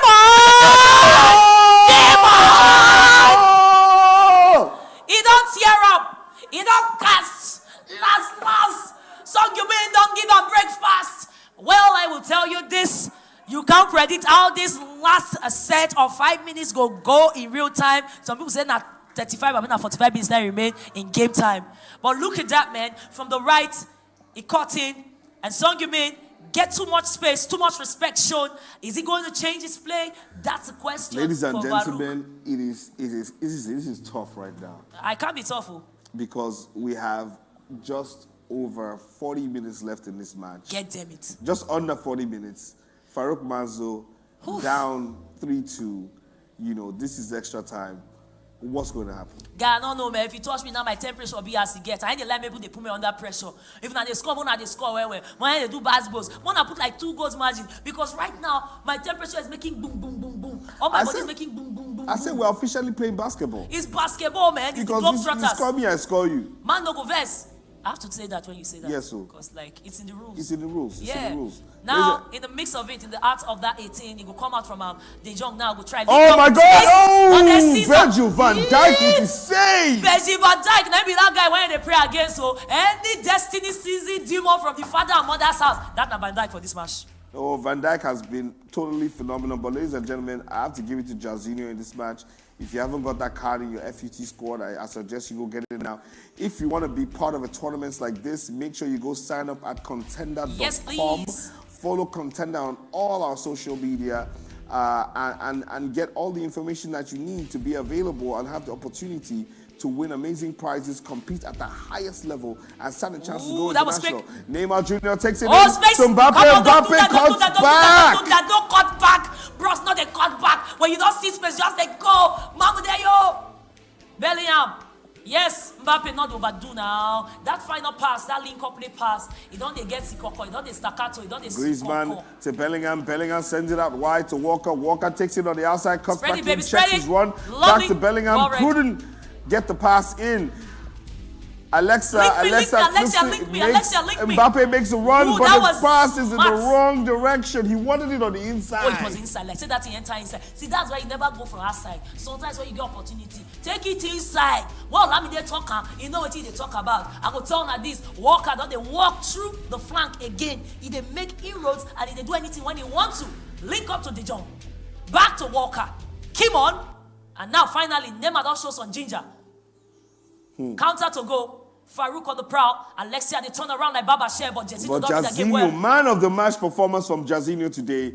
Unbelievable. Virgil van Dijk, Jairzinho, Huming Song. That combination has been very strong. Now you can see game management by KK wanting Farouk Manzo to cover because he knows he doesn't have a choice here. Oh, Farouk Manzo almost did an interception, but KK is managing the game well. But Farouk Manzo with the pressure, the press worked. He's got a ball. Oh my God. He was baited into that pass. But they sent it on the inside. But right now, I think you should have taken it outside. Now that one be outside. When you did that close, you want to take it outside. When you are far, you take it inside. But you're not going to know this when we say you're in the mix of the game, in the heat of it all. But like I was saying, don't see that. Oh, Ronaldo with the dribble. Breaks away, passes that wide to Mendy. What does Mendy do? He cuts it to the middle to Neymar Jr. Neymar Jr. takes it on the inside. Ronaldinho, he passes it. It's a goal! This is what we are here for. Kukuma killers. What is happening? Kukuma killers. If now food be this, when we get roundabout inside, we get somewhere, we get pomo, we get Shaki, we get Riboto, we got all the best ingredients to make you a correct concussion rice. Are you not entertained? I'm very entertained. Like I said, I'm not sure what sports we're playing again, but ladies and gentlemen, this FC24 match is looking like basketball. We have had Mbappe, Jairzinho, players coming up with big plays. The score is 3-3 in extra time. After this, we are going to penalties. It's 75 minutes. There are 15 minutes left in this match. What do you think is going to happen? All I know is I just got distracted by Mbappe. They fly like that. When he made the score, then they fly you, making all the carry pride they come here. Bellingham, he does spread the ball to Walker. If you love your guy, you love your team, you better they call their name, they give them their ginger because they need you. You are the 13th man on the pitch. Yes, the fans. Now, let me the 12th, the 13th man. One that they call their name, make they scream for them. If you be babe, you see how they do it for Spartacus. Push it! One that they let them know. Going down the middle, takes one, passes it in the middle to Mendy back to Mbappe. Mbappe looking for space, but intercepted by De Jong. Neymar Jr., KK moving down the line. Wide areas. Wide right, yes, wide left. Does he cut to the inside? He takes him on the outside, but doesn't he make it through? Goes back. Passes it into the middle. Griezmann goes to the byline. He cuts back, takes it into Bellingham. Bellingham to Neymar Jr. Neymar Jr. to De Jong. De Jong goes left. He goes right back to Son. Too much touchy. Loses the ball. Well, this one, they call Tosha. They Tosha too much. But I'll tell you this, Bellingham doing some low block defense. I love it. I love when we say players, even if they hustle, they get confidence for inside that 18 to control ball and play through the pressure. Now, this play through the pressure, they switch Fernandez Mendy or Fernando Mendy. Thank you. They don't give out to Schmeichel. To the flank, man. Mendy. Ladies and gentlemen, you can hear the audience screaming out, saying, Farouk, one more, Farouk, one more. Oh, he's we are the ball. Saying, give us one goal. Virgil van Dijk, he will spread the piece of play, man, to Hakimi. I think you might have started a song in the hall right now. This is what we came here for. That's all we're hearing. All we are saying, give us one more goal. Ladies and gentlemen, one more. Hakimi is holding the ball on the wing. He's looking for an opportunity. Nobody's making a run. He's trying to find that space, that exact pass that's going to break down the middle. He's taking on Kyle Walker, keeps going back and forth. Oh my God, this ladies is and gentlemen, I don't know what's happening. He's doing that thing again where he's playing for time, winding the clock down and hoping to have that 1 minute final of extra time, and that's what he wants. He swings the ball to the left side to Mendy after pulling the team to one side of the match. Intercepted. That strategy, you know what? By Kyle Walker, and ladies and gentlemen, we are going to penalties. Bro, she call her penalty, I call her penalty. Not be penalty. Now extra time. Extra time. Because Bioma no verse, because Wagwamon no verse, just with désolé, just with this match is too important for us to go straight to penalties. Let's go. We are playing extra time in the extra time of the extra time. Yes, sir. Extra time of the extra time of the extra time of the extra time. Bellingham in the mix. I don't know if we're going to do this to golden goal, but Ronaldinho trying to cut through that space. It not be hot knife, but they still get the advantage. Space! And through the scramble, they done it. Wow. Vinny, he done it. Wow. In a red, last. Farouk in the mix, ultra defensive, but a picky moment. Vinny Jr. Yeah, but the question now is, can he hold up? Yeah, can he hold the goal? Because Farouk, every time he scores, his defense just falls apart. Well, they go tell you, say anything when we say they happen for football, the minute you just score and the minute you just concede, these are the two most dangerous times when we say game day. The next two now, when we say game just the one end and when game starts, and I'll tell us if they follow this game since, these are the key moments when we say these players don't concede some key goals. And this is beautiful. He finds space. Oh my God! Oh! Big from Schmeichel. Come on, baby. The man from Akwa Ibom. He they give them Kwaibo style kind of defense. Oh, Farouk is putting on the pressure. He's not giving KK any chance. Alexia. Give him. Oh, finish. And it is done. It is finished. Is this the moment? I don't see it for the first time. Switching formations right now. KK is going all out. All out. He's gone to a 4-2-4. Keep on. Ladies and gentlemen, there is no time for any play. He's I 2 love goals it. down and he has to come back. I love it. Now long ball balance, but I don't care anything you want to do. Direct passing. Farouk don't get 2 goals lead. KK is pulling out all the stops. Let Usually him. players have the formation set pre-match. Yeah. KK is creating one on the fly because right now you can't even understand what's going to happen. Yes. I don't think he dreamt he was going to be in this position. And now that he is, I like what he's doing. See, guy, when you don't reach one place for life, I go always talk and say, just do it. Like Nike talk, do it.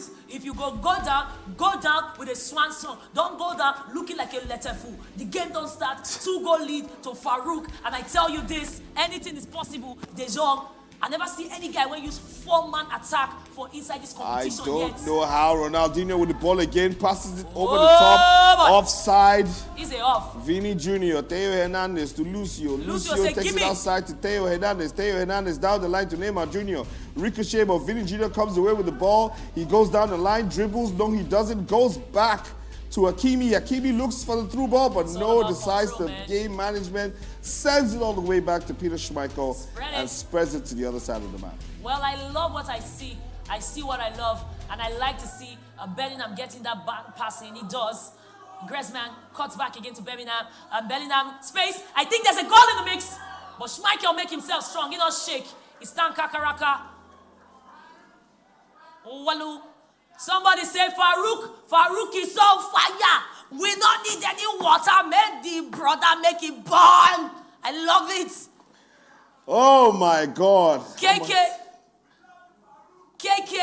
You can hear Farouk's fan base in the audience. But na so na so they be. Na some people they be on. fans. They not they follow see. So the guy not they blow now. They not they shout. Na so they do.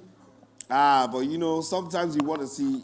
You know, this is good because we're going to see 2 familiar faces possibly in the final, and this is going to be a really, really, really hot comeback. Oh man! Like, I think you know after that loss in the upper finals, you know, especially after not losing an entire game. Yeah.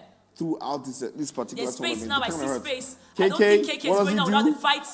He's going KK! He's forcing it. Why? But, hey, wow! There was a block. Oh, Farouk takes him out on the outside. Vini Jr. with the ball. He's going down the wing. Passes it over top to Mbappe, but blocked by Lucio. Neymar Jr. takes it out on the left side. Is he going outside? Cuts on the inside to Son. Son passes to Bellingham. Bellingham looking for an opportunity. Passes it forward to Jairzinho. Jairzinho loses to Mendy, who passes to Perisic, and now it's back to Ledley King and Hakimi, who switches the play to the other side of the map to Mendy. I think at the time like this, now even the attackers not supposed to even flip their positions, especially the ones when they say they, legidextrous. That's the word for ambidextrous, Abi. Legidextrous. It should be a word. I will find the one that can do multiple, like utility players when you do multiple things, because right now they don't know the position where we say Jairzinho go pop up from. So you need to switch some players up, because you don't put 4 people up front. So if they do this thing on the fly, change it. That look like off, but no, the offside trap. Mbappe is away. Is this another goal? All at once? No! I think that is beautiful because it would have been so unfair for KK to go 3 goals down with the kind of quality of play he don't give us today. If KK goes 3 goals down, it's over. No, it's not over. There's no way he's coming back. Perisic in the dribble, gets past his man pretty easily. Game management. Farouk Manzo definitely trying to buy himself some time. I don't go blame this Mike and I pride the warrior. I call the rake ball. He call the rake ball. All this kind of thing, they may play at the vessel. Well, Son, you mean he get something to carry for this matter? I'll tell you this. Energy up for Ronaldinho. He go dance yes to the right and left. Ladies and gentlemen, but Stephanie, look like that is it. That is it. It's over. Farouk Manzo wins the losers finals. We can't even call it losers finals. It's the losers finals. Because it's the losers bracket. It's the losers bracket now. People will go loser. And makes it back to the grand finals. This is going to be an epic battle. Yeah. The total scores for the game, you know what it was? What was it? 8. 8 goals. No. In one match. Now this one match get 8. They give us 3-2, 3-2, 11-9. Man, guys, I'll say a round of applause if you have your hands for KK for being one of the guys that drew out goals in this bleeding tournament. And officially coming 3rd and winning a prize of 150,000 plus 250,000 naira. Well done, KK. So that's a full cap of how much now? 200,000 for 200,000. 200,000 for KK. A round of applause for KK. KK, He don't ladies give and us gentlemen, 200,000. you have to look forward to the finals that's going to happen. You know, Chief Swa, I did with you for a year. I feel your energy. You know, what we're seeing right now is esports at its best. These are the most talented superstars on the African continent. Make Yes, sure you sir. follow these individuals. If you don't know their handles, just check us out at Kon10dr. We'll be posting a lot of content from these guys and the gameplay that's going on. Chief Swa and I are going to take a break. Yep, please. And when we come back, there's going to be the finals, which is the last match of the day. But we have amazing action coming up from two of the hottest games right now. It is the official grand finals of Street Fighter 6. Yes, sir. Where Rio Apprentice is taking on, I can't remember the guy's name, but we'll check. The graphics will be popped up in a second. And after that, we're going to have the grand finals of one of the hottest shooter games on the continent right now, Call of Duty Mobile. You don't want to miss this. And then, of course, it is the ultimate grudge match. Yes, please. Fola versus Farouk. Please put on something you can take off because Ladies we are and here for gentlemen. this. Well, I'll tell you this.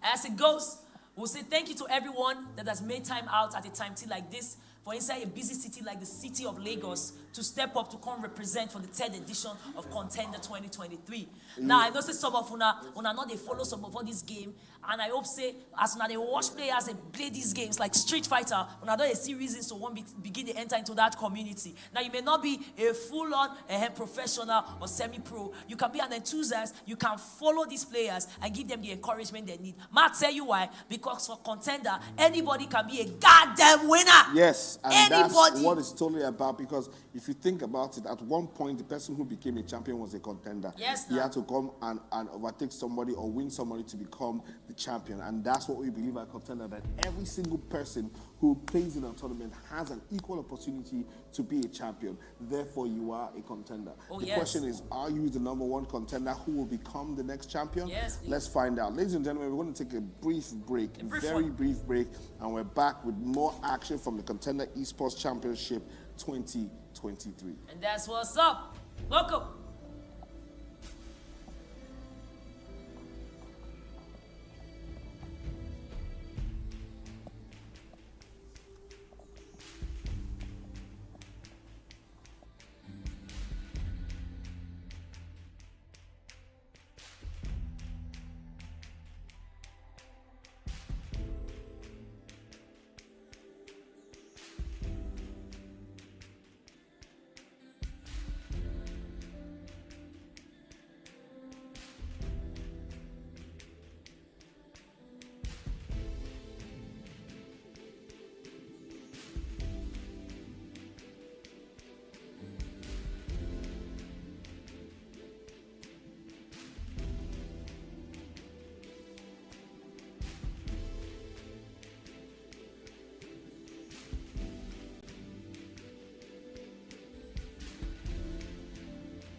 I can hear you. Hello. What's good?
Alright guys, welcome to the stream for Call of Duty Mobile, and we are live already, and the game is already getting started. The S&D game is going to be between Series 7 up against Rage Gaming, and they've come a long way to get to this stage so far, and I do look forward to seeing what they are going to go and cook. The boys already getting the action started on the S&D map. Sage is going to be the one coming through for Series 7. Falcon is going to go down, and I don't know how the players rotation here. Vector finds one. Vector's going to be able to confirm that kill. 20 goes down. It's going to be a 3v5, and the numbers advantage on the side of Series 7 on round 1 so far. The bomb already in hand for Virus. Might get that plan. Mashal finds one. Lion finds one. And one's going to go down. Virus gets that trade. And now it's going to be a 1v3. The only player left to get the whole clutch is going to be Kai. And Kai goes down to TPC. And just like that, round 1 goes to Sierra 7. And that's going to be a very easy one for them. On the tables, we do see Rage Gaming coming into on the group stages, able to get 3 straight wins. Not a single draw, not a single lose for sure on their group. Sierra 7 not too bad, coming in behind, 2 wins and 1 loss. And NATO Gaming also able to get 3 straight wins. Also Etanox on 2 wins and 1 loss. And yeah, that's how that was a build up to the finals, and so far so good. Going back into the game, Mashal's gonna fight one for round 2. Vector's gonna go down. That was gonna be a 5v3. Back and forth trades here. Nobody's going down for the side of Rage just yet. And one's gonna go down. Tipsy finds Lion. Tipsy finds Falcon. Now it's going to be a 4v3, and so far so good in terms of numbers for the side of Rage. CR7 already have round 1, so they're going to have the momentum on their side.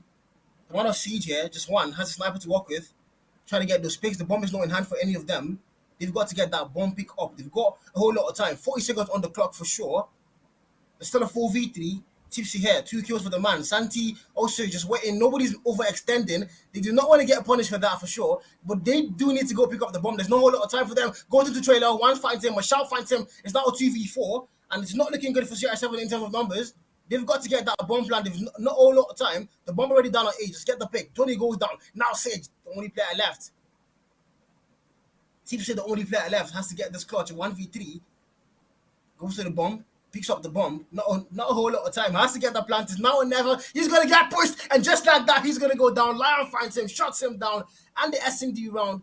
S&D game all tied up. 1-1 going into round 3.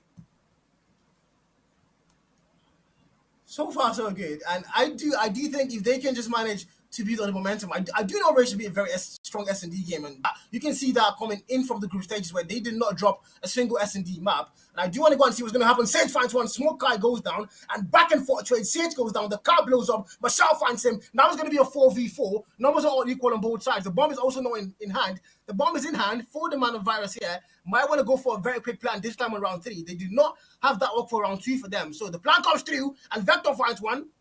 Lion is going to go down. That was a 4v3. Rage Gaming and not having the numbers advantage on their side. Falcon here, still on 0 kills so far for Rage. Might be underperforming in the first 3 rounds, but again, there's a whole lot more to come. Mashal finds Santi. Santi goes down. A 3v3 now. Not looking bad.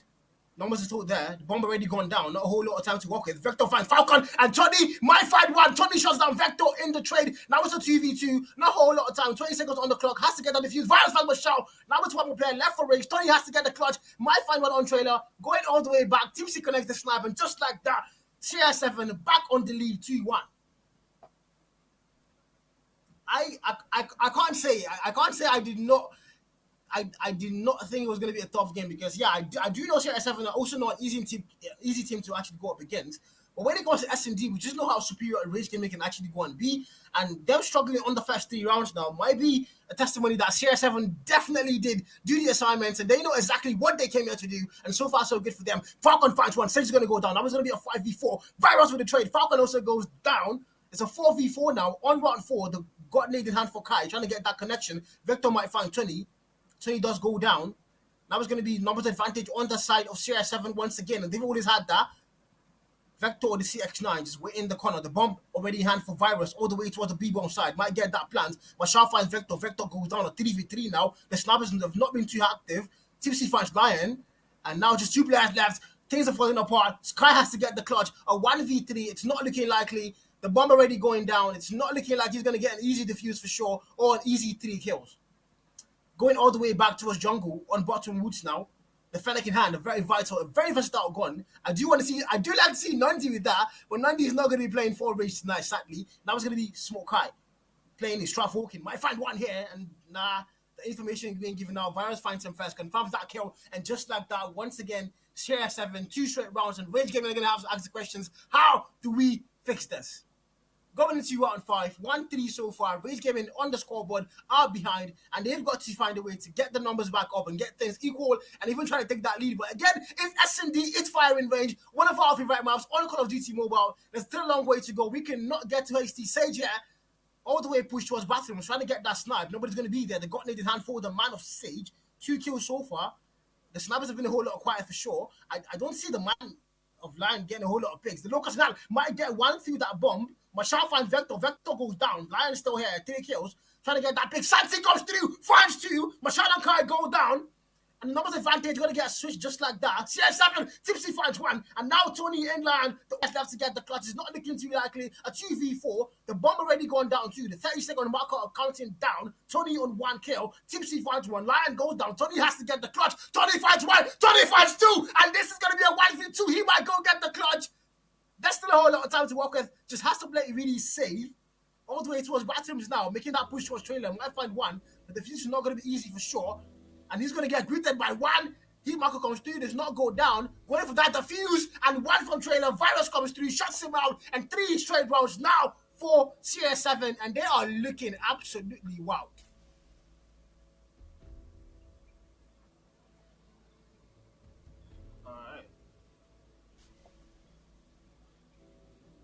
All right, guys.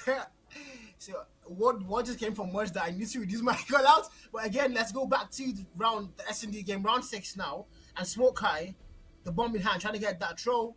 Not going to come through. There's not going to be anybody on their side. It's still a 5v5, and nobody's going down so far. The aggression not coming through. Rage and Share 7. Everybody's playing it slowly. The bomb is in hand. They've got to get that plan. Sage finds one. Tony's going to go down the wall bang. That was crazy. But Lion, another wall bang. Finds Sage. And now it's a 4v4. The wall bangs are going crazy. The snipers are coming to life. Virus finds 2. The man who is getting those nasty 2. Oh my God. Falcon here might find 1, confirms that kill. Vector goes down, and now it's all up to the man of Falcon. A 1v3, he's got to get the win. He's got to find a way across this. It's not looking likely for him.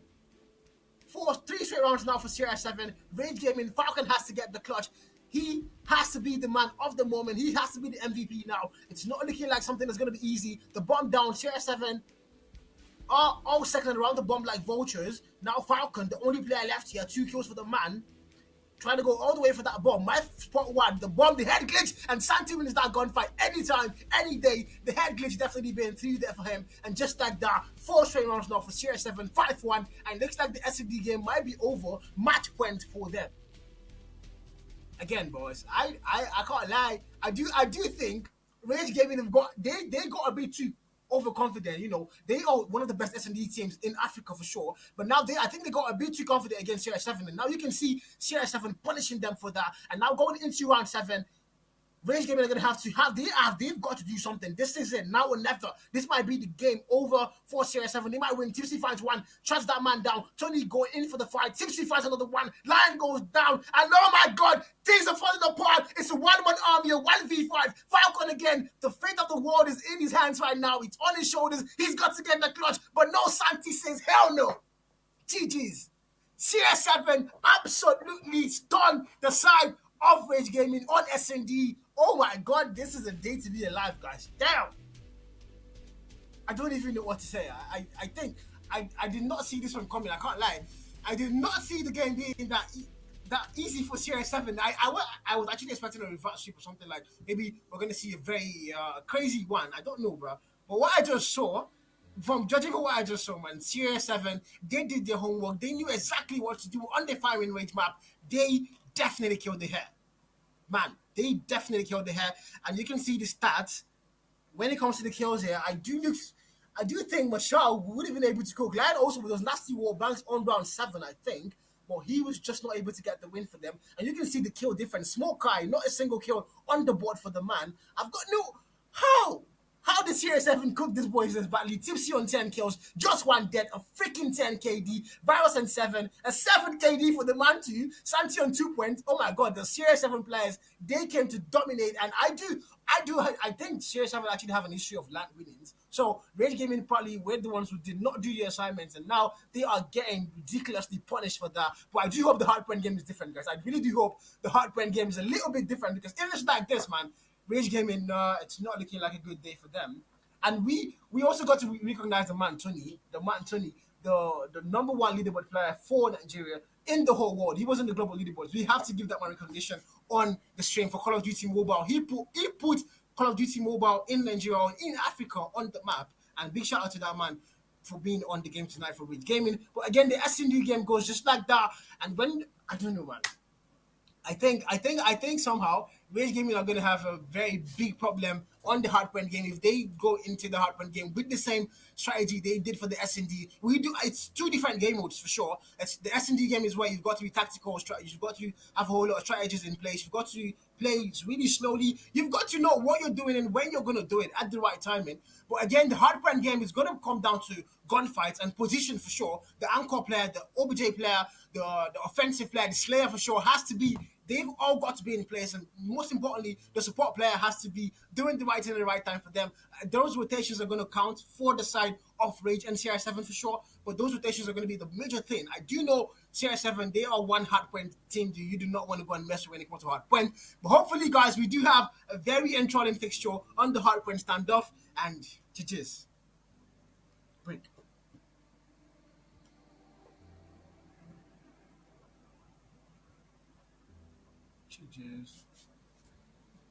Just tell your mic is not on. Are you still on call?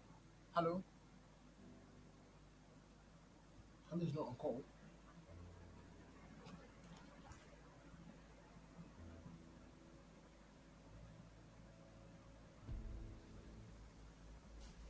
Yo, hello, hello, hello. Word to hello.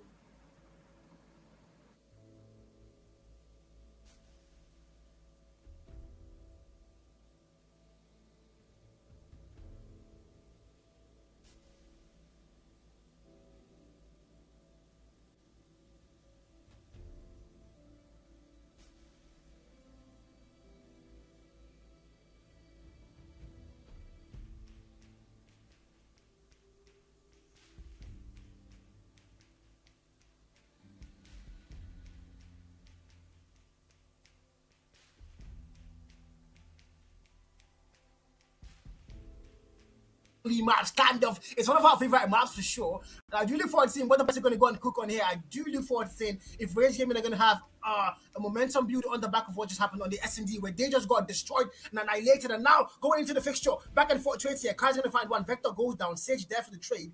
And CR7 trying to make a statement on P1. Well, Rage Gaming are going to be there first, able to get the max, and Tony finds 3 on the back of that, gets answered finally by the man of Tipsy. He's going to get shot down. Another break happens on P1 for CR7, but the contest still there, still strong for Rage Gaming, and that's going to be very vital. But now the break happens finally. CR7 are going to have the hard point on P1. Tony now going all the way for the flank. It's going to get traded there immediately by Virus. Virus on the slide finds him, and now the break coming through. Kai, not easily. Kai cannot finish the hardpoint game with 0 kills, that's for sure. And you can already see the man saying, I am not going to let that happen on the hardpoint game. And now Sage comes through with the grenade, finds 1, and Sage going finds 2 again, connects those 2, 13 to 17, and Virus also on the back of that confirms 2, and P1 looks absolutely proper setup for the side of CR7 now. Going into P2, they've also got rotations working for them again. This is why I said rotations have to be the main thing. They've got to rotate early for Rage, but now they are not letting that work for them. Lion able to find 2 on the back of that, shots 2 down, going all the way for the spawns, and now Santi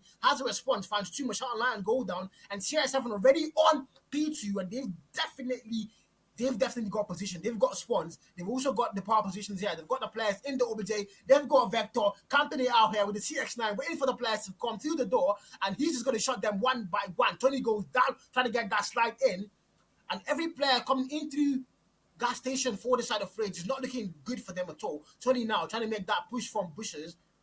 Might find 1, going for that back stab. But again, CR7 have the lead. They've got the hill in favor. It's not looking likely. Virus is going to get shot down by Falcon. Falcon comes through the window, finds 1, but Santi's still there for the trade. Shuts him down in response. And now going into P3, Rage Gaming are going to have the scrap time to play for on P2. But again, early rotations, guys. Again, early rotations. You can already see the side of CR7 already on P3. And they are going to sacrifice a whole 17 seconds. I think that was too early. But they are going to sacrifice 17 seconds on the hot point for P2. I've got no idea why they would do that, but they did exactly that. Now on P2, they've already got the spawns for sure, got the setup. Tony here going to get backstabbed. Does not go down. Vector finds 1, back and forth. Trace, and now the claw in play, finds 1, finds 2, and Virus now coming over the claw, going towards gas station and back alley. Nobody's going to be there, but he's going to get backstabbed. And now the P-Fire comes to play for Tony. Tony finds 1, might find 2, connects it, going to find 2. There's no one to go through that doorway. I think that would have been the best option. Trying to go through the ladder. Might find 1 here. Vector right there, but Vector wins the gunfight. And now the war machine and the operators are going wild. The gravity vortex finds 2, back and forth. And the annihilator on Santi. Sage finds 1. Machado goes down, finds 2. Might find 3. Back at least secure, but finally gets answered. And still, guys, CR7 up just too close to the 100-point mark, and they might be winning the whole thing on hardpoint. But again, this is hardpoint, guys. This is Call of Duty Mobile. This is standoff. Comebacks happen every single freaking day. And going back into P4 now, the build-up is here. Santi makes that slide away from danger. The smoke is going to go wild. Has a whole lot of score tricks to work with if he wants to do that. Top Bakery control from Tipsy. Tipsy on Top Bakery might be vital. And now the war machine here also in the hand of Tipsy. Trying to get those picks. Nobody's going to go down. Finds 1. Lion goes down. The Pred comes through. The Pred finds 2 for Vector. And CR7, guys, the dominance on hardpoint. They are absolutely annihilating Rage. P4 setup. They've already got the spawns. They've already got the players in the hill for themselves. And now that push coming through boxes, it's not looking too good. But now the claw, Machado finds 1.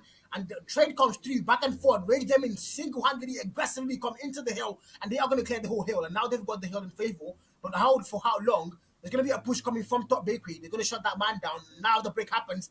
And I don't know, man, why is Rage losing the hard point so easily? Every single time they go in there for a reclaim, they just lose it all again to another reclaim from CR7. And Rage Gaming, they are falling apart on the hard point here right now. Small goes down there. CR7 has the retake on P4. Sage finds one, the CX9 in hand. They're going to get backstabbed there. Back and forth here. 115, the 100-point mark being crossed already by the side of CR7. And Rage Gaming are going to have to ask the questions, man. What is happening? How are things falling apart? Kai already going back to P1. The first player there, no, the backstab there. Vector right behind him confirms that kill. And still, CR7 already on P1. How are they making rotations work for them this well? I can't lie. This is a whole new CR7 I am saying. And even I voted for, I thought Rage was going to win the whole thing convincingly. I did vote for them on the post earlier. I did say they were going to win convincingly. I was so sure, but I think I might go and eat my words because right now they are not looking good. And now the Annie from Kai finds one, was going to get shut down immediately there. And now the retake comes through, the war machine in hand for the man of Falcon might be vital. Nobody's going to get taken out by that just yet. 129 to 70, and Rage Gaming now have P1. And again, I did speak too soon. Rage Gaming might be having the comeback, but not for too long. CR7 have the break, but Tony's still there, up on top control. Might find one, connects that kill, trying to get more. The CX9 in hand for the man, the mythic CX9, bro. Respect that. 74 to 137. Rage Gaming are going to have the retake on P1, but now they've got to get to P2. And for the first time in the game, Rage Gaming are going to make early rotations. I've not seen them do that on the hardpoint standoff game, not this evening for sure. But finally, they're going to get that first. But now the claw from Virus might be a problem. Finds 3, finds 4, and the man is cooking. Shots of players down, and early rotations it meant nothing. Early rotations meant nothing to the side of CR7. They cleared the hill, and just like that, the class superior, once again, CR7 are going to get there first, and they are going to have the hill in favor. One is going to strike through, Latin finds that kill, Virus goes down, Smoke Car is trying to get another one, but the War Machine, once again, comes through. The War Machine, guys, Tipsy, perfect operator skill usage, oh my god. Guys, I don't know, man. CR7, they are just playing like gods at this point, and this is not the CR7 I know that well. And the P5 now comes through for Tony. Tony on 16 kills. Might find Tipsy, does not get. He might find one. Vector goes down, trying to find two, does not utilize that to full advantage, and I've got no idea why. And somehow, CR7 still have the whole P2 control, and they are not looking to use that. Smoke Kai comes through, finds Santi, goes in for the break, gonna get spotted by Sage. The contest on P2 going into P3. And CR7 are not going to be letting scraps go this time that easily. But again, they are letting scraps go. I think I spoke too soon once again. They are letting scraps go. And they are already making rotations for P3. And now the Annihilator from the man of Sage. Odin watching towards back alley. Nobody's going to come through there. Santi finds one. And now Sage not able to use the Annihilator. That's going to be a very, very bad play from him.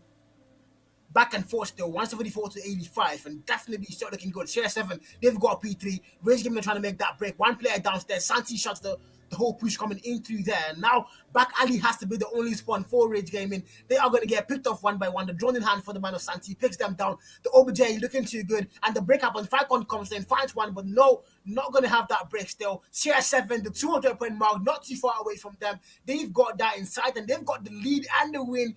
They might get the win all together, man. It's not looking good for Rage. It's not looking good. Best of 5. So far, so not good. There's power in hand for Vector. Vector shots 2 down. Lion and Kai go down. And definitely CR7, the 200-point mark, still playing for scraps. And Rage Gaming are going to get forced to rotate all the way to the next hill. This is literally them being forced to rotate. They've got no other option than to rotate. And they're going to get there first on P4. And they've just got to hold it out. They've got to find a way to hold it out. They've not got the operators to work with. They've got no score streak. So they are going to have to do this all with gunfights, and they are going to have to win every single gunfight. And it's not looking likely. Vector finds one, the drone finds Tony, and now the War Machine. Falcon, the only player with the War Machine, might be able to get them, but finds one. The suicide goes through, and the War Machine takes him out in responding. Rage Gaming still trying to hold on to that P4 jelly. Vector finds 2 with the pred. It's not looking likely. Rage Gaming 95 and counting. They might get to the 100-point mark. Back and forth trace, and now the claw from the man of Sage, not able to use that. Gonna get taken out. Back and forth trade still on P4. It's still fiery. Rage Gaming are not letting go that easily, doing everything they can to make sure they do not lose. Tony comes in with a slide, finds one, top baby control, still held by Rage. And so far, so good on P4. Rage Gaming look like they are doing everything in their power to make sure they do not lose that easily.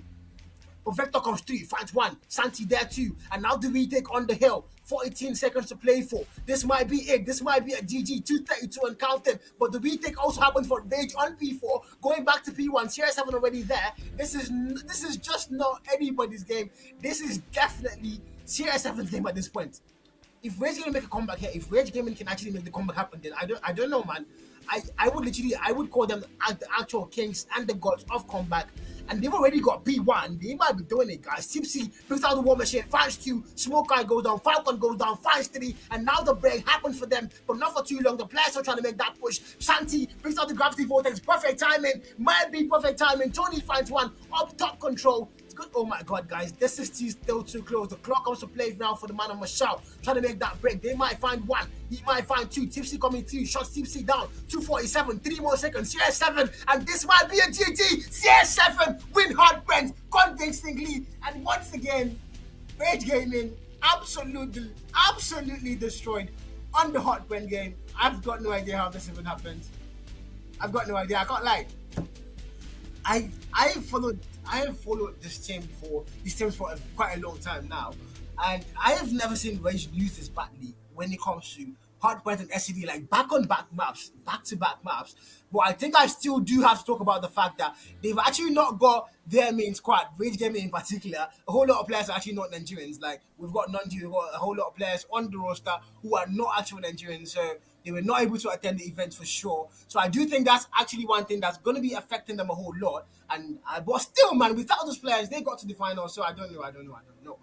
And the stats on the Hardpoint game, you can see how the difference was there. 32 kills for the man of Vector, 24 deaths, 30 for the man of Santi. The Hardpoint time, 2 minutes in the hill, and 15 seconds for Vector. Santi also not far behind, actually having the highest, 2 minutes and 35 seconds in the hill for the man. And the OBJ players seem to be dominating the game on the Hardpoint for CR7. And once again, guys, Rage Gaming, they've just absolutely been destroyed on the Hardpoint game, on standoff. And now the best of 5, 2-0 already for CR7. They might be going into the third map with all the momentum and definitely all the confidence. But I do hope they do not get too confident. We still do not Rage to be a very good team when it comes to reverse flips and when it comes to comebacks. But I can't lie, at this point, it does not look too likely because CR7, they've been way too dominant, and they do have a record for winning lands. So this is not going to be easy. This is not going to be an easy comeback for Rage Gaming. They've got to give it their all. They've got to give it everything they have, and I can't lie, it's not going to be easy for them. It's not going to be easy, guys.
Rage Gaming now, 26 lives left for them on control. It's literally a TDM where you've got to get the most kills and still trying to capture the objective and all trying to defend it. And so far, so not good for the side of Rage. Series 7 already having the captures on the A flag. 2 ticks already made. They need just one more tick of progress to get the whole thing. And Santi finds 2 on the back of that. He's going to get more kills for himself. And now Rage Gaming losing the numbers advantage in terms of lives. The A flag already captured for sure. And now they've only got the B flag to defend. Rage Gaming, guys, this is not looking good.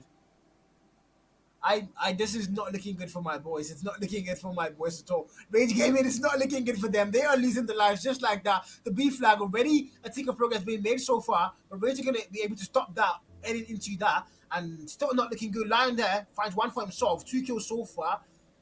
They are behind in terms of kills and also in terms of numbers right now, 14 to 21. And Sierra 7 are definitely having a field trip out here on control. Vector finds 1, Sage finds 1. Numbers are dropping. Fort Rage Gaming, they level to 21. And Sierra 7 are just punishing these boys one by one, sending them out of the game. It's 10 lives, 9 lives to 20. The spawn trap, not effective for... What was Marshall trying to do? Was he trying to get a spawn trap on there? Why would you even try to do that? Back and forth, 15-5, and Smoke Guy finally wakes up, finds 2 for himself, able to shut down Vector there, and he's not looking for more, 4 kills. The B flag almost captured, and it's a GG's.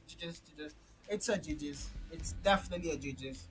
Yeah, it definitely. I hate to say it like that, but it's definitely a GG's, man.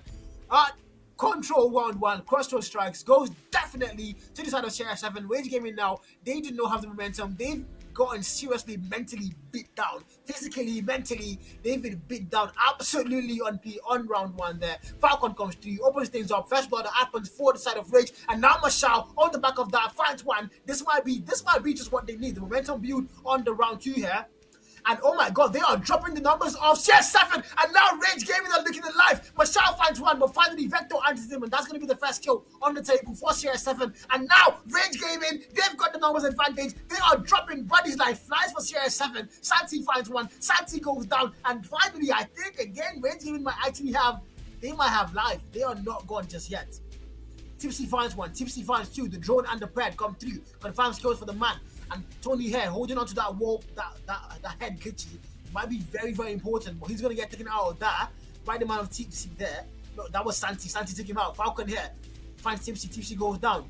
And 22 to 19, the last advantage definitely on the side of Rage Gaming on round 2 here. The A flag almost captured, and I think I'm loving what I'm saying. They've got 2 ticks of progress on the A flag. Might get the 3rd one here. Mashal, the trade is going to happen, but Rage Gaming have the A flag. The backstab goes through. Santi finds 1. Vector finds 1. And Sierra 7 is still trying to stop that progress on the A flag. It's not looking too likely. Rage Gaming are going to be, they are going to put a pause on that progress so far on the A flag.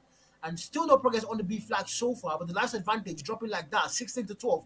And now the Annihilator from the man of Santi might be very vital. He's going to find 1 here. Finds 1, shuts him down. Going all the way for the spawn trap. That's not going to be needed, I think. I don't think that's going to be needed. But he's right here. He finds 1 on the back of that. A flag captured now for Rage Gaming. And going into the B flag, they've got the momentum now. 14 to 9. The last advantage on the side. Mashal finds Santi. And Rage Gaming, they are looking alive. Virus finds 1. Tony there for the trade. Shuts him out in response to that kill. 13 to 8. Now the Purifier of Tony might be what we need. Finds 1. Tipsy goes down. The other player is not going to push aggressively. Oh no! Wasted the Purifier from Tony. The Annihilator now from the man of Kai might be vital. Vector finds 2. The Annie not able to get that kill. Why did he just miss that? Still looking towards the crossways. Nobody's going to come through that door. And the manager scammed him with the Annihilator. Bro, come on, get some freaking kills. Push!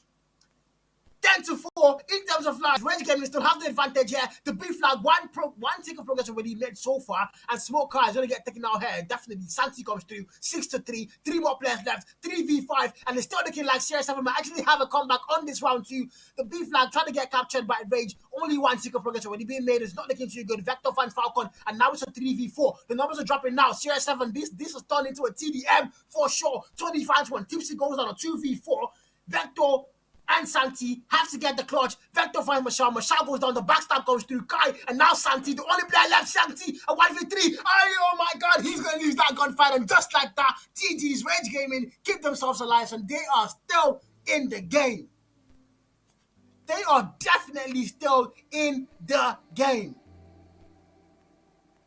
I don't know, but I don't know. they still being in the game just gives me a whole lot of joy because I literally saw a 3-0. I saw a 3-0 in terms of rounds. I think I was too quick. I was too fast to go say that or even think that. But now the claw from Rage Gaming, Mashal, any time with the operator's kill might be vital or might be wasted. He's gonna get that connection all through mid. Nobody's gonna get taken out for sure. I think that was a wasted operator's kill, bro. If you waste that, I am not gonna be happy with you, man. Because there's a whole lot of times where you could actually play, and he's gonna waste the claw. He's going to waste the freaking claw, bro. I don't know what to say, man. I do not know what to say. Why did you waste that claw? Why? But now going into the game, 27-26, lives are looking all equal and balanced. Actually, the aggressive push here playing for Sierra 7, the B flag almost captured, 2 ticks already made. They need one more, and they are also trying to divert attention to the A flag. Rage Gaming are going to be confused here in a conflict of interest for sure. Mashal finds Virus, and now Tony right there, the head glitch, finds one, confirms that kill. And they are going to be able to slow down the ticks of progress we made on the flags. Tony here, 12 for the man so far. Looking for more. Sage finds one now. The war machine for Falcon might be vital to clear the flag of A. Finds one with that. Clears the... Oh my god, he's going to clear the hill. And now the A flag is still getting captured. 2 ticks of progress already been made. They might get the third. And now Rage Gaming able to stop that on the B flag. The A flag is going to get captured definitely by Sierra 7. And the A objective A is going to get lost. And now Rage Gaming, they've got to make that momentum and trying to play a TDM out here on B, because so far so good. Tony finds C for himself, and Lion now brings out the spiral to play. Nobody's going to be on there on the end of the spiral. There's nobody coming in, and I think it's laning way too safe. No aggression. It's going to get punished there. The purifier comes 3 for Tony now. Might be vital. 7-14. The last advantage on the side of Rage Gaming for sure. And now Rage, Tony finds 2 on the back of that, and he's looking for more. Clears the hell. The B flag progress already stopped, and so far he's going to clear that. The bread comes to play. Might find 2, and nasty 2-piece. Tony is alive. This is the man who carries Africa. Tony's in the game. 21 kills for the man, and 15-9 right now. Rage Gaming, they've got the momentum. Sedge comes through with the claw, finds 2. Looking for more, going for that spawn trap. I do not want to see a spawn trap happen. I do not want to see that happen. Might find 1 here, shuts them down. And 12-5 now. The last advantage definitely on the side of Rage.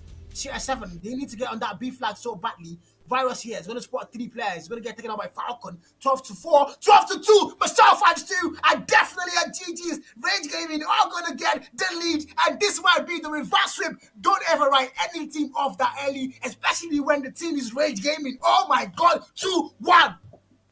Let's freaking go!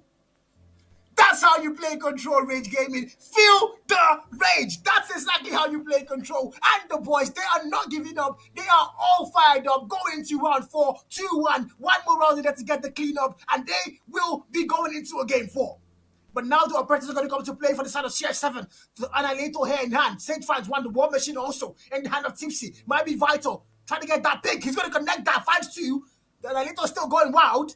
And now, 27-26, back and forth, Mashal, the counter UAV up. Mashal finds 1, Sage goes down, back and forth still. Rage Gaming have the momentum going into round 4. All they've got to do is build on that and try to win out the gunfights, get the captures on the flags, already heading towards A. Tony on the head glitch as usual. Tony and head glitching. Somebody should stop Tony from head glitching, bro. What the The bread comes to play now for Mashal, finds 1, Santi goes down, still a 5v4. The number advantage definitely on the side of Rage, but not by too much. It's still too close to actually go on call. Mashal on 7-10. Kai finds Vector. Vector goes down there. 24-21. The last are dropping on both sides. Tony's still going wild. The man with the head glitchy. 23 kills for the boy. The A flag being captured. The contest is going to be there. Tony, the backstab. Sid finds him. Mashal not too far from the action. Vector's going to go down. 21-19 now. And still, Rage Gaming, they've got the numbers advantage by 5. Sage is going to be equalizing that, bringing that down to 4. Lion goes down. And Rage Gaming is still trying to get that A flag capture. Tony holding the head glitch towards tank. And Mashal finds 1. Vector goes down. Virus waiting to get that slide in. Tony right there. Cuts him off the rotation still. And the A flag is definitely going to get captured. And now it's going to be a TDM for the B flag. Kai finds 1. Santi goes down. Mashal with the drone. Releasing that drone might be very, very vital. Might be good timing. Mashal on 19 kills. The boys start going. I do like what I'm seeing from Rage now, a different perspective of the game. They are definitely not a team that gives up that easily. And you can see the fighting spirit on in Rage Gaming. That's why they've got a gorilla, guys. They've got feel the rage as the slogan. You can definitely feel the rage. But now the last advantage is going to go down just like that. Santi and Sage come through, back and forth. Tipsy comes through, finds Kai. Tony going all the way for the spawn trap, I think. No, that's a spawn. That's not a spawn trap. The Annihilator from a smoke Kai might be vital now. But not a good spot to unleash that in. The gravity voltage, Santi finds Mashal. Mashal goes down towards crossway mid. Tony's still going, finds Virus. Virus is going to go down. And Tony actually representing definitely. Falcon finds Vector. Vector goes down 9v9. And now the last advantage are all equal. Kai finds one kill, the Annihilator, has that slide. Tipsy finds him. Now the Claw, Mashal, the Claw in hand might be very vital. If he uses that properly. Finds Tipsy. Tipsy's going to go down. Nobody's going to come through for the push just yet. 7v5. And now the last advantage for Rage Gaming. This might be a GG's, guys. This might be a GG's. But now the pre-fire, Tony brings that out to play. The big guns are out to play. And 6v5 is still really close. But Tony, Sedge finds one. Falcon goes down on 5v5. Tony just goes to pre-fire. He's going to get shot down. And that's not looking good. That's what, the last advantage, gone just like that, in a flash, a 2v4, Rage Gaming, they do not have the momentum anymore, Falcon goes down, Vector, Luna, Lion, the only player left, has to get the clutch. I miss Luna, I just said Luna, and this might be a GG, it's a 1v4, can he get the clutch? He's got to get the clutch, try to get that big flag capture, not going to be an easy one, the backstab comes to you, and 2-2, we are tied up on control, going into round 5. Bro, They need to stop Rage Gaming. If you choke this, Rage Gaming, if you guys choke this, I am going to call Sennis out for the next 2 weeks, and I'm going to tell them, man, I don't know why. Literally had all the momentum build, and now going into round 5, the War Machine is going to be out to play by Tipsy. Tipsy trying to get those picks now. Nobody's going to be on there towards Crossway mid. Vector finds one, Mashal goes down, and back and forth trades, but now it's all Life's advantage on the side of CR7, and they are going for this one trap. It's too early. This one trap, CR7 come through with this one trap. Mashal breaks that, finds one, and that was an early one trap. Damn, that was way too early. Mashal, Vector finds 2, this power comes 2, Vector finds 3, Vector still going, brings out his power to play, the big guns, the score streaks, and CR7, perfect timing. They are definitely looking like they are going to win. All the big guns, the score streaks, the better skills, the Annihilator now from Sage, finds 1, finds 2, and CR7 bringing down the lights. Oh my god, the spawn trap, CR7, perfect freaking timing. The bread finds 1. CR7, 26v4. It's not likely. It's a GG. Rage Gaming, they are not going to win this. The grand finalist, CR7, I do not see a comeback happening. That man goes down, a 2v25. Smoke Kai finds one here, the Fennec in hand, looking for more. Man, this is it. This is it. GG's. CR7 are your champions, and once again, they hold the reputation for land winnings again. CR7.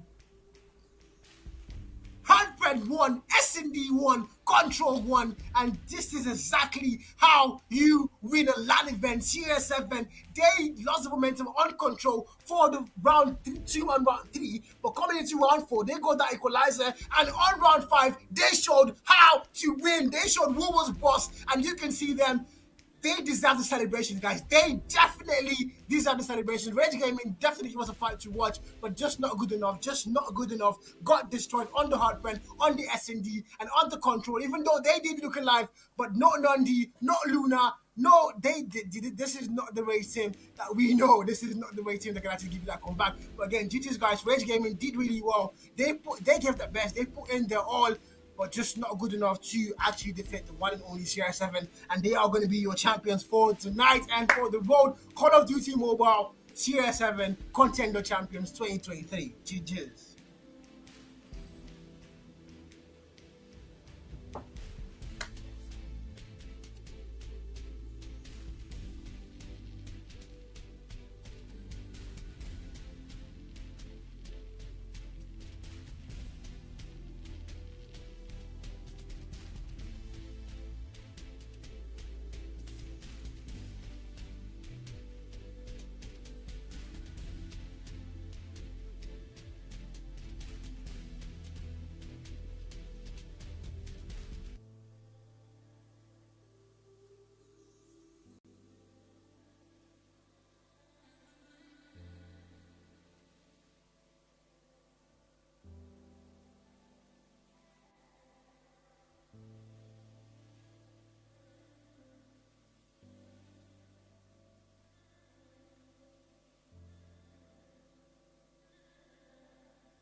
Crash and burn, I found myself beneath the emptiness. Make your mind up. Wanting more, I let it go.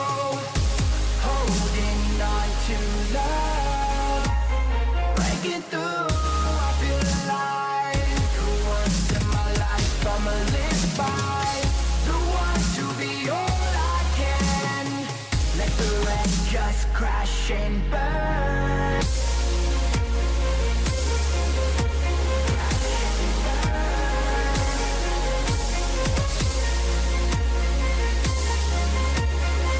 Let the rest just crash and burn. Crash and burn. Oh, oh, let it crash and burn.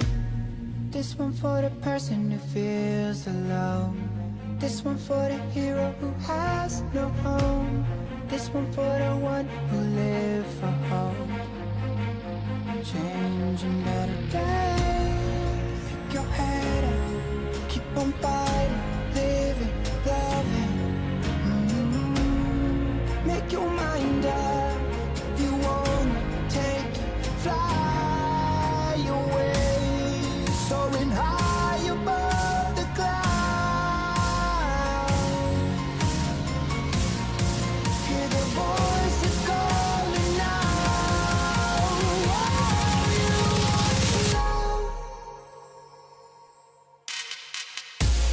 Crash and burn, I found myself beneath the emptiness. Make your mind up. Wanting more, I let it go. Holding on to love. Breaking through, I feel alive. The ones in my life I'ma live by. The ones to be all I can. Let the rest just crash and burn.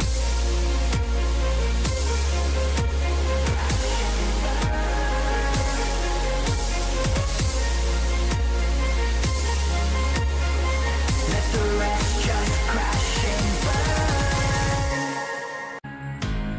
Crash and burn.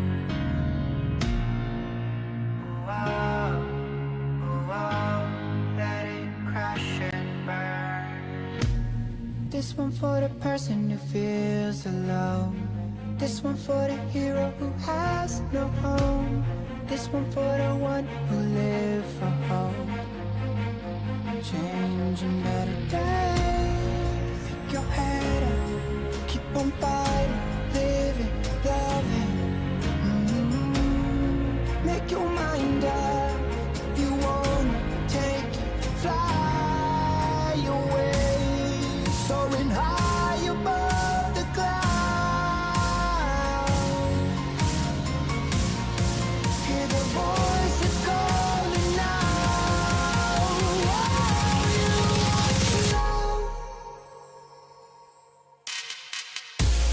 Crash and burn, I found myself beneath the emptiness. Make your mind up. Wanting more, I let it go. Holding on to love. Breaking through, I feel alive. The ones in my life I'ma live by. The ones to be all I can. Let the rest just crash and burn.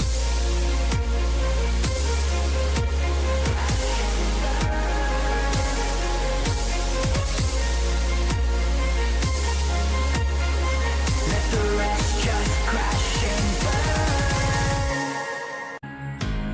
Crash and burn.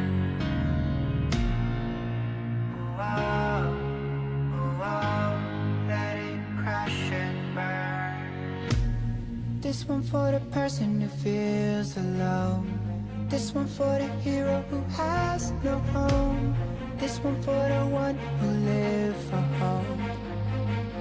Changing better days. Pick your head up, keep on fighting, living, loving. Make your mind up.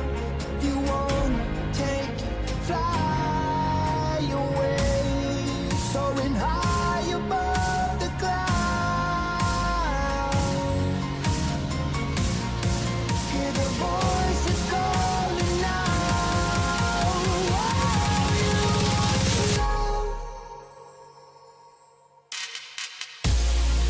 Crash and burn, I found myself beneath the emptiness. Make your mind up. Wanting more, I let it go.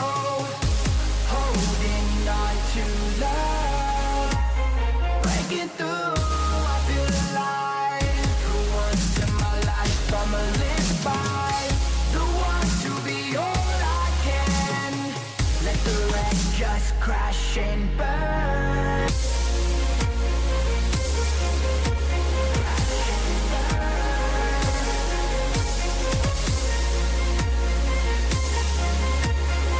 Let the rest just crash and burn. Crash and burn.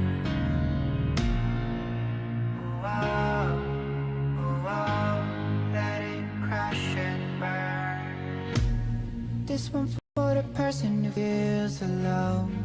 This one for the hero who has no home. This one for the one who live for hope. Changing better days. Keep your head up. Keep on fighting. Living, loving. Make your mind up. If you wanna take it, fly away. Soaring high above the clouds.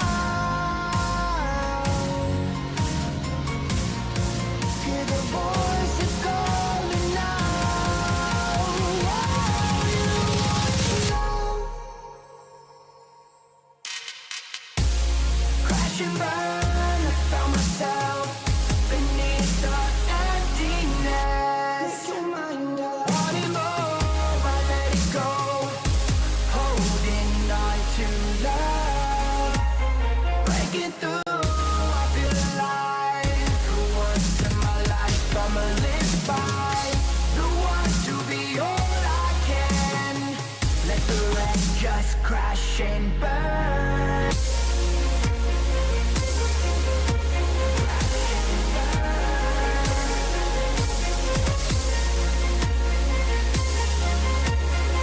Let the rest just crash and burn. The new apprentice who has a very interesting pick here.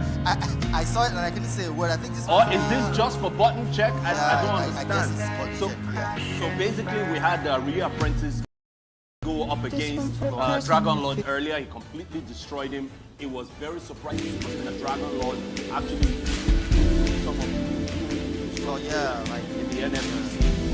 Shakespeare is unbeaten so far, and they are qualified for the grand finals in the winner's side. Rio Apprentice is coming back. Interestingly enough, Shakespeare is the one that sent Rio Apprentice to the losers bracket. Oh, wow, earlier okay. on. Okay. So what we are looking at here is Apprentice has to reset the bracket. So he has to win the first set of 3, then another set of 3 to actually take it home. Yes.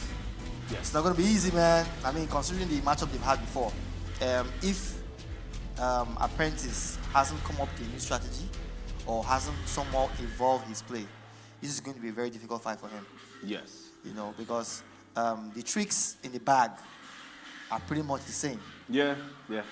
I mean, I don't know if he has a pocket dowsing that, or he's just using this for button checks. Just button check. But we'll see once they go into picking their actual characters to see if he actually sticks to dowsing, which will be the first time ever. Is he going for a gift pick?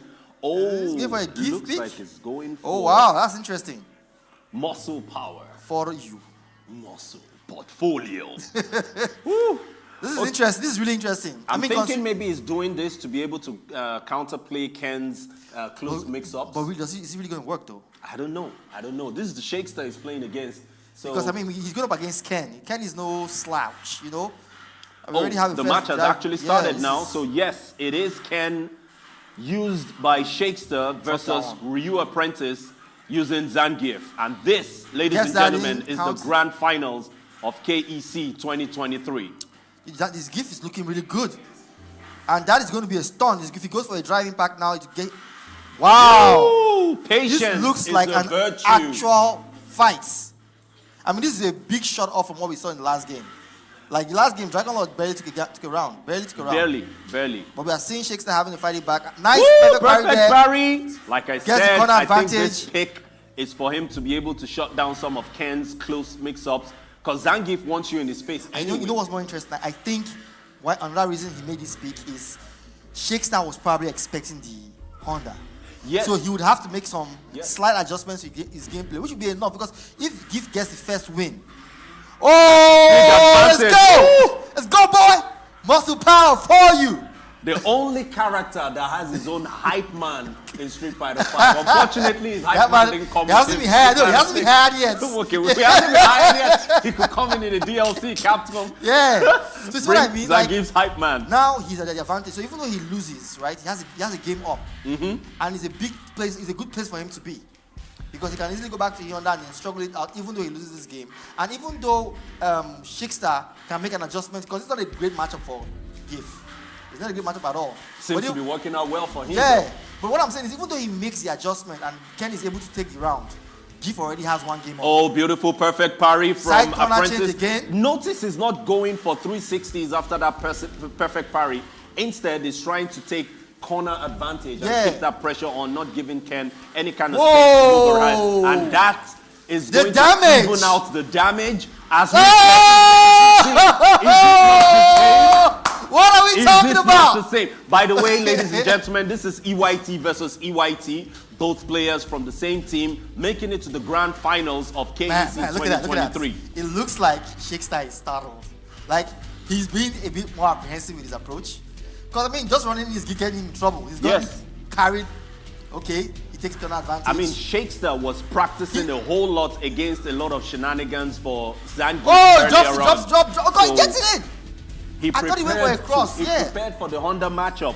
Let's see if he's able to adjust quick enough for him to be able to make something happen. Ryu Apprentice needs to win 2 sets. Now. He's playing, He's playing 2 sets of first to 3. Let's go. This is it. Ooh, on jet. Takes the round. DP. Let's go. Close the round. Very good, very good. I think Shakespeare is getting the hang of it now. Like I told you. It's 1 round though. Let's no, not. But even though the last game was 2 rounds. Perfect parry again. Now he goes for the 360 because they're mid-screen. Yeah. The other time he went for corner again. Press. Let's go. Somebody came out ready. This is interesting. This is going to cause a change in game plan for Shakespeare because now when he jumps in and he knows he's not going to get a hit, now we have to think of him going for an empty jump instead. But he has to also contend with the lariats. You know, the lariat is there to also dissuade him from just getting creative. But I think what he's trying to do is just he's being less aggressive. And I checking the drive rush. The problem with this is that Shakespeare is playing to his own weakness. He likes to be aggressive. You see that? You can't drop anything. Apprentice is yet to let go of any opportunities presented to him. Shakespeare don't need what a package! He ran into his loving arms, took him to the air, and brought him back to Zangief Airlines, man. That's Zangief Airlines. Are we seeing a reset here? Like, I mean, he's just 2 games up for Zangief. This is 2 games up. He's only dropped 1 round. Whoa! He's gonna be damaged. I've not seen and this is it. KO!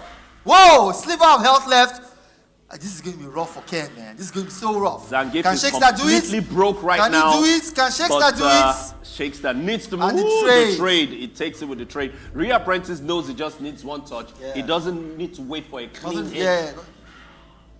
I think Shakespeare needs to change the strategy because he's going in for throws, expecting a reaction. And sooner or later, he's going to have to run into dealing with proper pressure. Yes. Dealing proper pressure against Apprentice. Oh, he whips it. No, twice. Whips another one.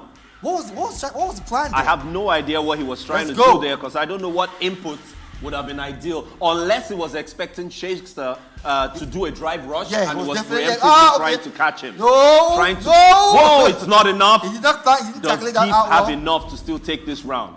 By the way, if Ryu Apprentice one more time, if Ryu Apprentice resets the bracket with Zangief, that's such a massive moral boost because that means he goes into the next reset not having used E-Honda at all. Yeah.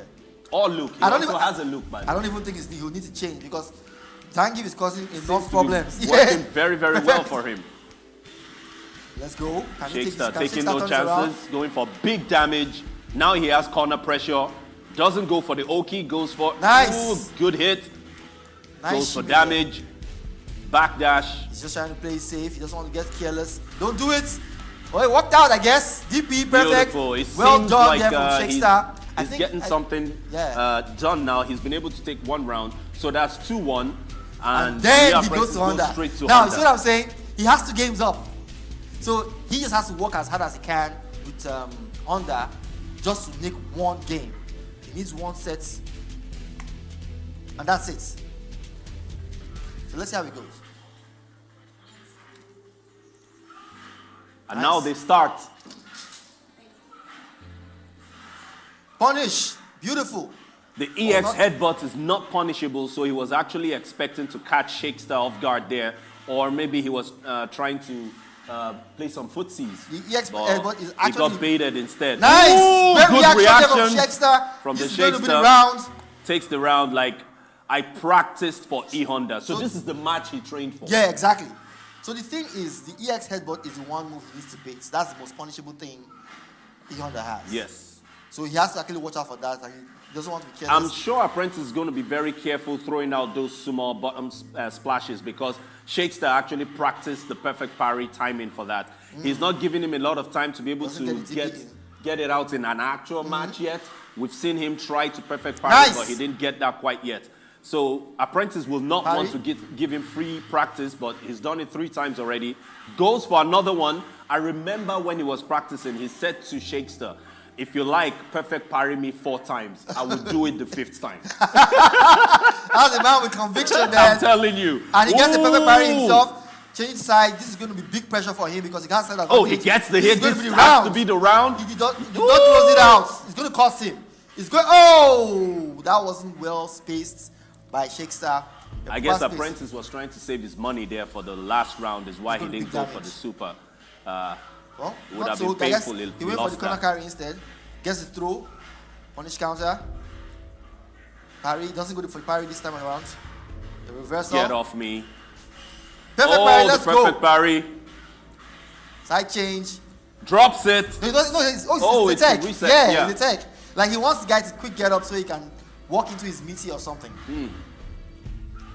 So these guys have tech I've not seen them. Yeah, these Kens, no. Interesting. The tech is a Ken thing. Nice! Oh my goodness! And Apprentice So about much to take damage, it. Can 'cause that Apprentice was a close it counter out? to Can Apprentice close it out? No! Gets himself in the corner. Oh my Gets himself God! out of the corner and takes that game And he to resets reset the the bracket. Ladies and gentlemen, now we're in the second set of brackets. So basically, Shakestar has not lost any game until just now. Apprentice hasn't lost any game. No. Apprentice is playing from the loser's bracket. Okay, yeah. So the Shakestar is losing for the first time. And he's just had the reset, the bracket reset done by Apprentice. First set loss. Yeah, first set loss.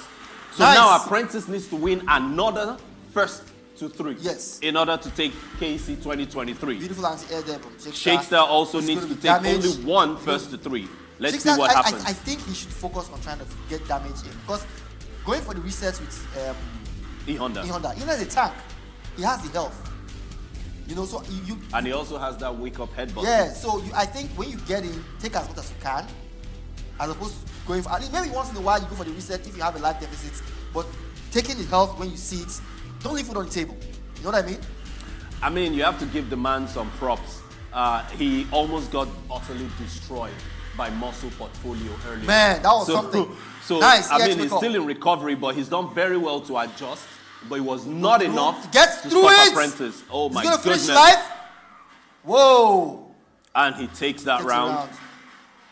Man, this is not the First not game what I of the expected. second set going to the wire. And I think Oh, Ryu Apprentice blowing through the crouch medium punch. Both of them back into playing footsies now. Man, those headbutts. Oh, Apprentice Those gets headbutts. corner advantage, but Shakestar fighting his way out. DP. You don't jump on Shakestar anyhow. He's always ready. I just said it. I think he's going to balance out the life. He gets a life lead now. What will Shakestar do? Because now he has not enough health, he doesn't have any meter left. This is going to be it. This should finish the health. No, it doesn't. There's no meter to deal with that. There's no meter to deal with it. Apprentice falls for the bait. Pays dearly for it. Shakestar goes up one game. One game, yeah, one game. So I think Shakespeare has woken up to this matchup. Shakespeare has woken up to this matchup. Nice. Gets the crouching medium in. This is going to be corner carry. How does he play this out here? Goes for the meat. It doesn't quite work out. Nice. Goes for the shimmy. Oh, good. Gets it in. Doesn't try to cover that distance. Nice. Honda gets caught off guard, pays dearly, good damage from Shakespeare. Gets the again, corner he gets to corner shimmy carry. again. And that's This a hold is on. pretty much over. He pays dearly. I don't know why Apprentice took that kind of gambit with the EX head, but I it's guess not that's safe. Yeah, but the thing is, you can sometimes sometimes have to read the player's emotions. When you have such a huge life lead, it might be exciting to just want to close it out. And at that point in time, if you had made that decision, the EX headbutt would have been a perfect reply for that. But if you look at it from the perspective of him playing against somebody who has been able to readjust to the kind of beatdown that started, and he's able to try to come back, I think he should be very careful. Shakespeare seems to be in his element now. Oh, we're seeing a whole lot of frame kills. Burns out. Continues into the level 3. This is going to do a ton of damage. Can Ryu Apprentice turn this around? Can he push it back? But that Whoa, he was expecting it. He was waiting for it. What a reaction from Ryu Apprentice. And now he's back in. Oh my goodness, Shakespeare expecting that as well. This man Just goes into the perfect parry. We're human beings. These guys want us to be screaming every 0.5 We're back at the big man. We're back at the big man. Because this looked like a good... Muscle Portfolio was doing pretty well. It looks like he was doing a whole lot more work. Using E-Honda, but the Muscle Portfolio seems to be full of all sorts of tricks. Portfolio You know? Muscle Portfolio going in with the driving packs, So this is what? 2-0? Yes, this 2-0. 2-0 in the second set. So let's see whether Apprentice can turn it around again. So if Sheik takes this, it's over. This one, it's over. Yeah, that's champion. Apprentice is going to have to win 3 straight games to take KEC 2023. So I agree with this change. Yes. I agree with this change. He might as well check and not have to regret that, I should have tried. But I think she have made the change from the first game. Yeah, done it like he did it the first time, right? Because now he is so comfortable. He got him to play a whole lot of E-Honda that he was prepared for already. I agree with you. By the way, ladies and gentlemen, because Apprentice had reset the brackets and they went into another set, both of them could have used any character that they wanted at that point. Yes. So it gives him the chance to change back to his GIF, which is Muscle Portfolio. Let's see what happens. Sheik just trying to get that space out. He remembers that getting too close to this man. He's not going close. It's not a good place to be. This is going to be quite some damage. Whoa! He was ready with that. I locked think and loaded. Is basically playing hangman right now. He's not going out to look for opportunities. Instead, he's waiting for errors and punishing each time. Oh, burns out again. Let's see the sequence. The eyes coming. Oh, yes. There we have it. And we have our champion, our Street Fighter 6. The new champion of Street Fighter 6. And the first champion for Street Fighter 6, because this is the first appearance of Street Fighter 6 in KEC. 2023, and your champion, Sheik the Shakester, taking it 3-0 in the final set against Ryu Apprentice. You guys give it up to Shakester, man. Ryu Apprentice played really well, resetting the brackets, but it was just not enough. The scoreline there is 4-3. Like, this was the first to 5. It was a close game. Yeah. Considering how well Apprentice did with the first set, I think he had a miscalculation with his choice of characters in his second set. In the second set. He should have made that change early enough, and that would have maybe clinched him the game. Also, I think he got a little carried away because we saw him playing a little too aggressive, even with E-Honda at first. And Shakester was shutting down all his air approaches. But I think because Shakester wasn't getting the perfect parry on the bottom splash, he felt a little more confident to keep going in. But it just didn't work out. It wasn't working out. But that was a great game, man. Yes, it was a great Far game. much I had better fun. Yeah, it was fantastic. Yeah. Shakester sitting on the throne, doing our previous champion proud in Chooks. I'm sure Chooks is going to be happy to watch this. But I mean, yeah, that would have been, because I know they've had a bunch of clashes in the past. And yes. It's been fire, but this is fantastic. This is beautiful. This was Thank a you fantastic guys, man. game. This has been fun being here, watching this all unfold. I think we're going into the next event now, the next game. Yes, So, yeah. we're going to have the next event come up very shortly. That's going to be in FIFA, FC 24. And I remember the last match that was played, the losers finals. Oh my goodness, it was just as fire as the match we just watched now. Like KEC 2023.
the what they call share call.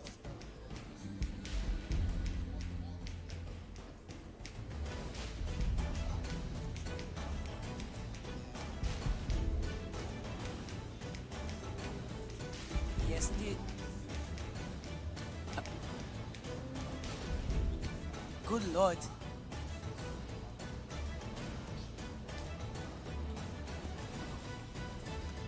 Okiro.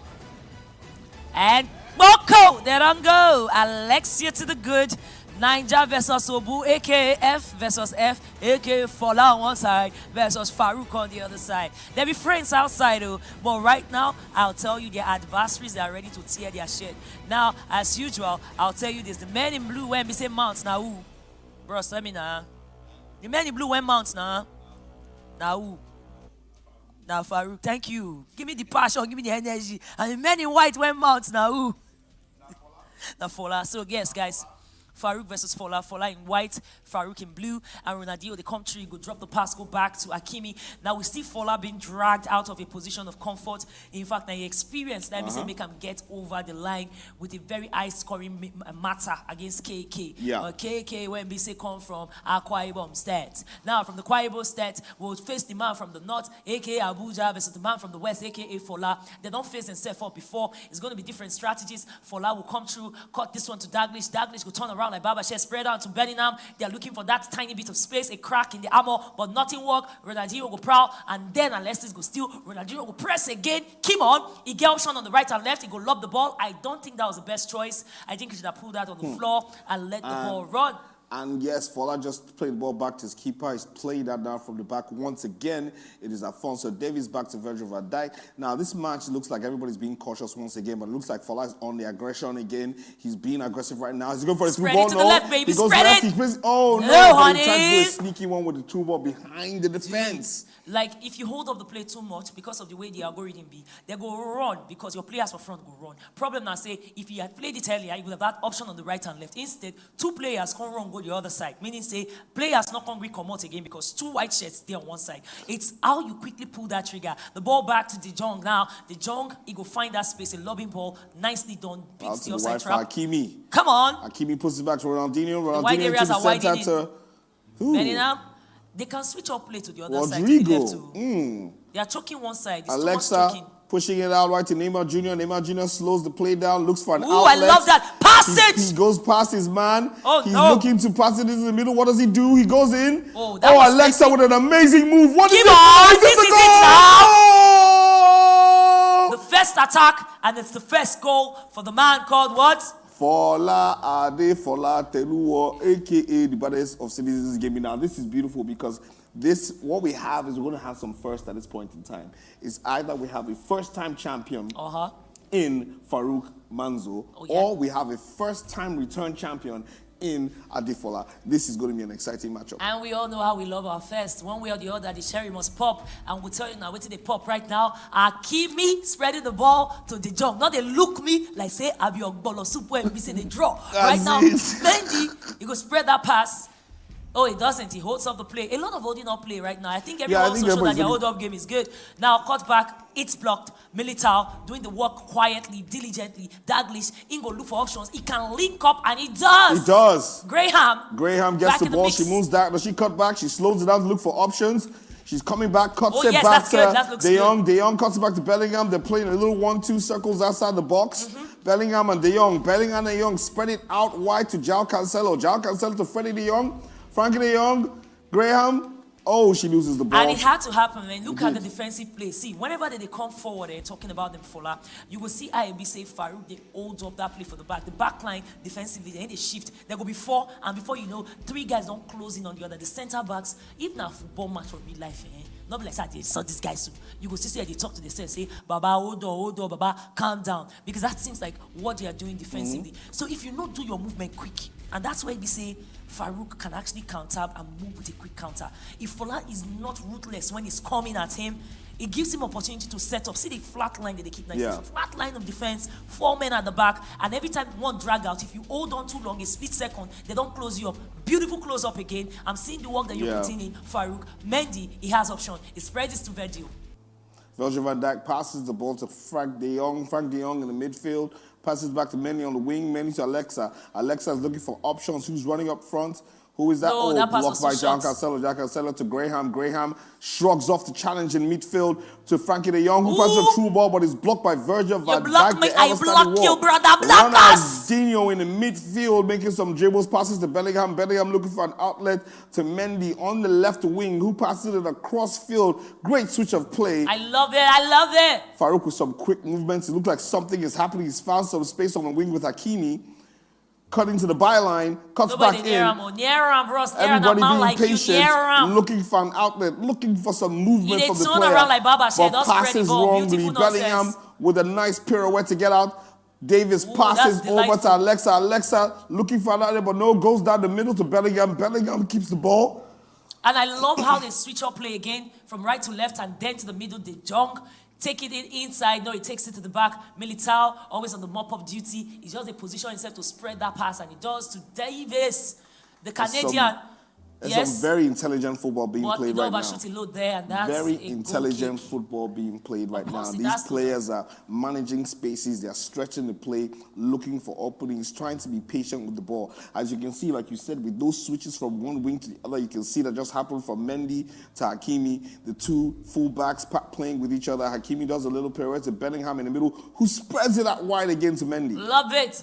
Mendy doing the short pass, links up to Neymar. Neymar can cut, he doesn't. He takes it back to the edge of the box. Mona in there to the nyadi thing, give up. Thank you. Fantastic goal Shots by fired. Farouk. Woo! He does the Birdman dance. As it should It be. is 1-1 in this final. Let's break down what exactly is happening. Let them Now, this is a best of two matches. If Farouk has to beat Fola twice to become champion, but Fola only has to beat Farouk once. Are you kidding me? Yes. Why is That's that because though? Fola has not lost a match in this game, and since it's double elimination, you need to lose twice to actually be kicked out of the tournament. So guys, if Fola gets this, that means the finito, game over.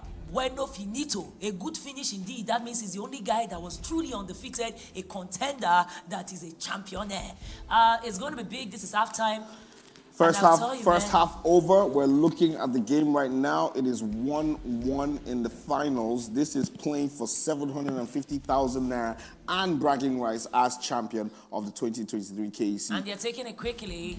Second half, don't kick off. Now, I have to know because the fans would love to know whether those of them on the streaming platform and the few WebSS still remain, WebSS say yes, so Josh never, that's how go, and then they go. So, if Fola and Farouk can't draw now, what's it going to happen?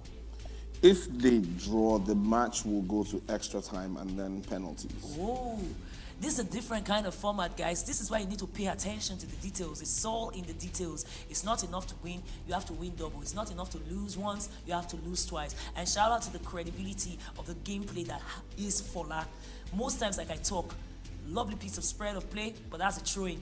Most times, like I talk, as I was saying, guys, when we say they don't win before, now them get targets on their back. Most times for tournaments, as you know, now then they quick, they come up pass. If they reach semi-final, it's by the skin of their teeth and by the grace of Judge Jehovah Emmanuel, and what God cannot do does not exist. But Fola is doing it so comfortably, you will feel like, say, India on even Stevens. Whereas he get an extra game when we say he get comped up. And normally you go expect, say, the guy, he go, they're too comfortable. He go just they wait. But no, it's press me, I press you. It is box-to-box stuff. Now Alexa, she go spread the ball to Davis. And again, I love the fact, say, for this new FC24, women, they play. That's why guys, when they use Graham, guys, when they use Alexia, I am partial to you because you know what a beautiful woman can do when she has really Makula, in the leg walk of our waist walk.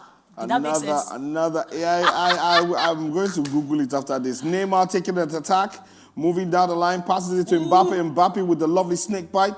Passes it out wide to Alexa. Alexa back in the middle to Frankie de Jong, but passes a wayward pass and is covered by Fola. There's a bit of lack of concentration going on that. No, I think there's patch. a little bit of tension right there. Everybody's trying to find their way out of the situation. You know, Fola switching up the tactics right there.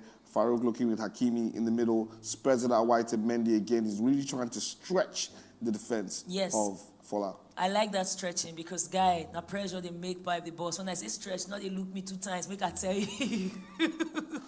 The Graham, when we say they do short passes with Daglish, that was something, a collabo that we saw with Fola that was really crazy cool. We've seen guys use that particular collabo. Oh, Daglish takes it out wide. That was beautiful, beautiful. I love it. I wish Passes players into did the this middle. for real life. You go to Bellingham spreads it out wide. What does he do? He goes back. Come on. To De Jong. De Jong holding the ball, looking for an opening. Fola he's literally trying to drag the defense, but he loses out. Bellingham brings the ball out wide to Alexa. Alexa to Mbappe. Mbappe out pass wide it, to Neymar Jr. Tries to pass the ball, but Davies intercepts. Well read there, well read. Alexa again on the left-hand side for Fola. Passes it wide, spreads out the play. Bellingham, Graham, give me 2, De give Jong, me 3. and He's Daglish. offside. He's not. offside. Stop my brother, call me Sally. I'm telling Kenny you. Dalglish with the finish 2-1 to Adefola. The match is heating up right now. Fola doing it differently.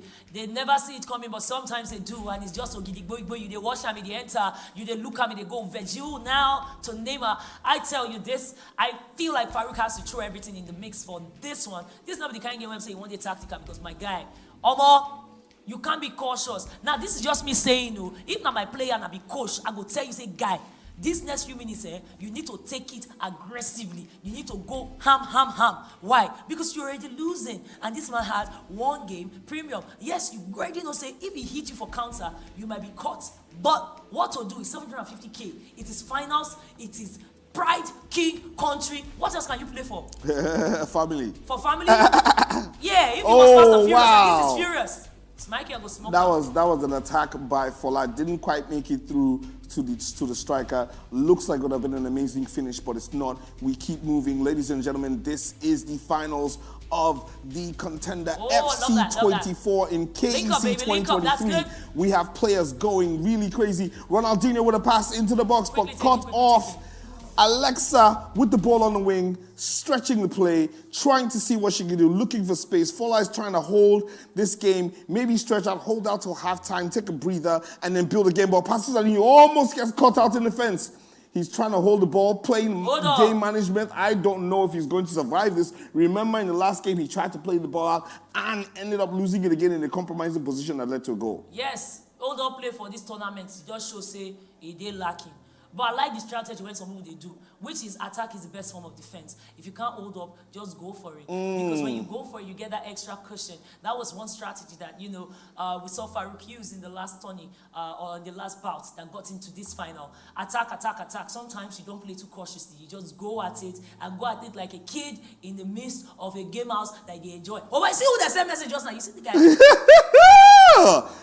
Oh my God, Kenny Dalglish, ladies and gentlemen. Zero respect for a legend. Extra, not stout. Omoluabi, a man with trophy, a star boy. Now you the one send message like that. Who the heck are you? Who the bloody heck are you? Oh my God, as we can see, Fola is trying to hold out this lead in this match. He will take a lead up in the first leg, hopefully takes it to the second leg and close out this tournament. This is the last match of the day, the end of KEC 2023. We want to say big shout out to all our partners very quickly as we're watching the stream right now. We want to say shout out to Malio Games, to Alliance Francaise, the French Embassy, Unanimous Games. We want to say big thank you to Zanoza Games. Hey, we want to say a big thank you to everybody, Lagos State Esports Association, the Nigerian Esports Federation.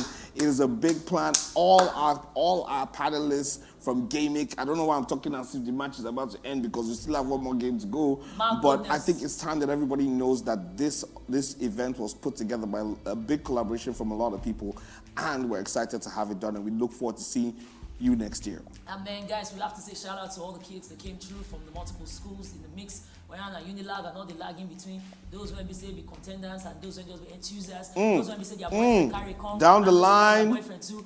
This is nice work. That flank work earlier in the tournament. 1 minute extra time. It looks like this game is over unless Farouk can pull something off on this attack. What does he do? The Kadi? Oh no, he doesn't. Ladies and gentlemen, it's a corner kick. This will be the last kick of the game. What happens here? Ronaldinho is taking this corner. Is he going to take a short one or a long one? He takes his shot to Mbappe. Mbappe down the baseline.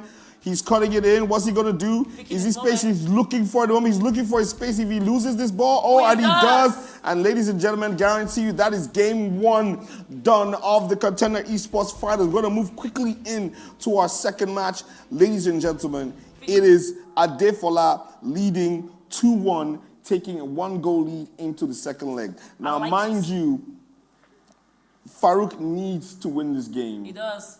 To have a chance. He does. And you know, if Fola wins this match, c'est fini. That's it. C'est fini. We have a returning champion. Already up. And you go already see why we say this thing is tight, well, because why a man with more goals had 12 attempts, the other had 9.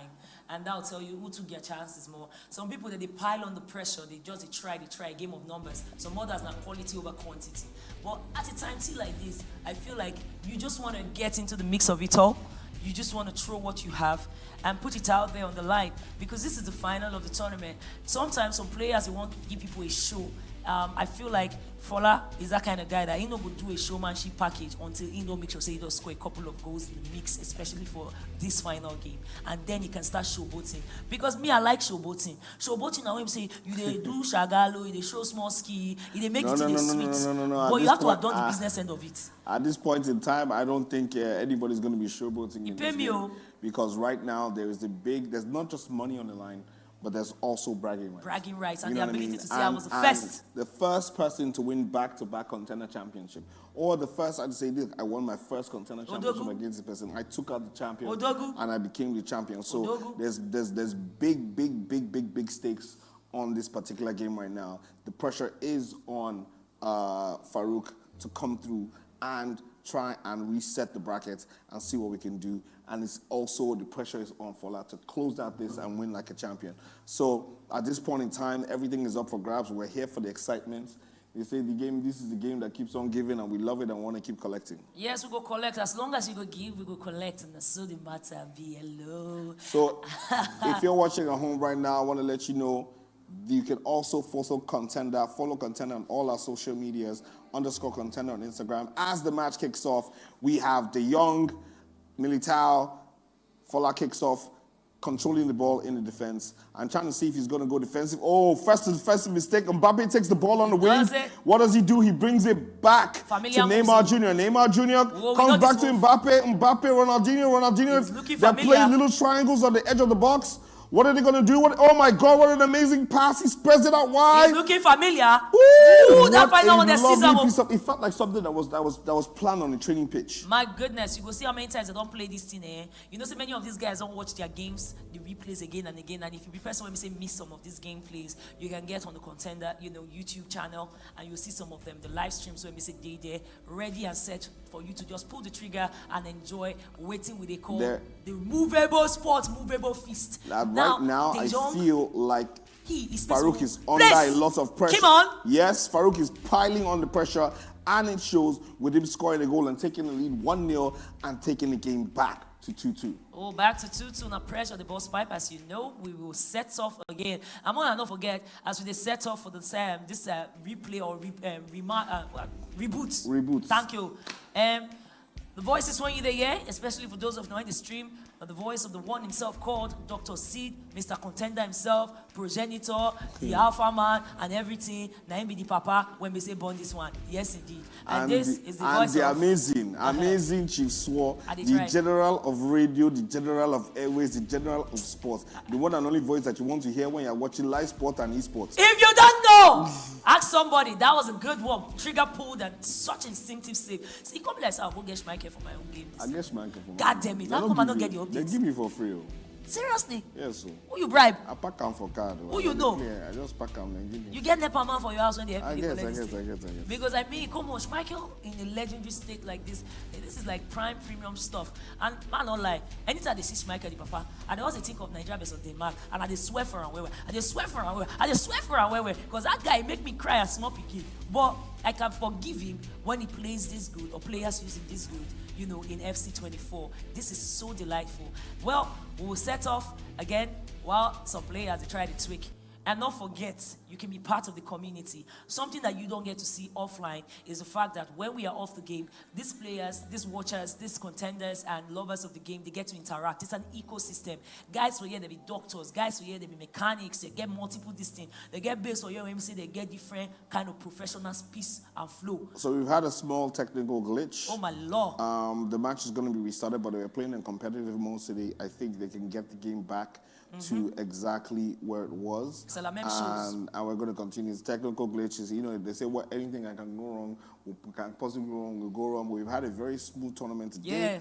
And we're going to be ready for the finals. The games are going to be booted back up once again. And we're going to continue for where we're at. One thing I'll say, shout out to the technical team and the men when we say mount behind the scenes. Most times, especially for esports, for this side of the divide, for this hemisphere where we say today, West Africa, Nigeria to be precise, you know, network can be an issue, light can be an issue, but shout out to our sponsors, the host, Alliance Française, we, as you can see, they show up, and they show up very, very well. C'est clair. On the other side, when they worry you, and they bring our small, go friends school. You know, I have to give a big shout out to the guys from Game Evo. The Game Evo guys have a very, very strong technical team that supports Contender. Oh, yes. Usually in all our events, and it makes for very seamless working experience. And as you can see if you enjoyed the stream, the live stream, and the quality of the live stream, especially those of you who watch online, please feel free to show some generosity and give it thumbs up, and give it thumbs up, and give it thumbs up. Because you see, for a year, we like feedback. Feedback is good. You cannot be farming and you are not getting feedback. The land must cry out. So please, cry out and let us know the things you love, the things that you really, really loved. And of course, I'm not just saying that again, it will be saying not love. Because if not, enemy of progress. Listen, guys, so we're going to take a very, very short break while the match is reset so we can end this tournament. But don't forget, right now, we are at the precipice. It could go either way. The momentum might just shift. This is something that is regular when you're playing gaming, esports tournaments. You get to sometimes have to start halfway through the tournament. That's why we're in competitive mode, championship mode, right? Yeah. So when you are in that mode, you'll feel set up and start from where you stop. Yeah. But I don't know. Do you think this break is going to like affect the mindset and the psyche of these guys? No, they'll be all right. It's going to start from one side. So let's go to a break right now, and we'll be right back. Go!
think I like the way, the ballers have been balling with the ladies. From Graham to Alexa. This is spread piece to Akimi. I like that. I love that. I love the ball movement. The fatigue is not fatiguing yet.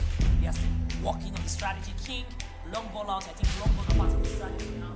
Yeah. He receives another long ball out. Take it on the other side. Give it quick and pass it on. Pass our body. Well, the final pass. You pull that trigger. But still on the ground. Can you pass it over? Will you whip? Whoa! I don't even know what just happened there. Miscommunication in our nation. That's what happened. Spreads it out wide to John Cancelo. John Cancelo has him a space on the right wing. He pushes down the line. What does he do? No, but he goes back all the way to Militao. Militao back to João Cancelo. They just ping little 1-2s. Militao spreads the play all the way across to Alphonso Davies. Alphonso Davies looks ahead. What happens? That was a ricochet. He shoot. Interception. Well, I think the next. I like it.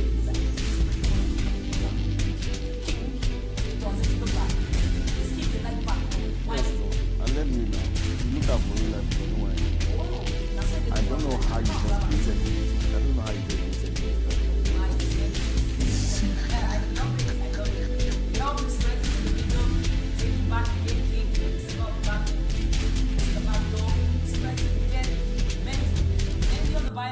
Oh, another wide spread. Takimi stretching the defense on the back ball for Fola recovers.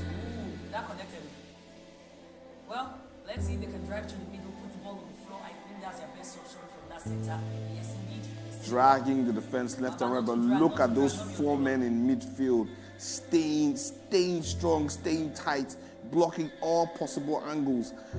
Farouk just keeps spreading the ball left and right, trying to find an opening. Goes amazing cross. Is he going to get through? No, it doesn't. But he wins the header again. But Bellingham picks it up in midfield. Alexa on the left wing passes back to Alphonso Davies, who turns left, turns right, goes back into the middle to Virgil van Dijk, passes it to Bellingham. Bellingham back to Virgil van Dijk, but loses the ball out to Neymar Jr.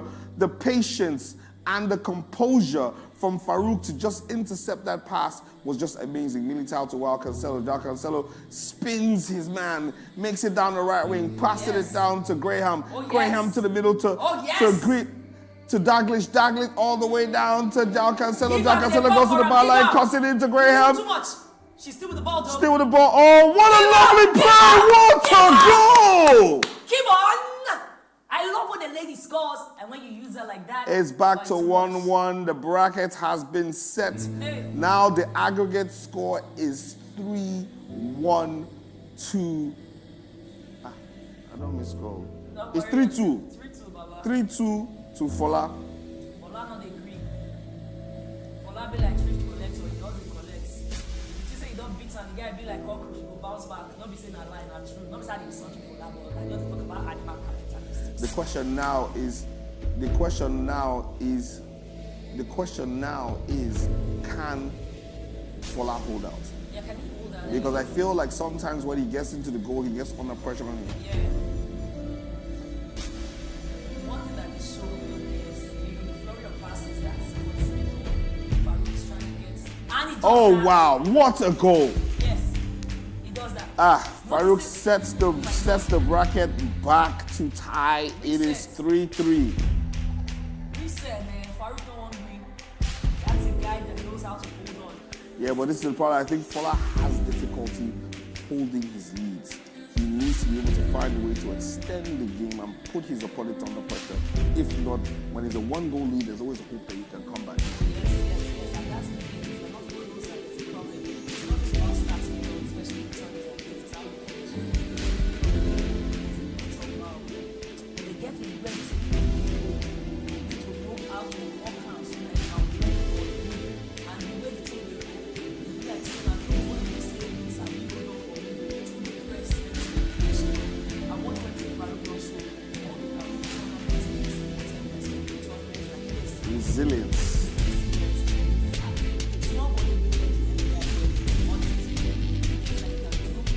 Oh my God. Farouk opens up and that's it. Farouk takes the lead.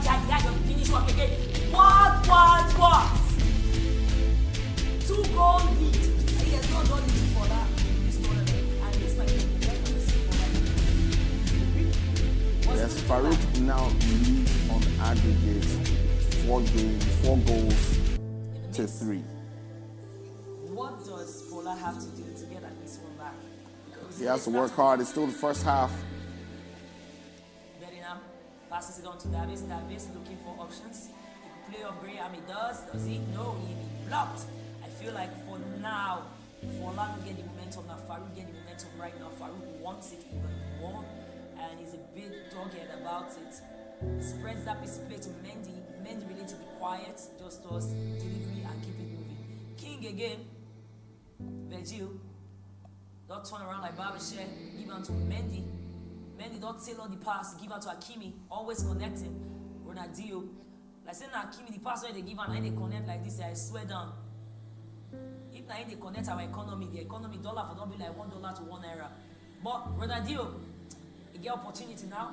For now, it be like say on the driver's seat or in the driver's seat is Farouk. And on the receiving end, who they collect? Now, oh my God, that was the day play. No, it went out. It went out. I thought they wonder whether they go blue. I mean, I don't bribe referee. Well, as a day, the fans are a bit calm about this. We're about to resume again. 3-1 to the good. Second half in the mix. For now, it be like saying Farouk now they gather the energy, the passion. They might go spread. Farouk on the prowl. Mendy they go back home. I think he wants to start the game maintenance really quick. See, at this point in time, I'm just like, what's going on? What's going on? Because I'm just like, how is this match going to end? Are we going to see a full reset? Are we going to go for another 2 matches back to back? Wanna do a quick go? Wanna don't stress me? Because my blood pressure, my doctor don't tell me say now they do things when they make my be unnecessary. And that last one they say if I change the enter finally, it make me do big. There's too many big. Make I tell you that this one. So anybody when want score, make it score quick. Anybody when want win, make it win quick. Don't stress a girl. Well, that still is good. Mbappe now, he can mount an attack, but that pass, man, he no connect at all. Be like one network when I know. Yao Cancelo. Now he gets to drift, Tokyo style. Then they go fast and furious, they just take their time, deliberate it now. Militao will turn around. I think he won't try to spread the play. He needs to switch from that spreading of play from that middle of the park because he's not connected right now. I think Fola right now just needs to get his composure. He just rudderless right now, man. And all he has to do is break him down and constantly keep disrupting the flow of his attacks and frustrate yourself. Right now, I've always said it at this point in the game, the tournament is about mental fortitude. It's about how you can keep your cool and get yourself out of this situation. The problem also is see, I take step away from when you're down by 2 Mendy. goals, you constantly are pushing and looking at onto it. And You might be hitting the break. You to hit on the counter. Or you need to see the stage when you try to push to the ball. But right now, Fola seems to be showing a bit of composure while he's waiting for the opportunity and waiting for Farouk to make a mistake that he can capitalize. Well, it's all about the waiting game. And as Bob Marley did talk, I don't want to wait in vain for some goals. Take a loose pass. Come on. By Farouk. What does Fola do with the situation? He stays with Davies on the left-hand side, switches the play over. Okay, it works. To Cancelo with Quick the ball, release, my G. Quick release. Graham takes it wide to Cancelo once again. Cancelo, what does he do? He goes to the byline. No, he cuts back. Not they turn up and if you don't go use the thing to do anything now, bros. Looking for space, trying to twist the defense left, right, and center. He found some No space on one side. overturn. Neymar Jr. looks like he's going to spread it out wide. Line your guy up, line now. He comes back into the middle. Bellingham to Alexa. Alexa back to Davies. Davies goes to the byline. What does he do? Comes back to Alexa. Alexa, what does she do? Takes it into the outside. No, Take it outside. To the byline. Cuts back to Davies, I believe. She makes leg it walk through. How does she do that? Do you do that? Are you kidding me? That is an amazing goal. Team effort. I don't know how that happened. We are now back to 3-2. 5-5. You do me, I do you. How man go take vex now? Oduma do body. No, it's 4-4. It's 4-4. It's 4-4. It's 4-4. 4-4. 2-1, 3-2. 2-1, 3-2. Yes. Come on. The goals are coming now. It's coming. This is what I like. Tight finals. Who will bring the trophy home today? If Fola manages to get one in, I think it's a finito. If Fola can draw this match, yes, it is a finito. Boom! Wow, what just happened there? It looked like a nice pass. Fola has to be very careful not to lose the ball in this particular situation. Farouk is on the press. Double man, I did making press him sure now. that Fola doesn't find an exit in this particular game. It's all about the exit Look game. at that. And Look the at that interception interception. is working well. Look at that. Very That good is that work from press that we're talking about. Woof! And that space, if he releases it quick, oh, he don't go up the play. If he does spoil up, it's still going though. Oh, great defense by Militao. Schmeichel with the ball. He slows down the pace, looking for an outlet. What does he do? He goes to Davies on the left wing. But I didn't like that thing that Schmeichel was about to do just now. Just put ball for granted. They want to dribble. Not try me. And the cross play doesn't work. Farouk Manzo is back on the attack again. Frankie de Jong in the middle looks out wide to Mendy. Mendy takes the ball back, spreads it back to Virgil van Dijk, looking for a little bit of space. And he has it. He has it with Mendy. Mendy links up now to Alexia. Come on, give me one. Neymar. He steps back, still turn around, spread that ball to Bellingham. Bellingham to Mbappe. Mbappe with space. Mbappe go fit to him. And he does! Back to 2-goal bloody bleeding lead. I bet when I stress me about it now. And it's one I want to do and finish. Wanna do and finish. Well, did you see that coming? I saw it coming. It was just the pressure and the press that Farouk is putting on Fola. He's not handling well. It's obvious that he's going to come. That's one thing that Farouk does, doesn't he? He applies pressure. He applies pressure. And no, Fola has not been able to break through that pressure. Even in the first game that we saw, that was the situation. Well, under pressure, my people, under pressure. And who does the pressure real good? Ronaldinho with 88th minute goal. A 1-goal lead now to Farouk. Farouk is on fire. He not need any water. Right now, all he needs is Putella, so she could put the ball to De Jong. De Jong back to Putella. So that's Graham actually. Before in the part of Cancelo. So what back. needs to happen right now for us to go to extra time and penalties?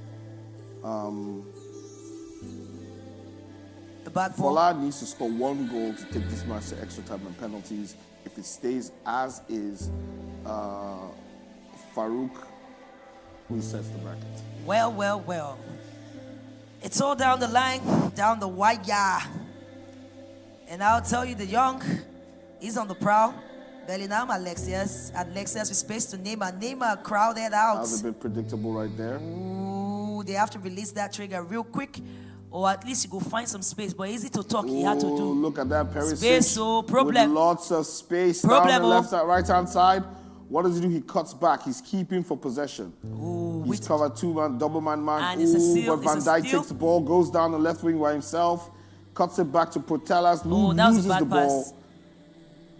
I think that pass was a bit rushed. You know, when you're fighting against time, you're racing against time, you just want to get that goal in. You just want to rush your process at times. It's all about how you think through the process when we say the now process. You can see some game management from Farouk trying to wind down the clock and keep possession. You go blame and him. at this point in time, he's going to be pushing out Folari's players to see if he's going to come out and at the end of the day do a switch like that. And it's finished. Ladies and gentlemen, that is it. We go into a bracket reset.